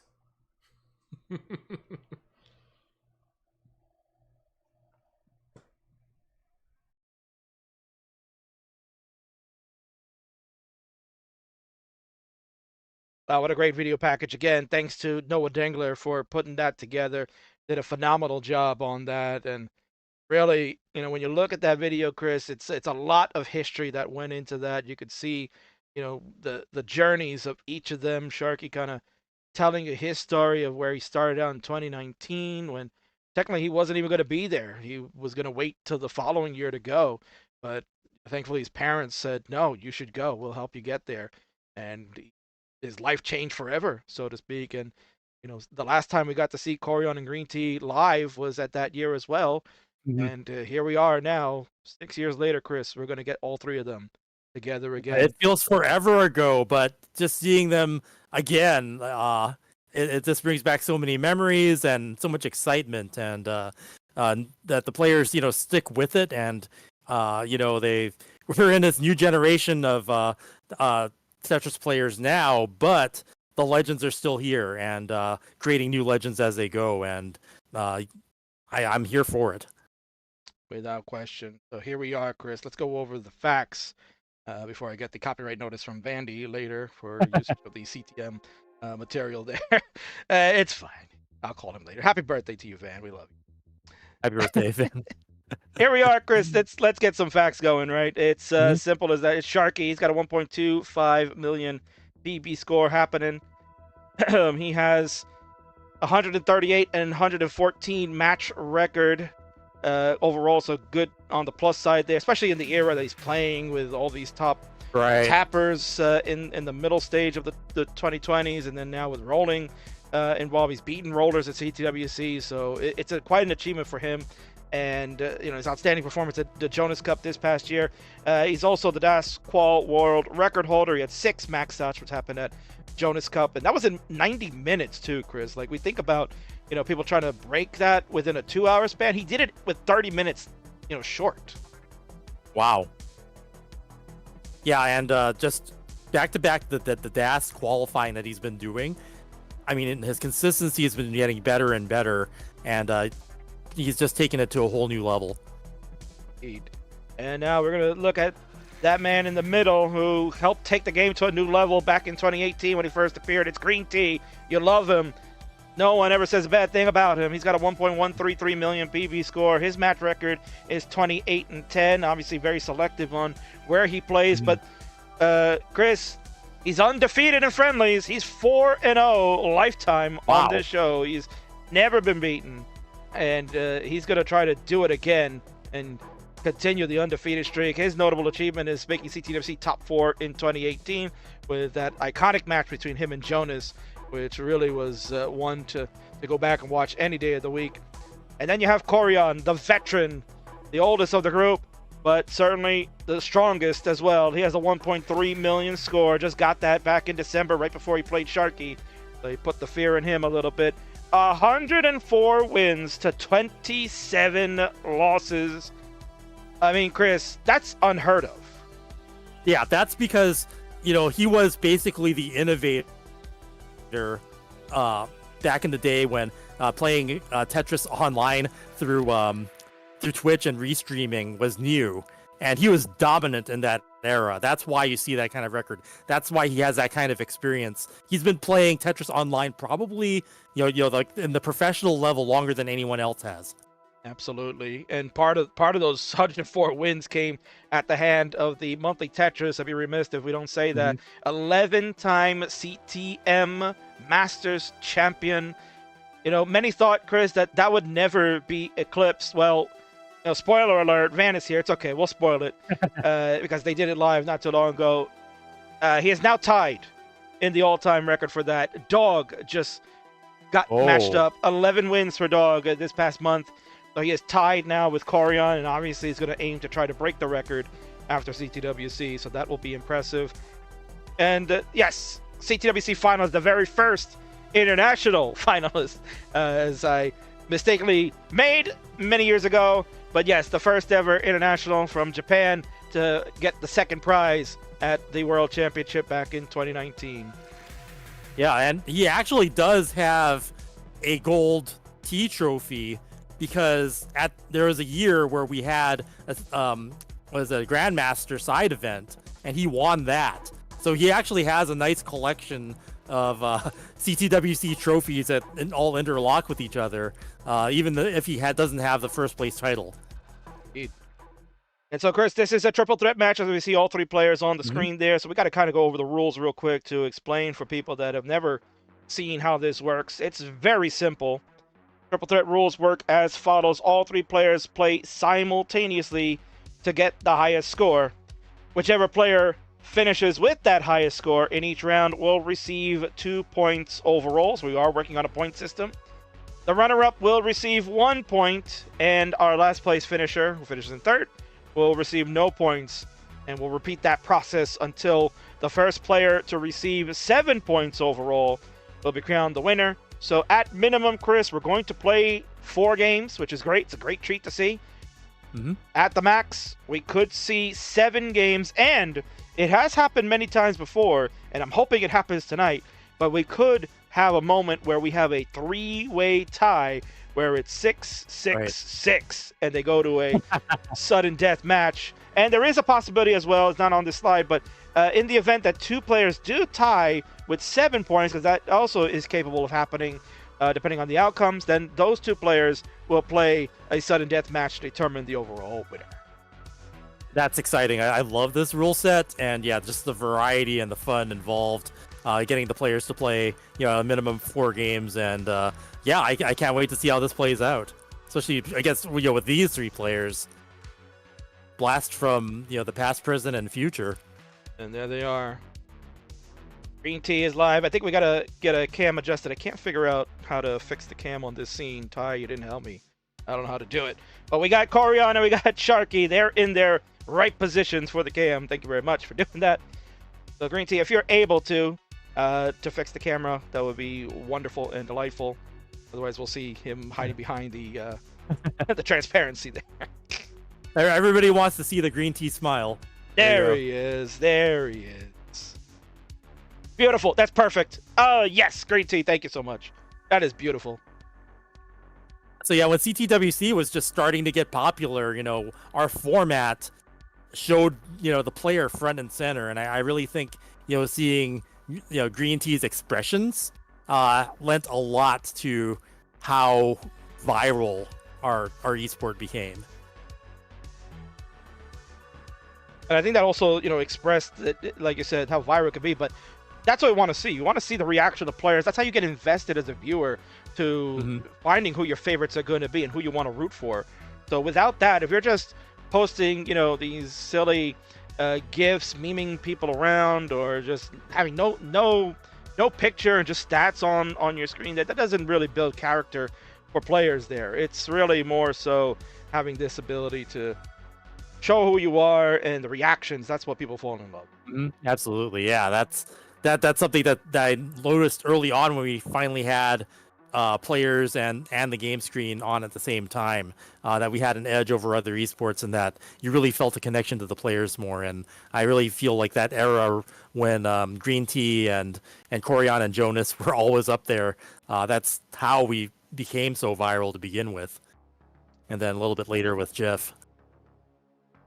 Like Greeentea and Koryan getting the seed, and we are going to play same piece set. They have the capability to do it, so we're going to play with same pieces. When the players, if you're ready to go, use the select button on your controller. Use the select button on the controller. That'll signal ready on the screen for us to know that it is game time. Sharky finishing up his warm-up. As you can see, he's doing floor 4. Chris, that is a very difficult level to play on, where you basically have the height of 4 blocks showing there and never changing, and then he's playing level 19 speed, so incredible.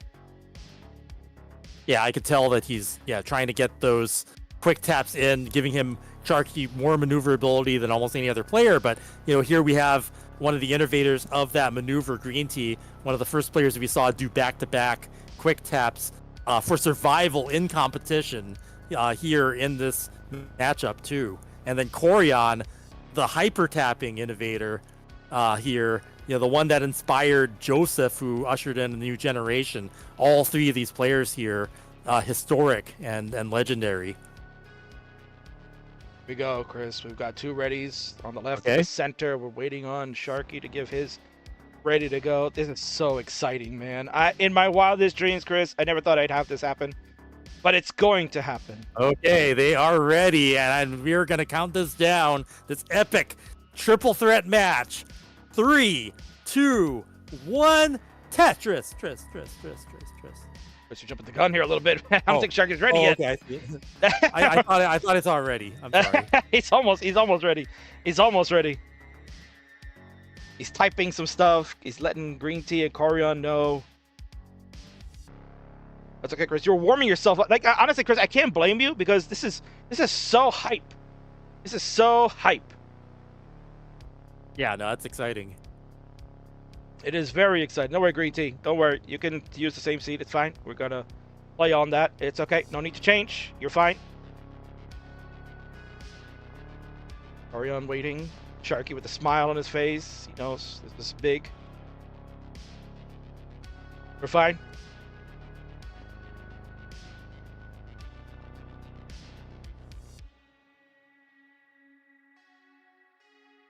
I think we'll just go ahead. Koryan is already starting. Go ahead, Chris. Count him down. Let's just go. 3, 2, 1, Tetris. Tris. All right. Greeentea has started. Square and the D piece are correct. Sharky, go ahead, man. Let's go.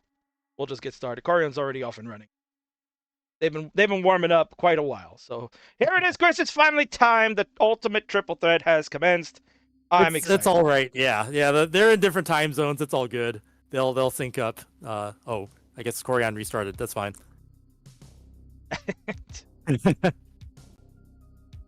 We'll blame it on lag. We'll blame it on the lag. There you go. He's got to start now. It's fine. He'll catch up now. There we go. We're underway. We'll get it right. We'll get it right on the second game. We'll get it right.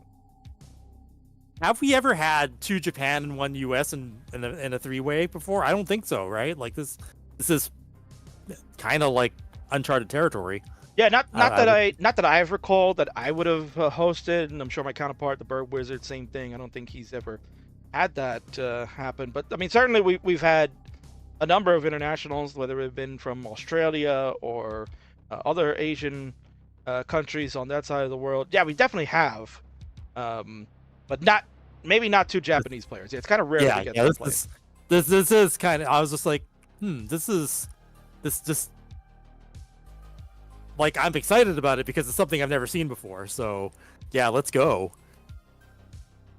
But yeah, Greeentea, Koryan clean, Sharky with a bit of a burn having to be done there. To dig back down. A lot of holes in the stack there. Starting to climb up a bit high. Scoring wise, Greeentea in the lead at 132,000, now 105,000. Koryan not far behind at 121. And yeah, Sharky in the dig is just at about 60,000 now.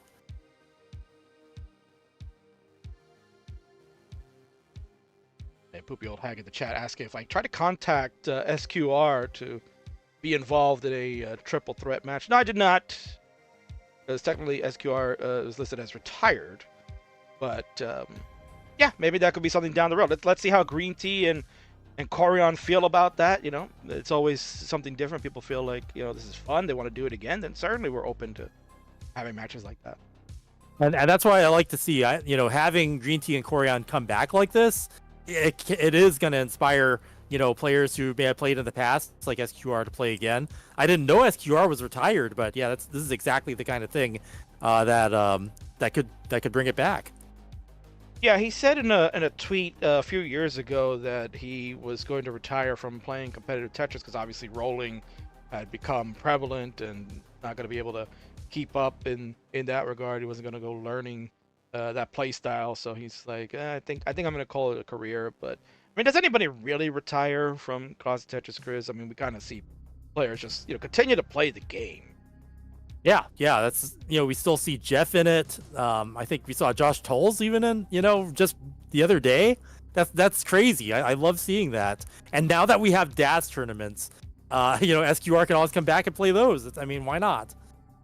And I mean, we just had last night the Legends match. We had Ben Mullen and Svavar playing each other. So yeah, the veterans, the legends we call them, are always welcome to come and play here. We encourage it. We want to see it. We love to see like new matchups where new versus old happen, and you never know, Chris, when the next one will be. That's right. Okay, all players are clean now. Koryan is Tetris ready. Had to cover it up for a second there. All right, yeah, now all players are clean. Sharky is about 100,000 points behind Greeentea and Koryan. And boom, simul Tetris for Greeentea and Koryan. Boom, Koryan got Tetrisu. There you go. Reed in the chat wanted that. Yep, there you go. So yeah, I mean, Greeentea and Koryan got a simul Tetris, and I wanted to do that in Japanese, but my brain just didn't know what to say. Well, luckily, I don't think. Luckily, Chris, we got at least 4 games where we get to see them boom some Tetrises, so you can definitely go ahead and spout them out when they're ready. That's right. Sharky in great shape now. Got that board under control after the dig.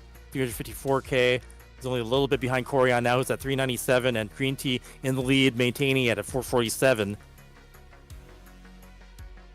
Really nice first game from all 3 players. You can see here, Chris, the Tetris IQ from all of them. The quick tap from Sharky with the square there. Just tremendous. Unbelievable what you could see. And it's so much fun to watch this match again between him and Greeentea, so to speak, because both of them masters of the quick tap. And Sharky's been a great student of that. He's been really training himself to... Honestly, I think Sharky's quick taps are one of the best in the world. Absolutely. It's definitely a skill. You can see him practicing it. You can see the results. Him being able to bang out quick tap after quick tap. Being able to survive up higher in the board, which he might need to do if he doesn't get out of this dig. Okay, he transitioned to 19 and has it under control. He should be able to get out of this. But yeah, Sharky's quick tapping is inspiring and really takes DAS to the next level. And it's like an extension of what we saw from Greeentea all those years prior. He has joined now. 554 for him, Chris. Great start for Greeentea in this one. Koryan will get a Tetris over. He's got a square tuck he's looking for. Let's see if he can fill it. Maybe think about a spin if he wants. Usually you don't see those things from Koryan. He will look to fill. He'll burn in, and let's see if the veteran can get out of this. What a spin of the T there for a burn. We're off and running, Chris. It's Sharky. Oh no, Sharky's in trouble. He's gonna need just the perfect pieces. That's not gonna be survivable. And Sharky's gonna top out in third, so no points there. Now it's between Greeentea and Koryan to get some points here. But yeah, Sharky being played with some misdrops there. I think maybe some of the quick tapping didn't work out. I saw most of them were, the pieces were a little bit short, going to the left and right there.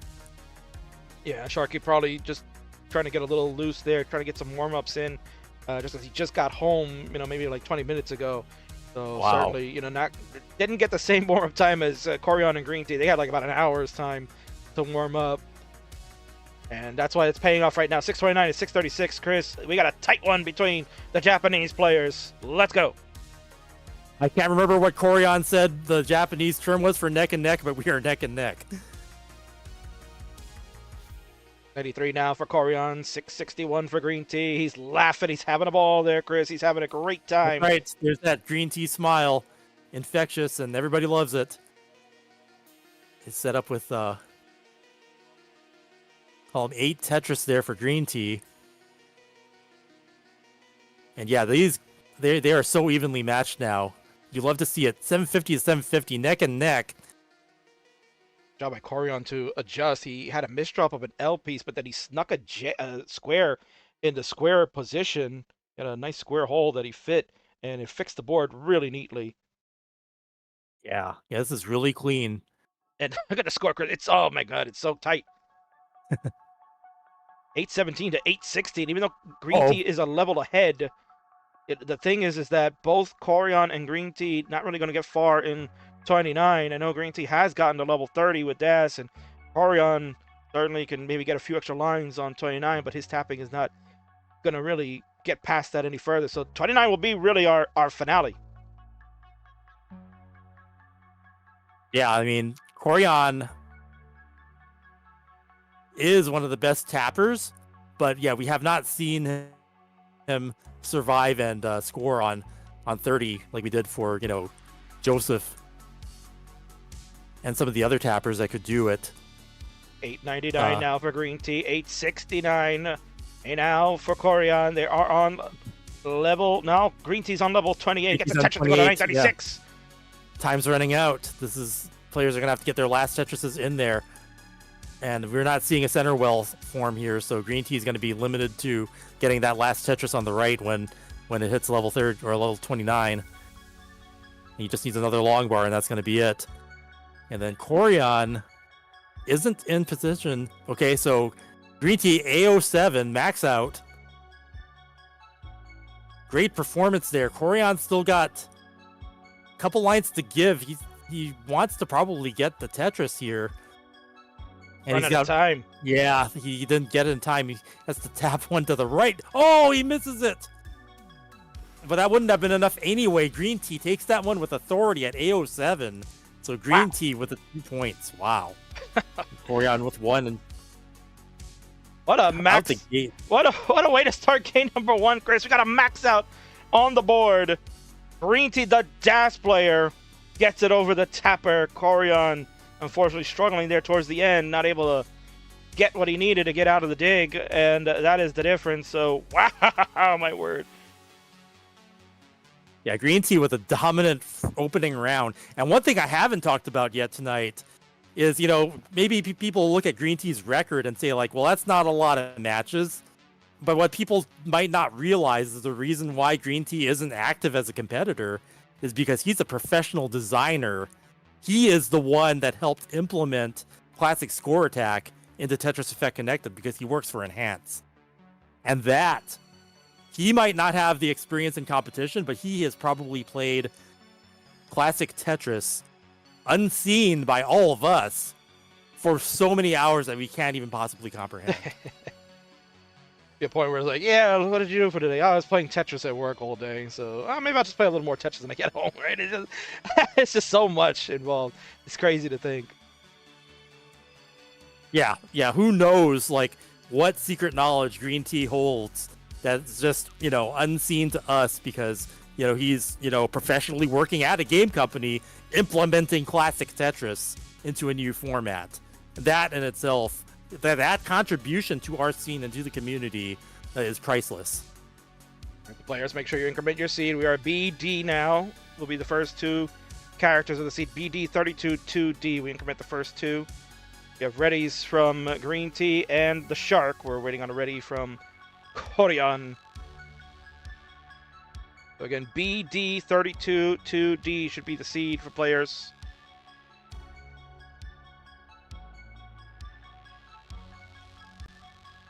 I want to give a little refresh actually to both, just in case there was any type of delay. Mm-hmm. Good.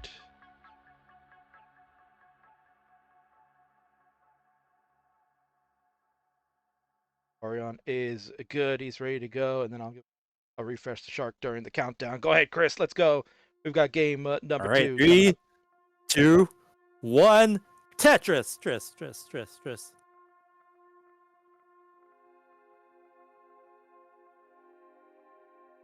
Now we got a good start here, Chris. Everybody's going. So yeah, we have defeated the lag, and we now have a simul start.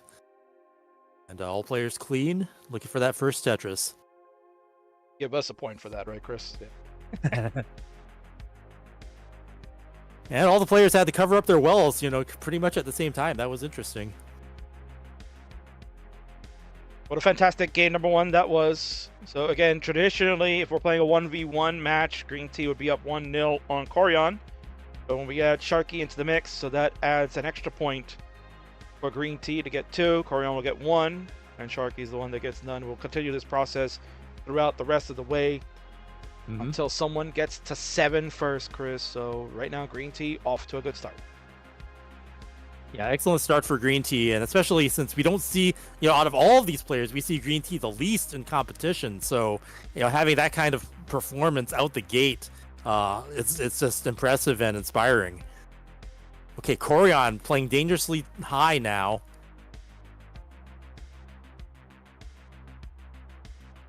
Just not the ideal pieces. Double long bar dependent. Gets it on the right, takes the triple. Beautiful. And it looks like he's going to go back down. It's all from the crafty veteran staying alive here. He'll get the good pieces. Burn this out, fill it out, get the long bar over. Still continue to dig at 34,000, but he's in a much better spot now, Chris. Should be safe momentarily. Greeentea out to a good lead at 150. Sharky going to take the lead overall at 169. So Koryan certainly the one that worse for wear, but he'll get the Tetris, and you can see the relief on his face, Chris. He knows, all right, time to get back to work. Yep.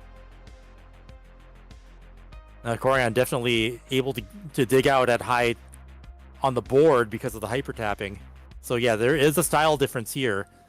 Even though you would probably see, Greeentea and Sharky competing in DAS tournaments, Koryan wouldn't be in those. But here we get to see hyper tapping versus DAS, as has been back in the good old days, I guess. I'm not actually even sure what to call that era, but back when it was just DAS and hyper tapping as the two main play styles.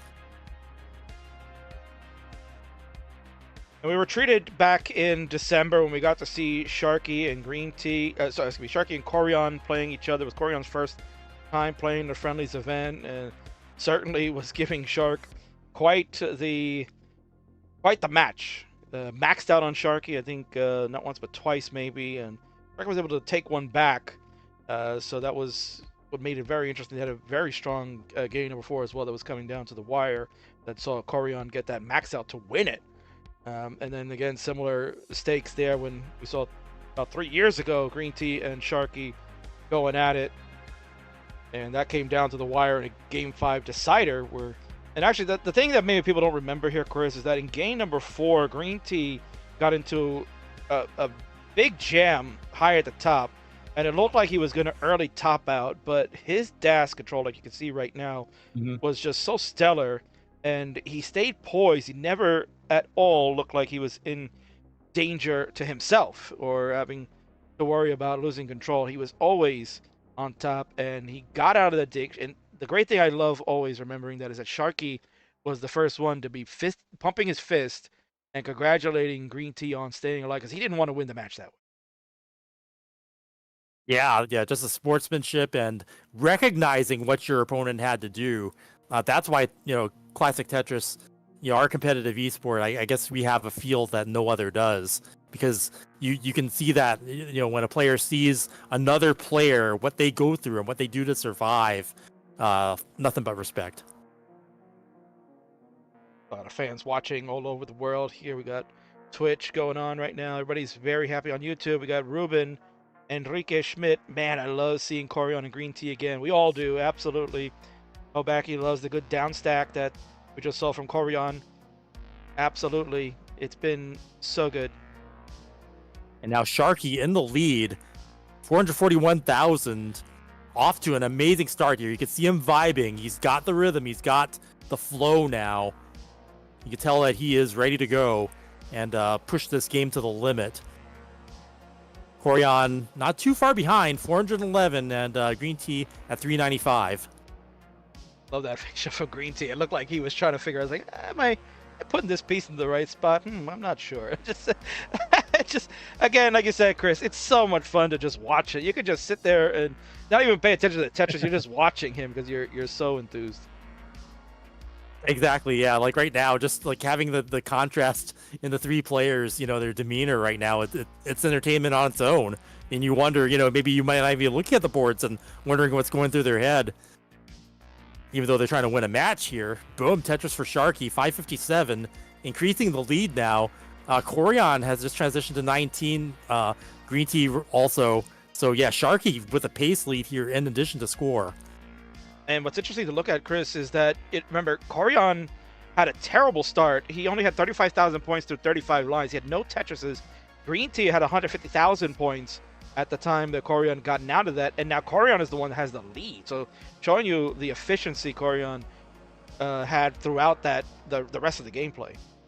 Yeah. If you start off with that massive dig and then come back with efficiency, your level's going to be higher. Your Tetrises are going to be worth more, and that's a powerful feeling coming out of that and be able to take a lead from behind like that. Boom, Tetris for Koryan again.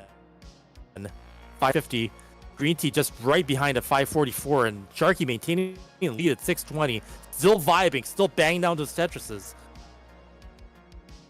What a match we're getting right now. This is exactly what Sharky needs. He wants to get back into this match. Certainly wants to get the win. Yeah, Sharky looking stronger than ever. Just clean board. Efficient solves, to keep the board under control like that. Boom, Tetris for Sharky. 714. He's widening the gap now. Hoping to leave Greeentea and Koryan behind and make up those points. Man, this is so good, Chris. We're just watching excellent Tetris play from these all-time greats. Love it. Sharky getting a little high, though. Gets that T over. Gets the lumbar over as well, too. And he's going to survive that. Mm-hmm. That's exactly what Sharky trains for, to be able to build up high and then get that log bar in to bang down the Tetris to maintain efficiency. Okay, he's going to take some burns there. That's going to allow Greeentea and Koryan with clean boards to catch up a little bit. That's what they need. Greeentea reaching the 700,000 point mark, but has some trouble on the board. Needs to get some good pieces to clear that off because the left side is problematic. Wow. Oh, man. And Greeentea knows that's going to be tough to clear. He's laughing it up, Chris. He's laughing it up. Greentea's laughing in the face of death and tops out 712. Already just third place. So already the fortunes have reversed among the three. Koryan's still in the middle, though. 799. Has actually caught up to Sharky. Yeah, he's so close to Sharky right now. Sharky has to try to stay alive, but he's not going to be able to do it. Koryan has surpassed him by 400 points. Wow, that was going to be a huge turnaround. Yeah, Koryan was behind most of that round, and then just started becoming extremely consistent. Managed to catch up to Sharky, who had a huge lead early on. And yeah, fortunes did reverse, and now we've got Koryan in the points lead with 3, and then Sharky with 1 and Greeentea with 2. So, wow, what a change. And that's huge.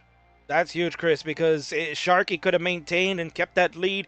He would have gotten everyone to 2, would have had to restart, basically, because everybody would be on equal footing. But no, Koryan, the veteran, comes back.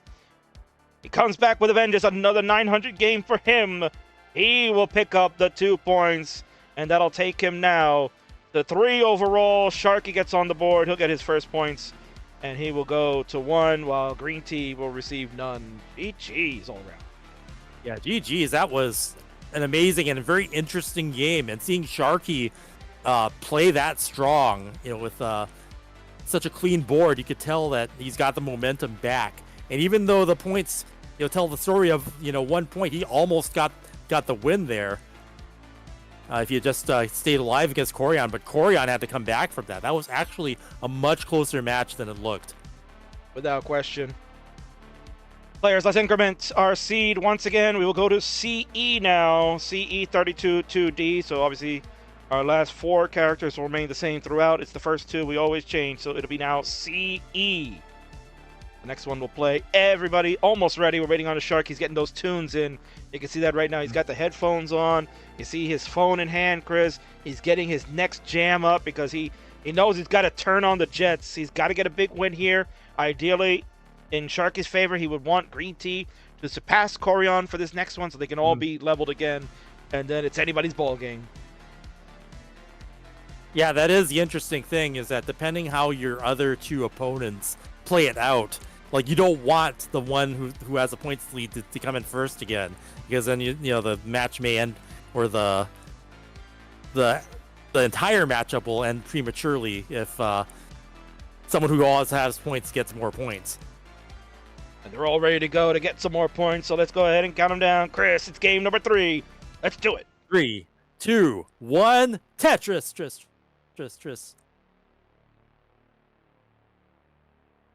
Yes, long bar for all 3, which means the seed tucks all around is, yeah, tucks all around. Yes, so they know, they know exactly what needs to be done.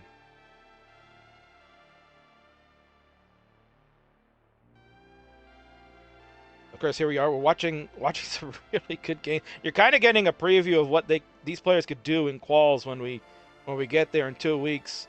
Technically less than 2 weeks, because quals will be taking place on Friday. Actually, Koryan and Greeentea will be qualifying on Saturday, because they're going to be doing their TGM commitments on Friday. So they'll be busy with that all day, and then Saturday morning they'll be doing their qual session. So it'll be quite interesting to see where they place in the bracket. 2 weeks from tonight, you'll see them get their 2 hours in, and then be interesting. What bracket will they fall? Yeah, that is interesting. That if you're a TGM player, then I guess the fans of TGM are going to get a treat, because then they'll be watching the same players, you know, on Friday, and then they'll play on Saturday for quals. And Chris, a lot of speculation going that maybe it's going to take 6, 7 max outs to make it to top 48. Been increasing every year. Last year was about 5 was the cutoff to make the top 48. So wow, it's going to be quite daunting. You know, Sharky has proven as a DAS player you can do 6 max outs, and he did it in 90 minutes at Jonas Cup. So that is the DAS qual record. But at CTWC, 2 hours is a long time to play too, Chris. People get fatigued, and sometimes you get out of sorts. Yeah, Sharky playing up way high. Need some good pieces. Remember, Sharky's DAS. It's a long bar now. He gets a long bar. What can he do with that left? Oh my word. Oh my word! Oh! He almost did it. Man. That was a heartbreaker. He had the right piece. All he had to do was flip it. But yeah, that's going to be a top out for Sharky. And the other two players, Koryan in the lead now. Greeentea not far behind, actually. They're neck and neck. But man, what a heartbreaker for Sharky. He almost got out of that. Yeah, he almost, that L was what he needed right there. Would have burned a single on the right, and then I think he had a T coming that could also maybe helped him out. But an unfortunate early top out for the Shark, and that's going to set him back big time, because now this gives Koryan and Greeentea the advantage to do what they need to do.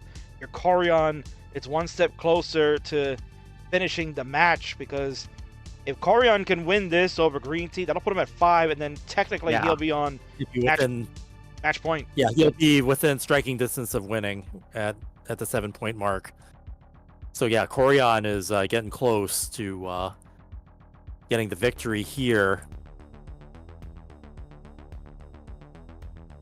But yeah, Sharky maintaining such aggression with DAS, like that's what it takes in order to win and to get the kinds of qualifying times that we've seen that Sharky's capable of. And you could tell that's what he was going for. He was not going to leave anything on the table. He's going all out. Yeah, so he'll spend this time right now waiting to get to the next round. He'll warm it up, get those quick taps like you mentioned, Chris. He's gotta get them in. So good time for him to do that. Meanwhile, Greeentea and Koryan battle it out. They will each receive another point. So one more for Greeentea and one more for Koryan when we end this one. But they're playing for an extra point for the advantage. If you're Greeentea, huge, because if you can win this over Koryan, you'll be tied with him, and that will certainly make things very interesting going into the 4th game. Yeah, the possible outcomes here is either Greeentea is going to come out with 4 or Koryan's going to come out with 5. So it'll either be 3 for Greeentea and 5 for Koryan, or it'll be tied up 4-4. That's the fun thing about these triple threats, Chris, is that there's so many type of permutations that can happen once this is done, because you never count out the Shark. He can come back real strong. We saw him in the best of 99 just max out after max out over Jeff, and if he can get that going and get some big scores in the next couple of games, that can certainly turn the tide, and we could have a fantastic finish to this. Yeah, I mean, I've never seen a reverse sweep in a triple threat match, but it could happen. If Sharky takes 2-2-2-2, then we'd be able to see that happen. Absolutely. 428 for Koryan, 358 for Greeentea. Both players are over the 100 line marker. Greeentea looks like he'll be the first to get to 19 speed. Chris, it's such a treat to watch both of them, but even more so that you're watching, Koryan kind of show you that he can play at the highest level still too if you wanted. Absolutely, and they'll be. I am so hyped to see them again, like in a live competition. Like, what year is this? Is it? Are we in 2019 again? I mean, can I go back? There's so many other things in the world I want to go back to 2019 for. At least I have this, right? Like, there's like a bit of magic here that it's almost like time travel, and I want to feel more of this in my life. And even just getting to commentate this, here in the year 2025, I get some of that 2019 energy back, and it's a gift. Thank you, Kings, for having me. Yeah, absolutely. Listen, you're a part of the Friendless family now, so you're always welcome to come to these big events and see the all-time greats play. We're into transition. It's level 20 for both. Greeentea now at the 518 score. Koryan at 580, giving you a little grimace there. Not happy how that didn't work out for him, but he's going to get that J to clean it up, and he's back in business, Chris. Yeah, both players clean. We're at level 19 speeds. Koryan with the hyper tapping, Greeentea with a quick tapping Das. You'd love to see it. 600,000 points for Koryan now. So Greeentea a little bit behind, but not out of it. And I'm seeing in the chat other people want to go back to 2019 too. So really having this broadcast and having this experience for us, there's just something special here. I can't really put it into words, but I think the audience knows too. Without question. Beautiful T-spin from Koryan. That's 658. Greeentea catching up at 618. So a little bit of that dig from Koryan gave Greeentea some time to chase a little bit. Yeah, Koryan keeping it low. Like, this is very disciplined play here. And I do, I'm still on, looking at Twitter and seeing Koryan post his sessions. Oh no, he let it get too high. He was playing a bit too aggressively. We have a slight chase down here from Greeentea. Got 20,000 points he needs. Yeah, you can see he's doing the screen checking to see what does he got to get. So yes, 691 for Greeentea. What happened here, Chris, is that Koryan was waiting for the bar. It never showed. It was a terrible drought. Greeentea managed it beautifully to keep his way. He was working with a double well the whole time, allowed him to skim and take those safety triples and everything. And he is just mere points away from taking this one at 691. He's done it, Chris. Yep. And we are going to be tied at 4-4 between the Japanese. And guess what? That's what Sharky wanted for this outcome. He wanted Greeentea to win that one so that it would prevent Koryan from getting in striking distance of one more win. So Greeentea will get to 4. Koryan finishes second. He'll get one more point. Add that. He will go to 4 as well. Sharky, unfortunately, going to have no points on the board for the early top out. But as Chris mentioned, still in this. Not out of it yet. He needs a win here, though, to really at least give him a chance. He has to win this one. Otherwise, if Greeentea Koryan can take it and get those 2 points, Chris, what will happen is in the next game, whoever has the 6 points between the two, neither has to win the match. They would have to just finish in second to get the 1 point and be first to 7. That's right. So a little bit of gamesmanship needing to happen here. It's a strategy about to take place. If you're Greeentea and Koryan, you're probably thinking, let's keep let's keep the pace going. If we can push the Shark out, then it's just between you and me, and then we'll settle it. Yeah, in that case, I mean, that would be a strat to actually play low and not overly aggressive. Like what Koryan did there at the end was a bit too aggressive. I was just commenting on how he was playing safely, and at that very moment, he started building high in the middle, and the drought came, and the bar didn't come, and he wasn't able to burn off. I was actually shocked. It unfolded before my eyes. I'm like, Koryan, why are you not burning? No, again, he was kind of waiting for that bar. That never happened. It was such a bad drought. Greeentea didn't get the bar until 24, and Koryan was on 23, so he would have to endure it for a few more lines.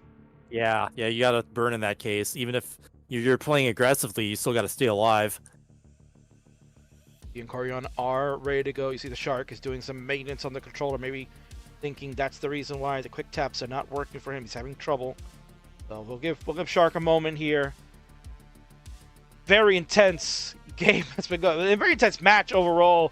Oh, Like I know. said, yeah, that's take me something back. about this. Yeah, there's something about this matchup. It's so special and so rare in a sense. I think that everybody wants to put on their best here.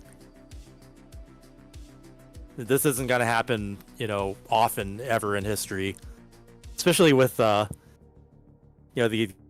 audience is feeling it too. They're getting those 2019 vibes, 2020, just this golden age where we thought sky's the limit for Tetris, and then it went beyond further than anyone could ever imagine.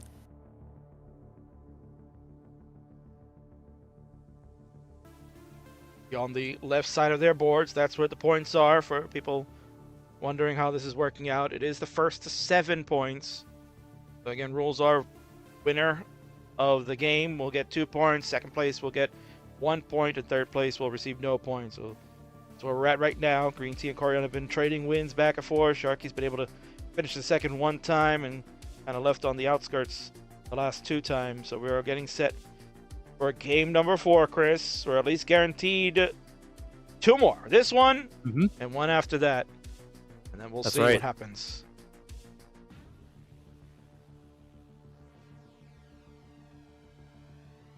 Yeah, for Sharky, this is exactly the kind of place where being consistent with those DAS qualifiers, if he can pull off what he does for those right now, like that's the way to survive this for him.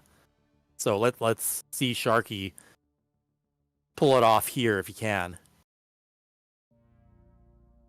Appreciate the patience from Greeentea and Koryan while Sharky's getting his going. So Sharky says he had to change the pads entirely. Yeah, no problem, Shark. Obviously, no problem here. Koryan and Greeentea very patient, so we appreciate that. Yeah, no, if that's the factor, if it's the controller, then we want to see Sharky, give his best here. So the change for the better. There used to be a old statement, right? I think it was a commercial back in the day, Chris. Got to be the shoes, right? Got to be the controller.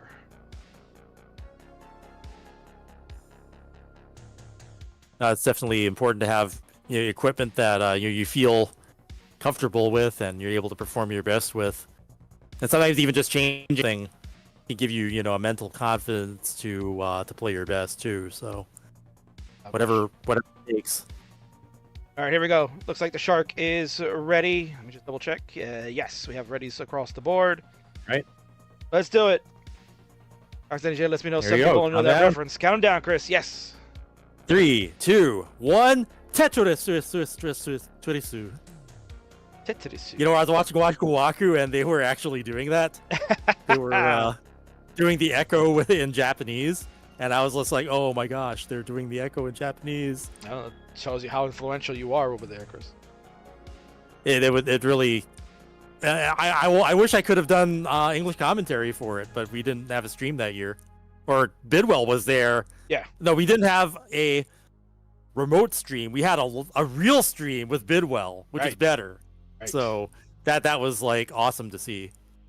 Yeah, because obviously it's a little difficult with the time zone difference that they're starting, like their 9 a.m. is kind of like our 10 p.m. on the East Coast, and then they're kind of starting more early afternoon, which is then getting into midnight 1 a.m. territory on the West Coast.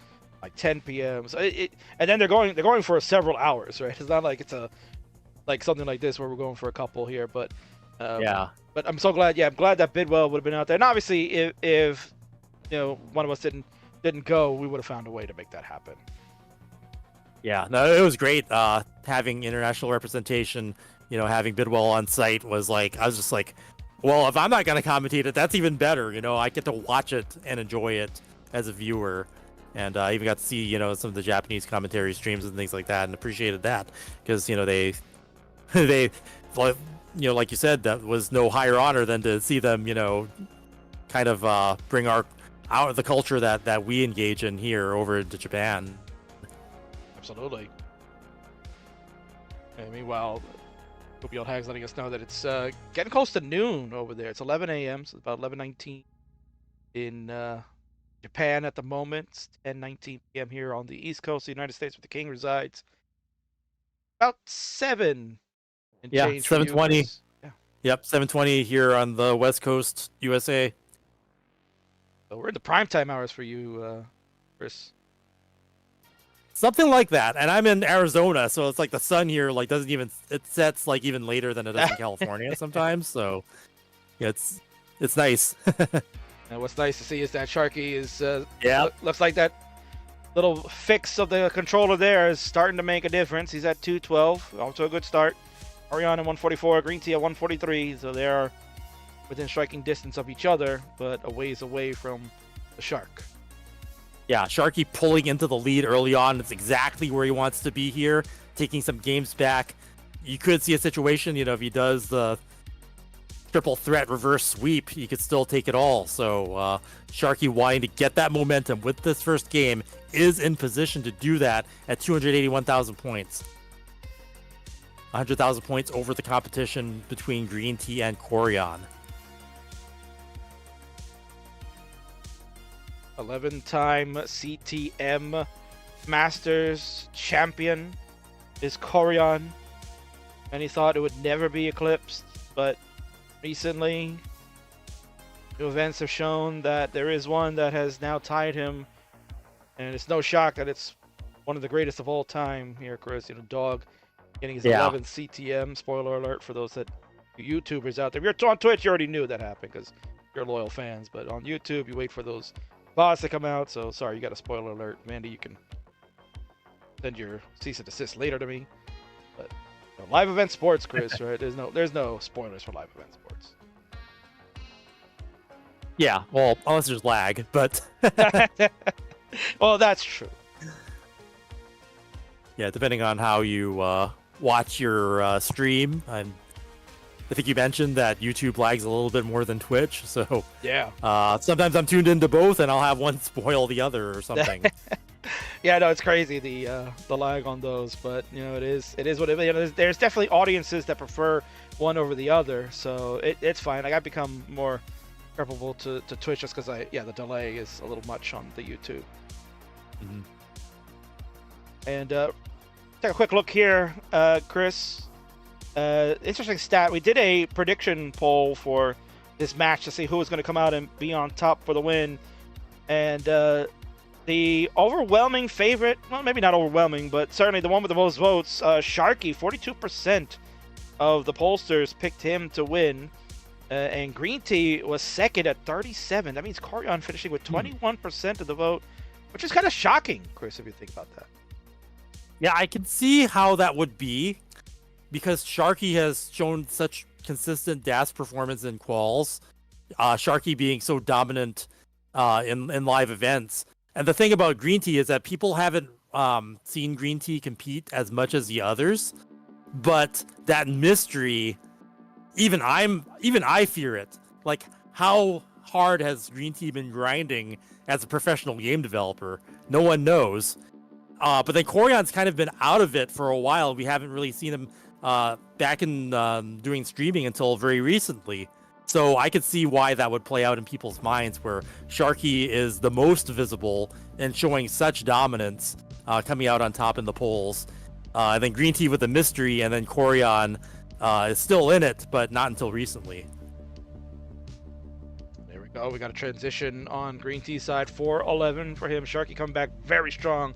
593 score. Here we go, Chris. We'll see if those pads getting changed will make a difference for the Shark. Koryan joins them at 493.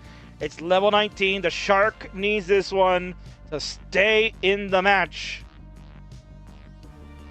And getting the job done, definitely with a score lead, 646,000 points. Well over 100,000 points over the competition. Respectively, 521 for Koryan and 467 for Greeentea. So Greeentea had the best start in the beginning of this match, is now at this moment behind Koryan, who's in better position, and Sharky needs this round, needs to win this thing to get everything evened up, to hope to start that comeback. Nice T drop. Clear off the top there.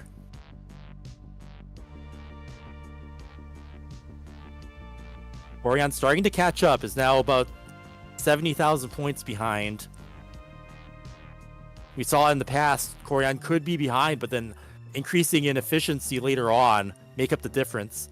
Oh, Koryan with a misdrop there. He's gonna have to do a little bit of clearing off there to get back into scoring position. Yeah, it's a little bit of a win. Same with Greeentea. You got a dirty Tetris though for Koryan.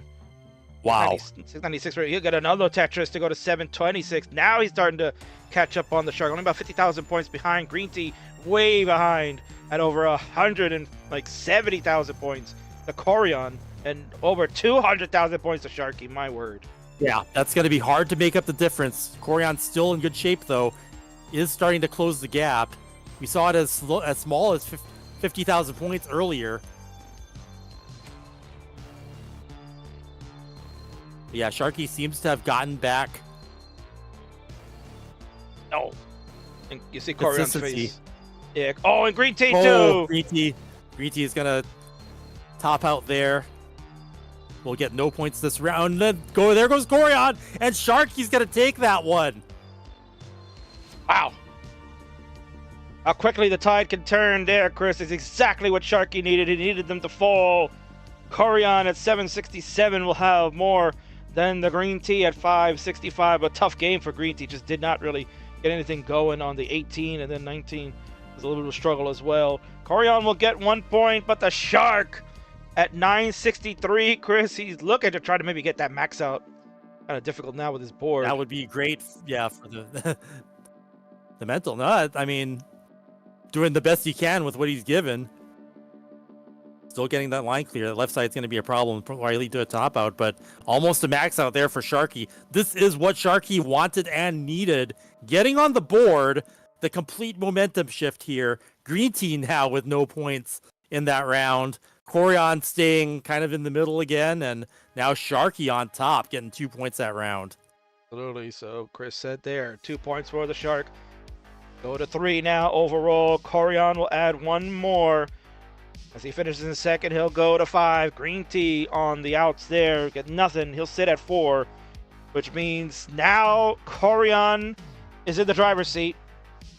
Yep. He has all the marbles here. It's all in his hands right now, where he dictates as far as this match goes. If he can win overall between the two, he will win the match outright. He'll be the first to 7. Sharky and Greeentea now. This is the part where we talk about triple threats, Chris, that kind of teaming up.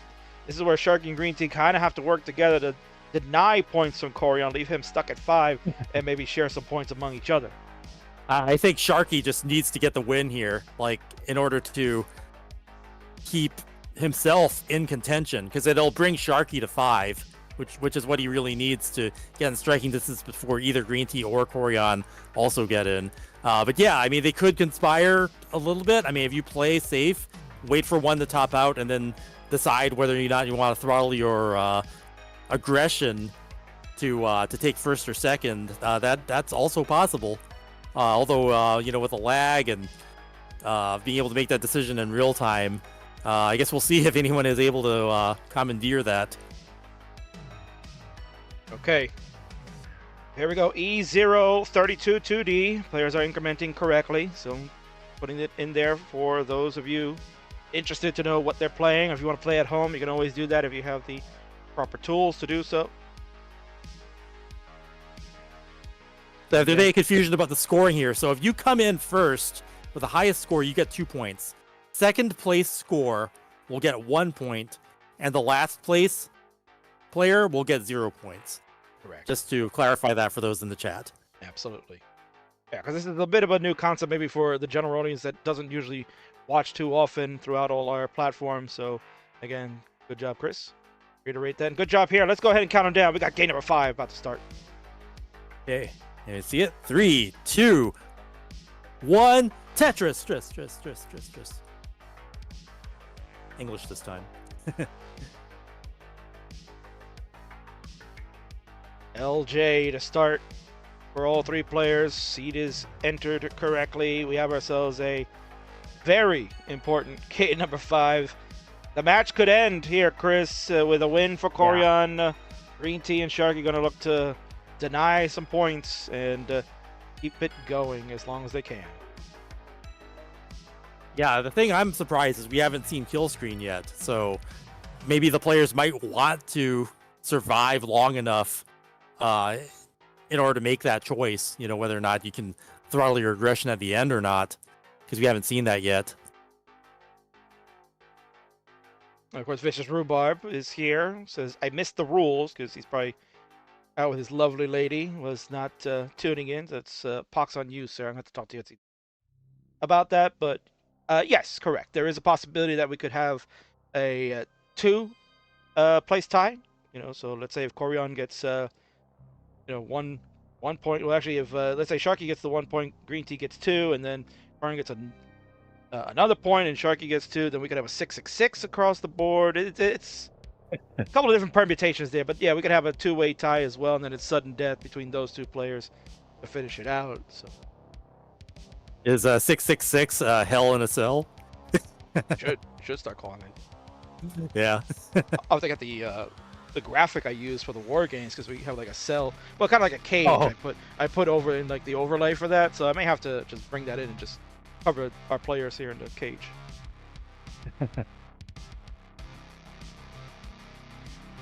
Chris, what an exciting night! This has been a lot of fun. Reckoning has been so good. You had the championship match earlier, and now we're being spoiled with this one from our 3 outstanding players. What a night! Yeah, just the vibe, and it's almost undescribable being able to see these players play a match like this in 2025. Take me back to 2020, not 2019. Why not? We should have more of these. And now that we have them back at CTWC, just more involvement. Maybe some of the other players from that era will want to get back into it too. I'm looking forward to that. Not gonna lie, Chris, we probably should work something out with Greeentea and Koryan and like have them get a booth, and we should charge people to get to play them, right? So that way we can make some money for CTWC, and makes, like anybody like Greeentea and Koryan versus the world, right? They get to have their own like booth, and you pay like $10 to play them. We'll split it with to give them some money too. Help pay back that trip from Japan, and just let everybody go wild, man. Let everybody get to live the dream of getting to play these guys, because I'm sure they're going to be hounded by everybody for the first time. We've got a large number of people that been to CTWC, or they're going for the first time, and they're getting a chance to meet them. That'd be astonishing. Yeah, we actually haven't had enough time to plan properly, like because the TGM thing especially, right? Like that came together so fast. Like I don't even know the full rule set for that, but it must be pretty crazy. I know we've got like Alex Kerr's on the case, like figuring that out, and other people in the scene. But yeah, imagine what we could have done with like more time to plan it. This is just the beginning. Oh, indeed. And yeah, there is a rule set that Alex did get out there that's available for people to check when you go to the registration site for that, or you can also go to thectwc.com to check that out. I'll put that link in there for those that are interested in going to see what the rule set are. Yeah, it's going to be an 8-player bracket when we get through quals. We're going to kind of have an old school feel. Chris, you're saying bring me back to 2019. We're going back to 2019 for TGM. We're going to be doing a open line queue for that, where people just wait in line and take your turn and all that stuff. And the qualifying method. Make new friends. Yeah, you make new friends. Yeah, I mean that's how Ben Mullen and Swabar became best friends. So Yeah, I remember. they told that story last night. So and Alex has said that the best mode for qualifying will be using the Oscar mode, since it's a timed feature in TGM. So it's 7 minutes long. If you can get to the highest level, and whatever number of score you can get there will be determining factor as far as your placement in the tournament. So the highest scores from that, the top 8 will move into the bracket later that evening, and there'll be a number of different modes that we're playing throughout. So it's gonna be a wild time. It's gonna be fun, and we get to really see how the game itself overall works out in a competitive sense. Yeah, I'm looking forward to that. I still need to fire that up. I got a Steam code, but I haven't played it yet. But speaking of play, 552 for Sharky in the lead. So this is where Sharky wants to be. He's maintained this lead, even from the last game. So Sharky with momentum back, looking to stay in this and possibly use that momentum to get the win here at 575,000 points. Once again, 100,000 points ahead of the competition. Koryan at 476 and Greeentea with the Tetris there, 516, just transitions to 19. So perfect time for the Shark to really start making some waves. He really needed that after the first couple of tough games. That early top out in game number 3 really changed momentum as far. Oh, look at that adjustment for Sharky. My God. Wow. You see rollers do that, Chris, but I don't normally see a DAS player do that. That was insane. Yeah, that's pushing the limit there. You even have that limitation of DAS on top of you to make adjustments. Oh, almost with the perfect clear there, but so clean, so clean. 704, 704 on level 21. This is Sharky in prime form. Koryan at 567, Greeentea at 588. So they're really fighting tooth and nail for that second place at the moment. Shark, obviously at this point, Chris, maybe gotta watch not to get too aggressive. You gotta take this win. He really needs this one. Okay, Sharky needs to get that left side under control. A misdrop made that precarious. Gets the left filled in. That's what he needed to do to recover. Wow. That was insane from Sharky. Holy cow. And he got the what? I don't even know what to call that a dig, but that was amazing. Insane play from the DAS player on the right. The Shark smelling the blood in the water. He wants to keep pouring the points. He's at 808 on level 23. Greeentea at 711 trying to keep up. 699 for Koryan. What a banger game. Number 4 we have here, Chris. Yeah, and this is exactly how you want it to play out for Sharky to be able to advance to the end of this. You want to be first going into this, and then you want Koryan and Greeentea. Well, you want Koryan to get third if possible, and you want Greeentea to actually get second for it to even all out, because then you'll be at 5-5-5. Yeah, that's what Vandy's saying. That's basically the equivalent of a match of a decider. Yeah. And apologies, this is game number 5. My apologies. Got a little excited there. Oh, no, Sharky topping out there. Oh! So, Koryan in position. He's a bit high up on the board. Oh! Oh, that's going to be tough to survive. Koryan double long bar dependent. It's got to top out there. Sharky given a blessing there. And Greeentea is going to take that one. So now we're at 6-6-3. Well, not yet. He hasn't gotten it yet. Oh, no. Sharky at 832. Oh, Sharky 830. Okay, I was looking at Greeentea is 10,000 points. Koryan. A triple for Greeentea will take it. And he knows, Chris. He's screen checked. He knows the score. 833. There it is. Okay, Greeentea. Okay, so now we're at 6-6-3. So yeah, Sharky. Well, we'll go over the score. We've got 2 players. Yeah, we'll go over the score in a moment. Let's see. Greeentea finishes out. He's on level 29, Chris. He's trying to get some extra burns He got 237 lines. My God. Look at him. He's dancing around, Chris. He's having a great time. What a big comeback win from the magical unicorn. My God. Let's go over the scores here. Greeentea finishing in first at 849. Tough break for Shark. He was on cruise control there. So Green... yeah. Apologies, No, we're on the wrong. 5. That'd be 6-5-4 indeed. Yeah. 5-4. Yeah. 2 to Greeentea gets him to 6. 1 to Shark will go to 4, and Koryan gets none. So here is the scenario, Chris. Before you go ahead, let's get the scenario quickly. Greeentea doesn't have to win. He has to just get second place to get 7 points. Right. Koryan needs a win here, but if he can finish in second and Sharky gets first, then we'll have the 6-6-6. It'll go on. Yeah, yeah. So 6-6-6 is possible here. Hell in a Cell is possible, but Sharky has to take it, and then it'll be up to the other two to determine whether it ends or not. So correct. Yeah, this is crazy. This is exciting because it could. There's more than one way this could end. Now, of course, the option here is Koryan. If he can get the win and Sharky finishes in second, he will defeat Greeentea. We'll be stuck at 6. But then the other scenario that people were asking, if Koryan wins and Greeentea finishes in second, like we've seen a couple times tonight, they will go to sudden death. My God. We want extra Tetris. Why not? Right, Chris?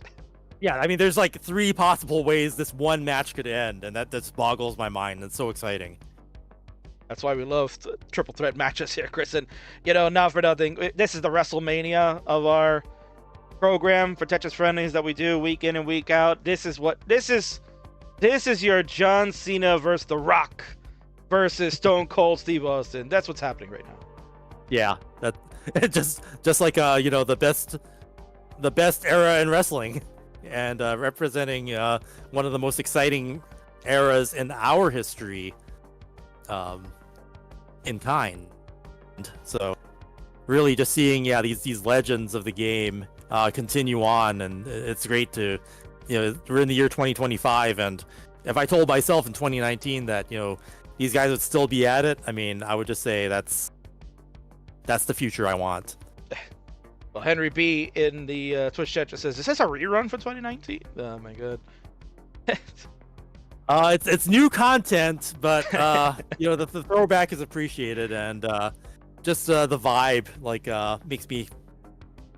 makes me happy to be able to experience it here in 2025. Well, I'm happy that you're here to experience it with me as well. Let's go. We've got game number 6. Time to kick it in the mix, Chris. Go ahead and count them down. 3, 2, 1. Tetris. Tris. And of course, the sportsmanship wonderfully done by Sharky, wishing Koryan and Greeentea good luck, because this could be the final game of this one. Yeah, we are in a match point situation. It's a little different from a normal one, but Sharky could still stay in this depending on how Greeentea and Koryan play out. But Sharky does want to win this one at all costs. Got a lot of viewers watching this one, of course. No shock there. These are some of the all-time greats. Fan favorites all around. We love you all for hanging out. Thank you so much for making this the destination tonight on Friendly's Reckoning, night number 2. Reminder that we do have a couple things going on. So for all of you that are watching, if you like this content, like, share, subscribe, especially on YouTube. If you're over there, hit that like button. The more likes, the more people are going to watch. So hit that hard, man. We've got our Matcherino going on. Currently sitting at $62.50. We are looking for that to grow, as that is for the World Championship prize pool. You can use the command that I used in the chat, ! Matcherino, to get there. And of course, we have our Stand Up to Cancer campaign as well. SU2C will take you to that link. I can type 2 correctly. SU2C will take you to our link there for the campaign that's going on to help fund the Stop to Cancer. Man, I want to stand up to it. I want to end it, but we need your help. Help to contribute. Currently right now, $202 being raised for that, and we're going to continue on through CTWC and beyond. We want to make sure we get that goal reached of $2,500. We did it last year, Chris. You were here with us when we did it, so we're looking to do it again. Yeah, that'd be a great feeling to get that back-to-back. Line clear that cancer out of existence. Well said. 3 days in this one. Greeentea 1 68, waited for that Tetris to happen. 187 for Koryan and 188 for Sharky. So yeah, about as neck and neck as you can get in a three-way here. Within a Tetris of each other.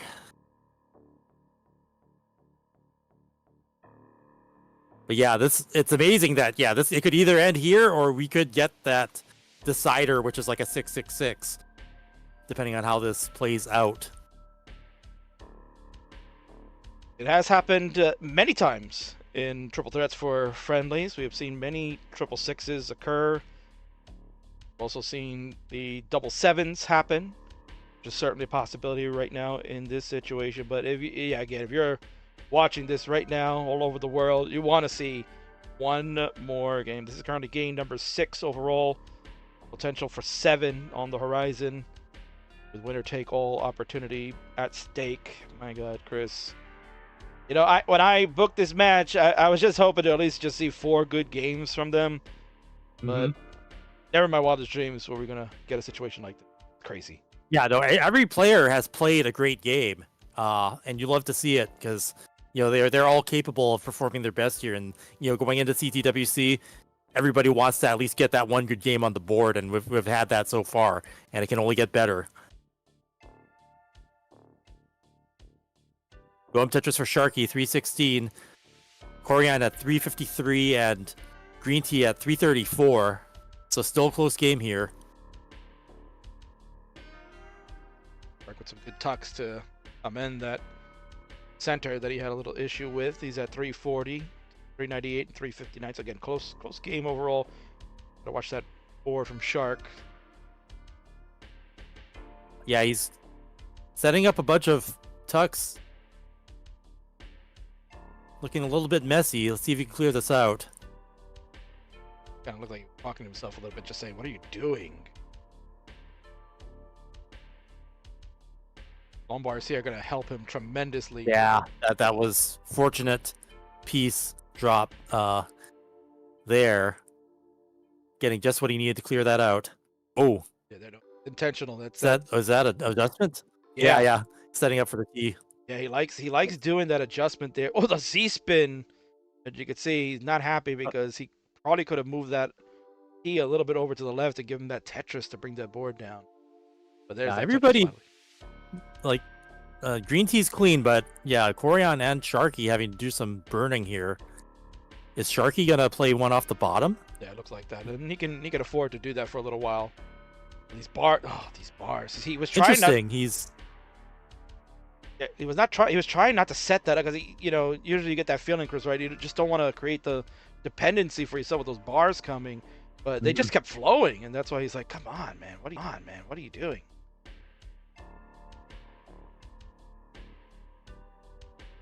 The bottom. Greeentea and Koryan are clean. 544, 542. Very close game there.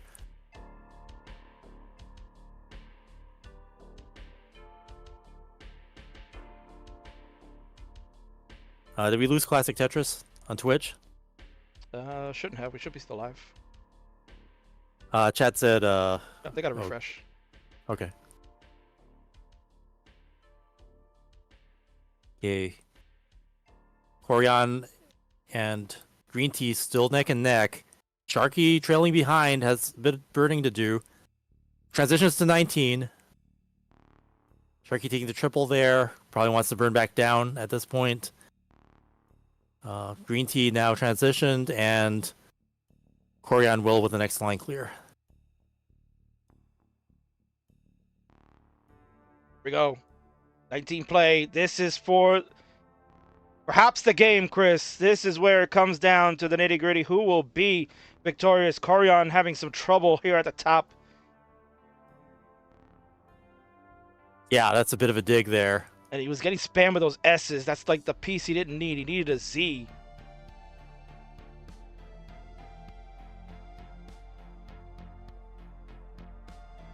Oh, he's finding the resolve here, Chris. Yeah. He's getting it under control. But this is what Sharky needs to catch up. Wow. What a dig from Koryan there, Chris. And a Tetris at the end for him. Tremendous. Oh my word. Looked like he was going to be in major trouble. He's alive and well at 655. Greeentea at 671. Sharky at 623. He ain't out of it yet either. Ooh. Yeah, Sharky needing to fill on that left side. Gets the job done. We'll give him the long bar. And there it is. Boom! Tetris for Sharky. 656. In striking distance within a Tetris of Greeentea and Koryan. So Sharky's caught up. And Greeentea and Koryan are neck and neck.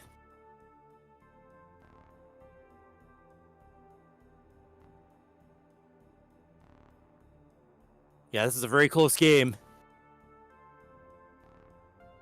Sharky clean. Wisely burns that off. Waiting for that long bar. Needs it now. Really wants to stay efficient here. But yeah, he has the right setup to burn it off. Boom, Tetris for Sharky. 759. So we are neck and neck across all three boards. My word. What a way to come to this finish. A little bit of a drop there for Greeentea. Could be trouble. Yeah, it's like a green tree. Oh, he's going to top out. Board tops him out. And then since Koryan is beating Greeentea, that leaves Greeentea with 0 points. This is exactly the outcome you would get the 666 if Sharky can maintain this lead. Yeah, that's the trouble right there. His board is also in trouble. He needs help. That bar's gonna be perfect. He gets that triple.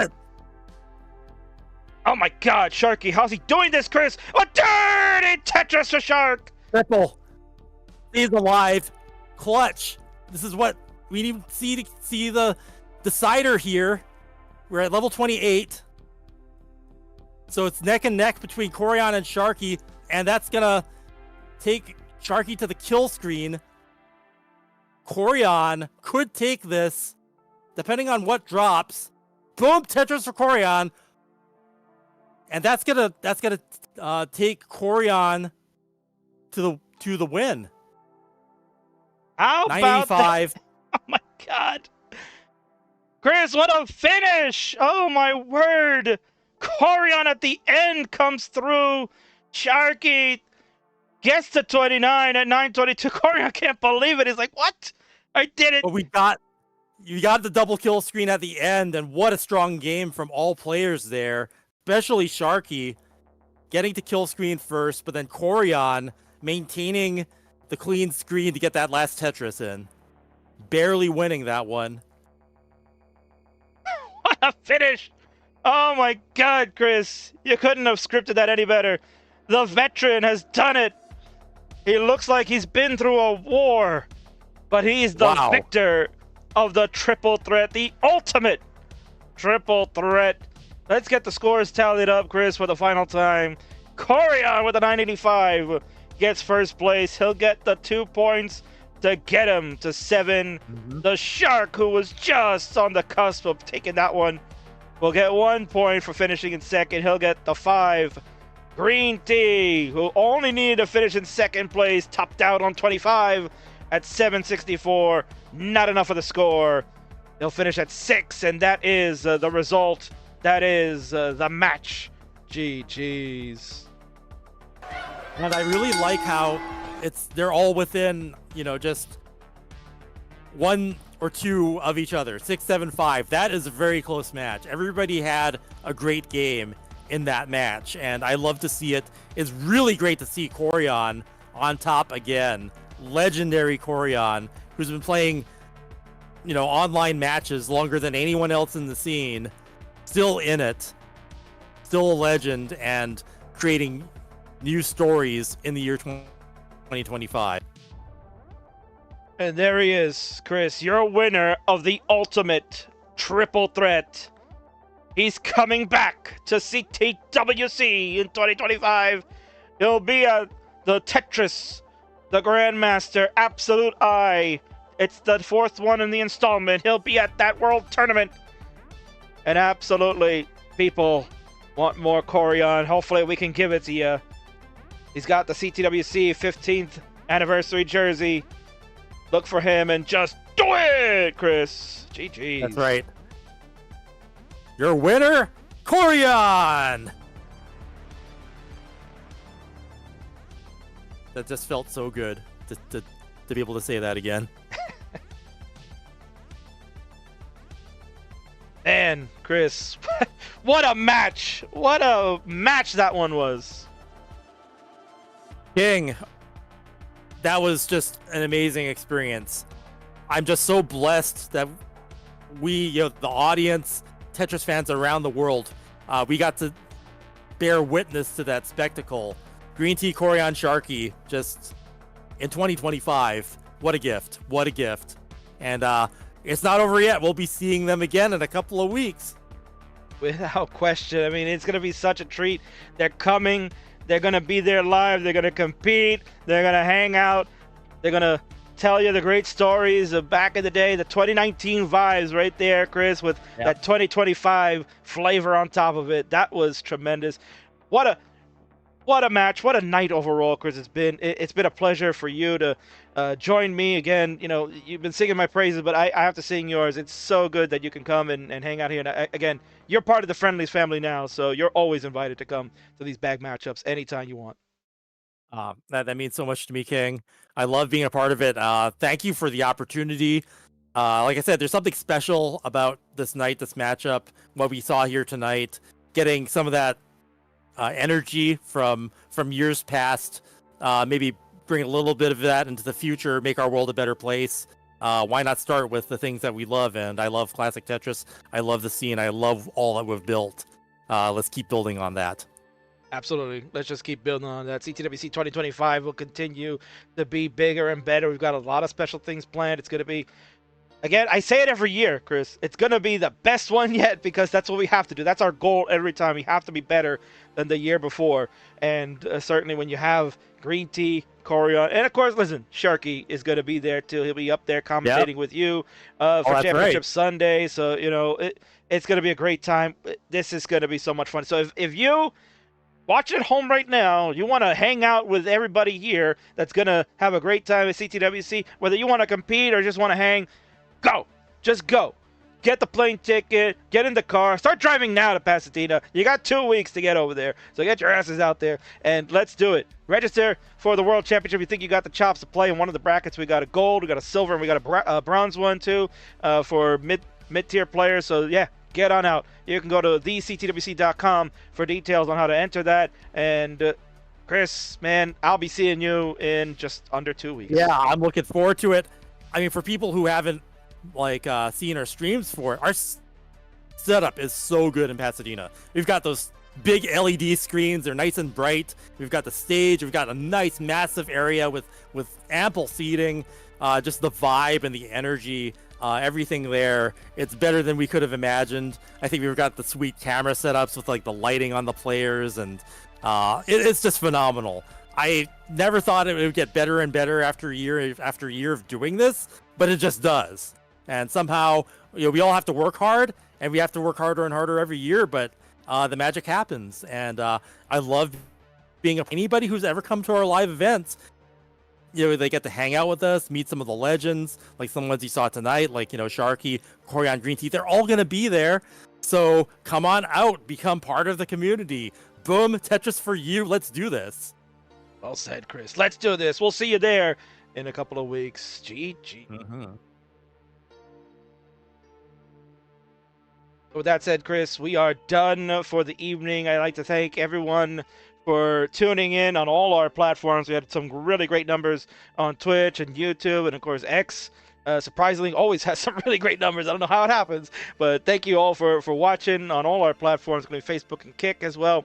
I'd like to thank the players as always, because without them, Chris, we're really not doing these shows. Their participation is the most important, and they always do it for fun. That's always the main thing, right? Absolutely. You showed me the matchup, and I'm like, I want to just see these guys again. I mean, even if I weren't commentating, I just want to be part of it somehow. And thanks for that gift. It's what I needed going. I know 2 weeks is coming in close, and a lot of it is dread because I know I need to be at the top of my game, but everybody else does too. So we're all going to be working really hard, and we're going to put on a great show for everyone. Without question. So again, thank you so much for joining me, Chris. And again, all the Been commentators. We had Burb Wizard earlier on. We had Tyler. We had Tyler Tetris, and yesterday, we had Bidwell, Burb as well, and myself. I was there too. So I'd like to thank everyone for participating, and again, Vince for allowing us to have this happen on his channel. Thank you so much for all that good stuff, man. It's been a pleasure. It's been a lot of fun. We're gonna end it on YouTube. We'll be done over there. We have quite a few members of Twitch watching right now, so we'll send you off somewhere, maybe Tetrisy or somewhere else, doesn't matter. But Chris, if you could do the honors and sign us off for the evening. Thanks for tuning in to Tetris Friendly's Reckoning. Can't wait to see you at CTWC 2025. Boom, Tetris for you. See you all there. Have a good night, everyone.